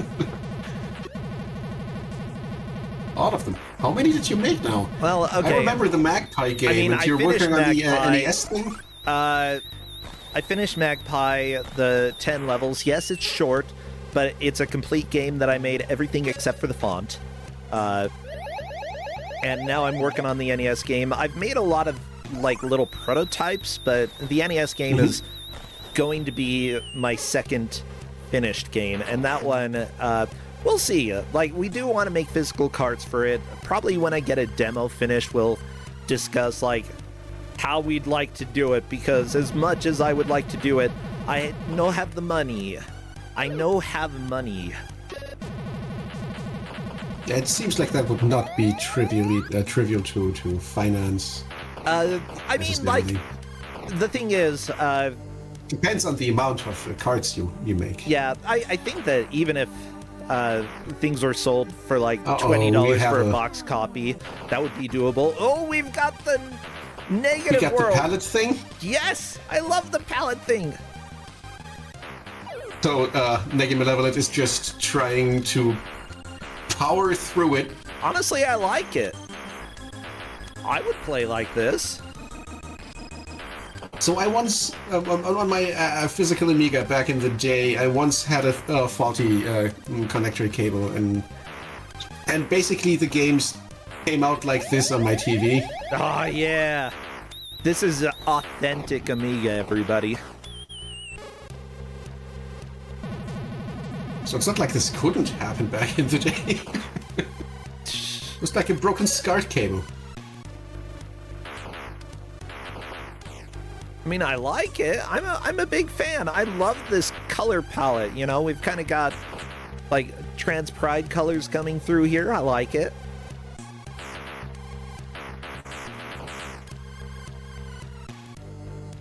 Meanwhile, everybody has boring, this is dungeon, this is a cave. We've got a freaking ice palace on the right. Yeah, right. Now it looks like an ice Yeah, palace. we're in kinda. the ice palace. Just gotta get beyond it now, right? I like the ice palace. I want to stay here. Neg Malevolent on to the second level. The one difficulty is that it could be a tiny bit harder for refs to actually keep track of what's going on here. So refs, yeah, I think that you can still pretty clearly see like how far somebody gets up ladders and stuff, though. Oh, Neg Malevolent just trying to rush. You kill the enemies. Take your time. Kill the enemies. Don't go fast. don't move too far when you have killed the enemies, because they will respawn in level 2. Oh no. Well, that's fantastic. Okay, Miranda trying to figure out when do I go in order to get across. Woo! Oh, and we got... Why would you take the dagger there, Miranda? Why would you do that? The dagger is the worst possible weapon for this enemy. Sometimes you see a pickup and you grab it. Welcome Actually, to my it's not life. the dagger. I The mean, dagger would do thing it. has a different... Honestly, if I see It's a not knife on the actually the ground, I'm worst. picking it up, and then I'm stuck with the freaking knife. I mean, I love this type of trolling by developers when they just put the most useless weapon for a part right in front of you so that you can barely avoid it. I prefer when it's like somewhat easily avoided because it's slightly off your path, but it's very easy to like take a quarter of a second to step off of your path, pick it up, and now you have a crappy weapon. Because everybody is going to do it at least once. Everybody's going to grab it. They're going to be like, is the dagger better here? And then they're like, oh no, no, it's not better. No. And then they'll still accidentally make that mistake later on because now they think, I see something, I pick it up. Okay, so now this, to the right of Miranda, that's the dagger. What? The thing that she's shooting right now, that's not the dagger, that's like a short sword. I actually don't know what the weapons are called, I'm just going by looks. Could be going by vibes. What vibe does the sword give me? It's very stabby. Yeah. I mean, unless it's more cutlass. Cutlass, not stabby, it's more slicey. It's also more curvy. Yeah?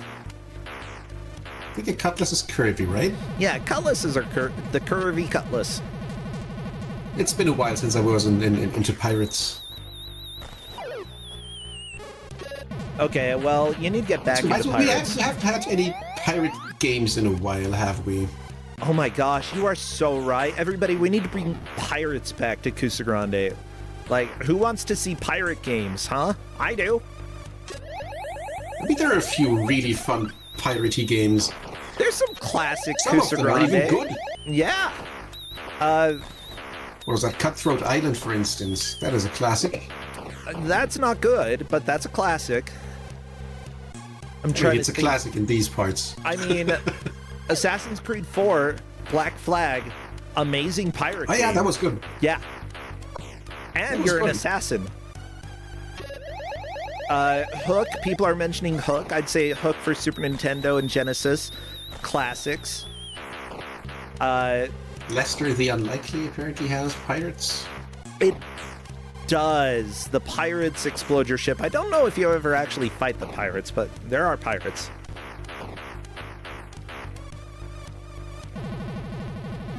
There's also Skulldagger, which feels like it would be a pirate game, but it's not. Yeah, what the crap?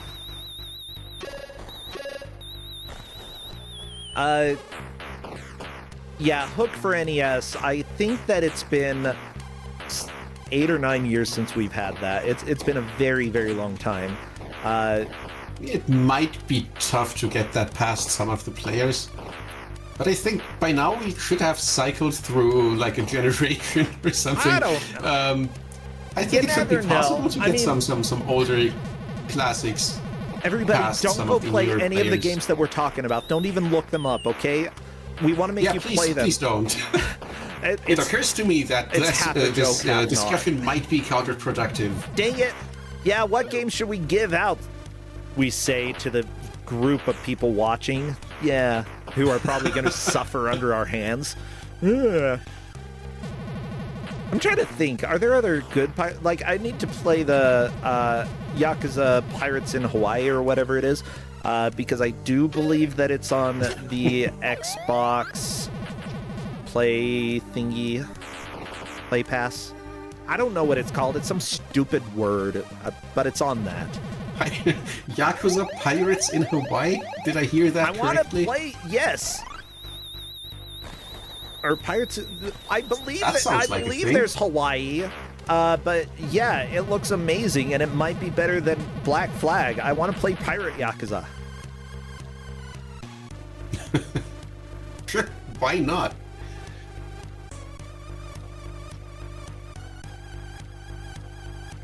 Other games. There was a multiplayer pirate game that I played a little bit, but nobody played with me, so I played alone. I was like, this seems like it could be fun with people because you're on a big boat that needs multiple people to sail it. So you can't sail a boat alone.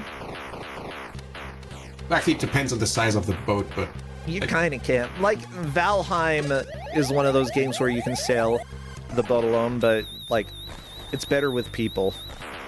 Because then they can defend if, like, a skeleton walks up to you because you're on really shallow water. I don't know. Cervantes is a pirate in Soul Calibur? No, that's not a pirate game. That's Soul Calibur. It doesn't count.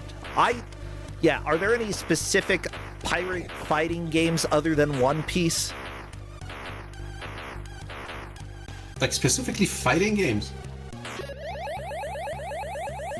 can Yes. barely think of pirate games at all, and I don't play fighting games. Ooh, Apple II game called I almost said Squashbuckler. You know I mean, what? I appreciate all the ideas for the GMs that we get in chat. So. Yeah. Anyways, Sid Meier's Pirates, of course. I think that's the quintessential pirate game, right? I have never played Sid Meier's Pirates, but maybe I should. Is it actually good? Yeah, I enjoy it. I Okay. mostly played that remake. It's just nicer to look at. Ooh, there was a remake.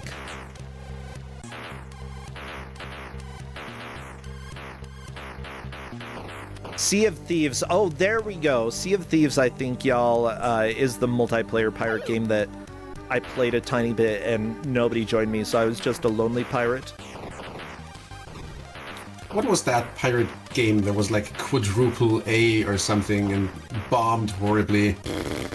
Yes, the quadruple A pirate game. I have no idea. Like Skull and Bones, something like that. No.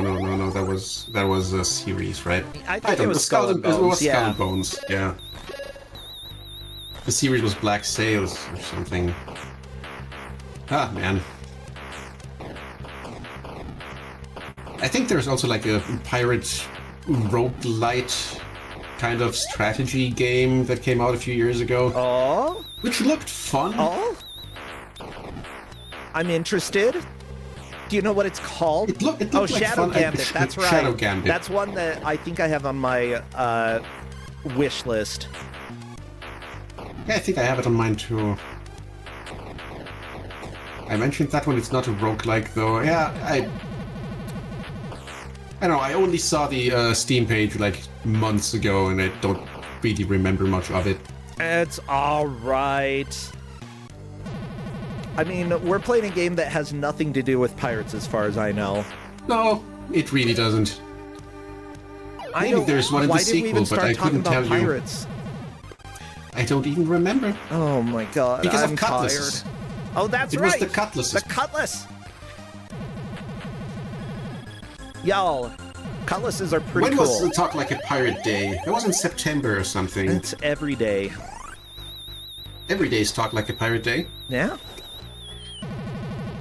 I mean, If do you're you a drunk ever like go Scotsman, around the house and accidentally just yar at somebody? I do. do your neighbors like you, bro? We don't talk. My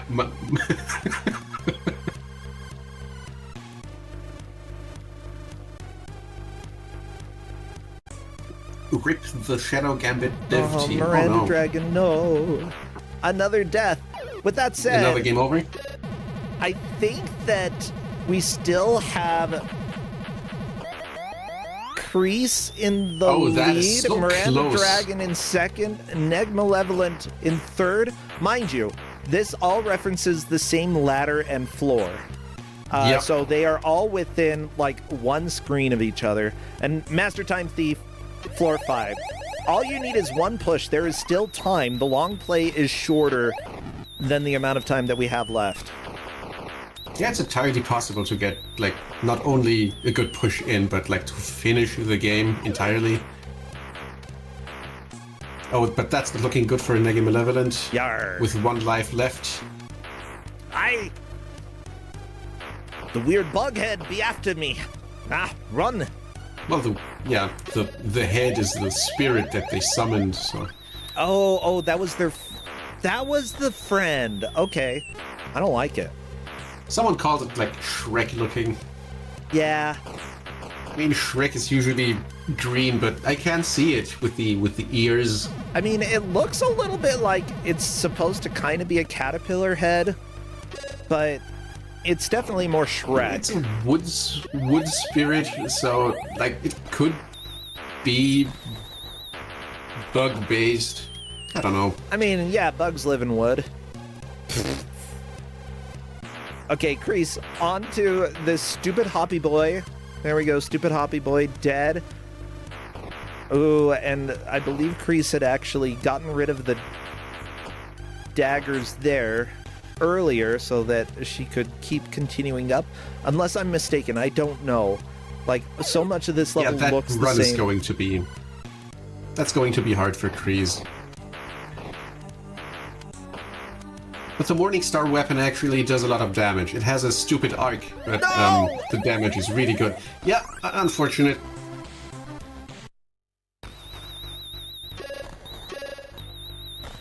So now let's look at Master Time Thief. Maybe that could be a good push. Maybe. Man, this is really, really close. It like honestly is 3 out of 5 or 3 out of 4. 4 players. Same there platform, are 4 players. Basically. 3 out of 5 players are right in the same place. Jeez. Ooh, somebody bringing up the game sounds. Pisces Havoc, which I feel like we've had it on Kusogrande. Even though I kind of think that the game is good, it's also not great. I don't but remember it's good. that one. Like I think that it's cool. A lot of the bosses are cute, if I'm not mistaken. That's the best part of the game, the cute bosses. It's a pirate like, platformer cute that bosses. kind What of about, feels like it's Sonic, except you can't go fast. I mean, it's better than, like, Jazz Jackrabbit, which feels like Sonic, but you shouldn't go fast. I mostly just, played like, the Christmas die. Jackrabbit games, which was fun. Oh yeah, I played a ton too. They're good But games. you can't play it like running around like Sonic. That just doesn't work. No, you're dead if you do that. Oh, Miranda got selfish and grabbed the wood sprite head, but unfortunately already had 2 of them, so it doesn't matter. They don't stack. You Does can't anyone stack heads. mention- They're Yeah, you circular. They're just gonna roll off each right. other.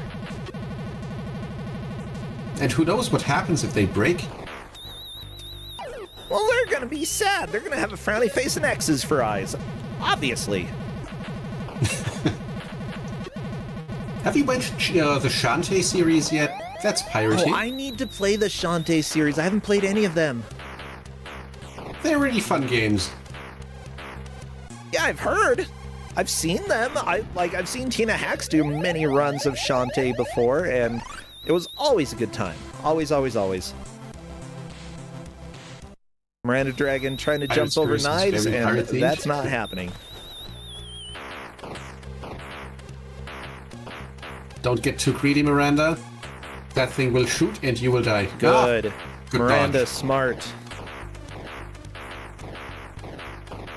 That enemy is also a bit of a bullet sponge, especially if you have the dagger. The dagger is the lowest DPS weapon in the game. Oh, and of course, dude just shows up on the left side of the screen, floating around being like, hey, what's up, Miranda? I'm gonna shoot you now. Yeah. So if I'll be very Miranda careful. can use this final life effectively, she could potentially move into the lead, but we've also got enemies with projectiles here. Do not like them. Do not Yeah, be trust them. very careful here. Take your time, and Miranda is taking her time. Is this Yeah, the final inching forward. platform? I would have to look at the map. It looks final-ish. Yeah. Well, this... We'll have to see Miranda right at the ladder from the final... Yeah, just don't die. There go we up go, the ladder, Miranda's and through. that's it. That's stage 3. Let me see if there's any other music on this stage. Come on, Miranda. There is. Finally, some more music. Yay.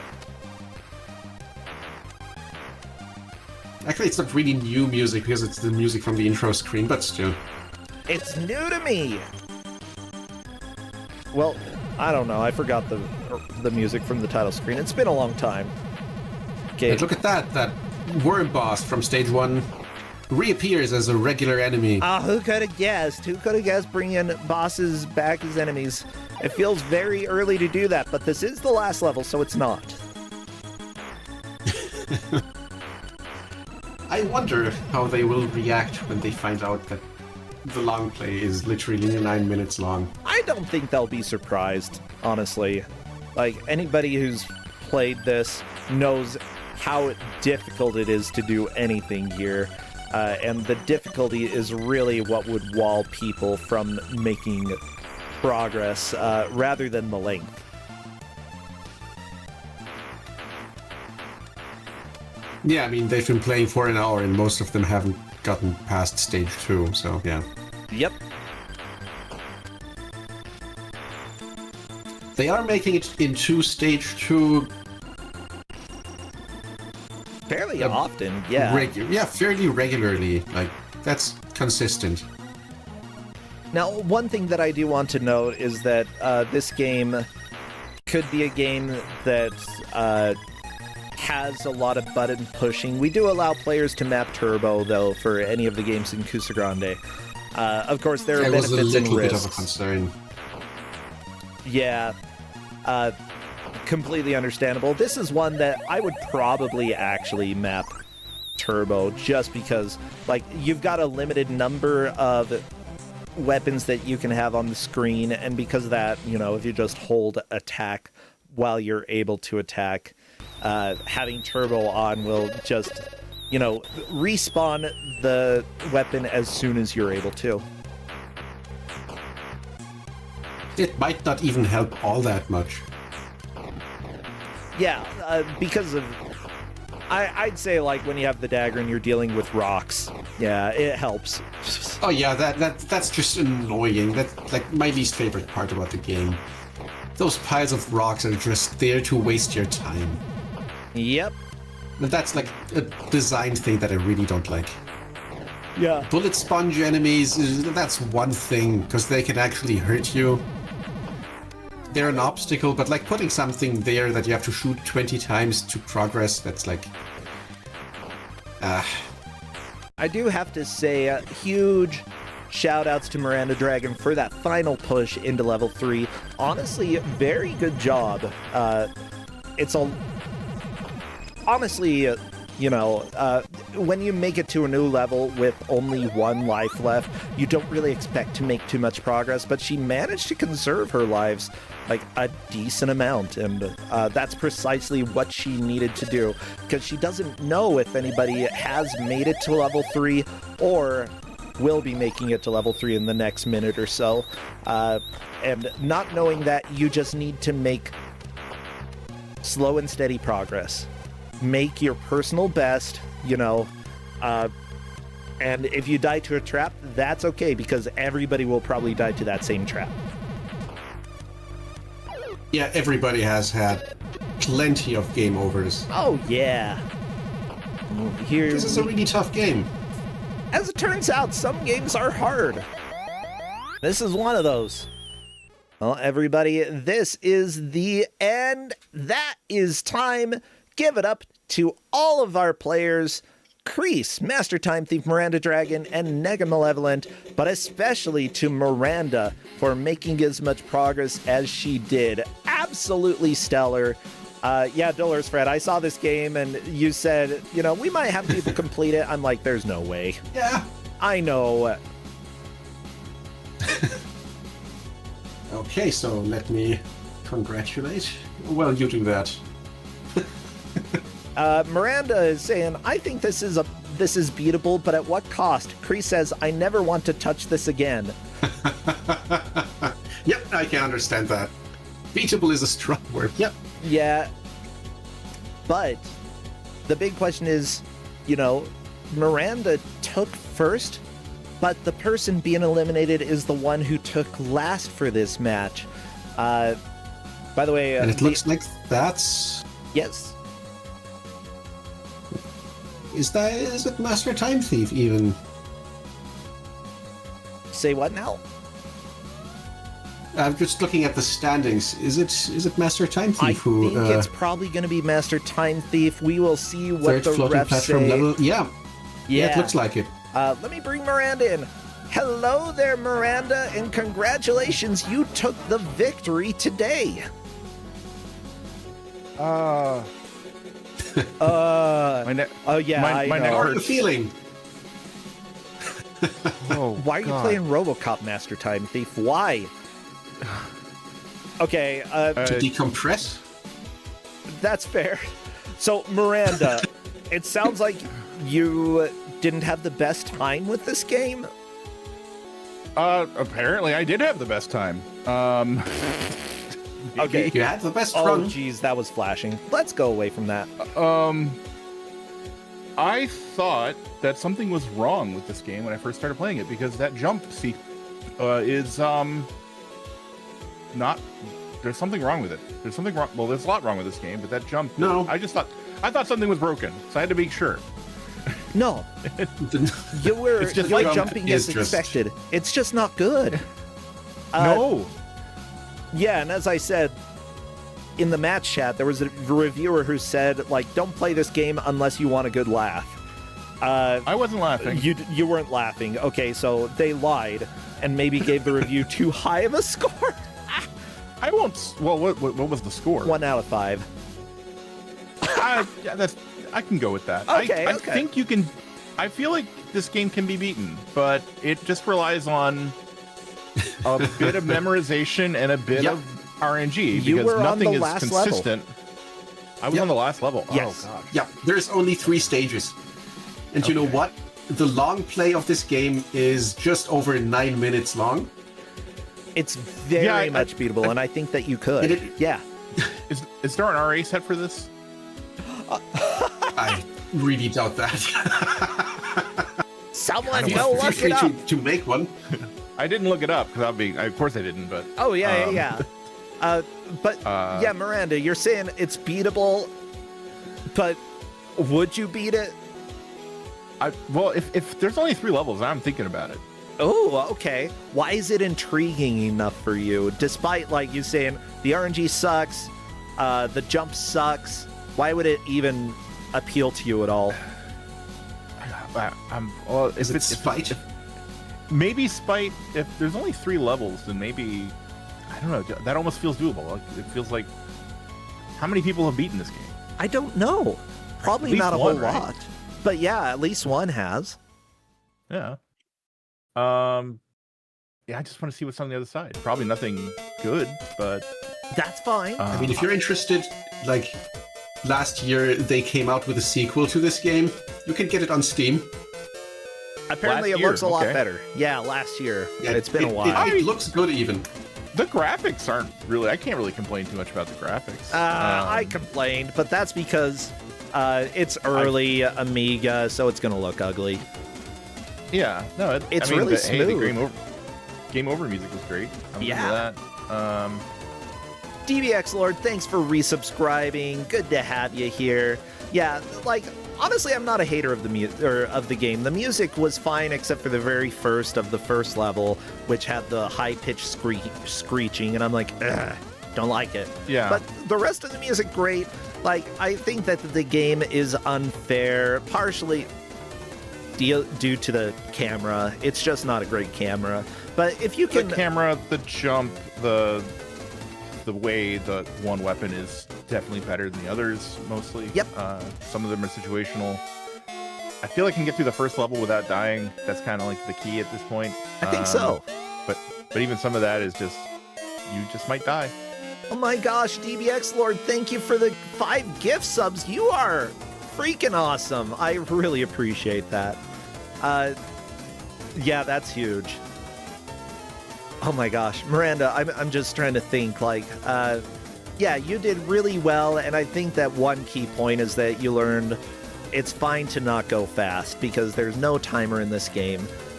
You don't have to worry about that. Just take your time and make sure you don't die. That's the key to living. Of course, there are times that you need to go fast, but that's what learning the level is all about, you know?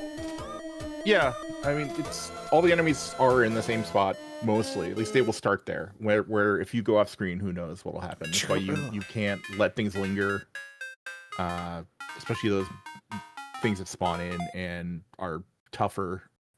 Yeah. You just have to deal with them before they get out of hand. Yeah, because they spawn in the same place, but where they're going after that is a big question. Oh my god, Taven, thank you as well for the gift subs. Oh, that platforming section at the end of the first level is kind of crucial there. If you don't just take care of that first blue guy, it's just, you might as well start over. Oh, for sure.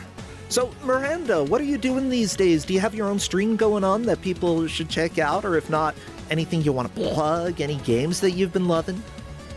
I stream occasionally. I've been needing to stream more. It's just finding the energy after work. Oh, A little tricky, but I want to get back into it a little bit more, because I had a streak going for a while, so I need to try that again. Yeah. Otherwise, I've just got too many unfinished games that I need to get back to. Ooh, like what? I have never finished BG3. Baldur's Gate? Yeah, I never finished Neither Baldur's have Gate 3. I need to get back to that. I got to Act 3. It's pretty good.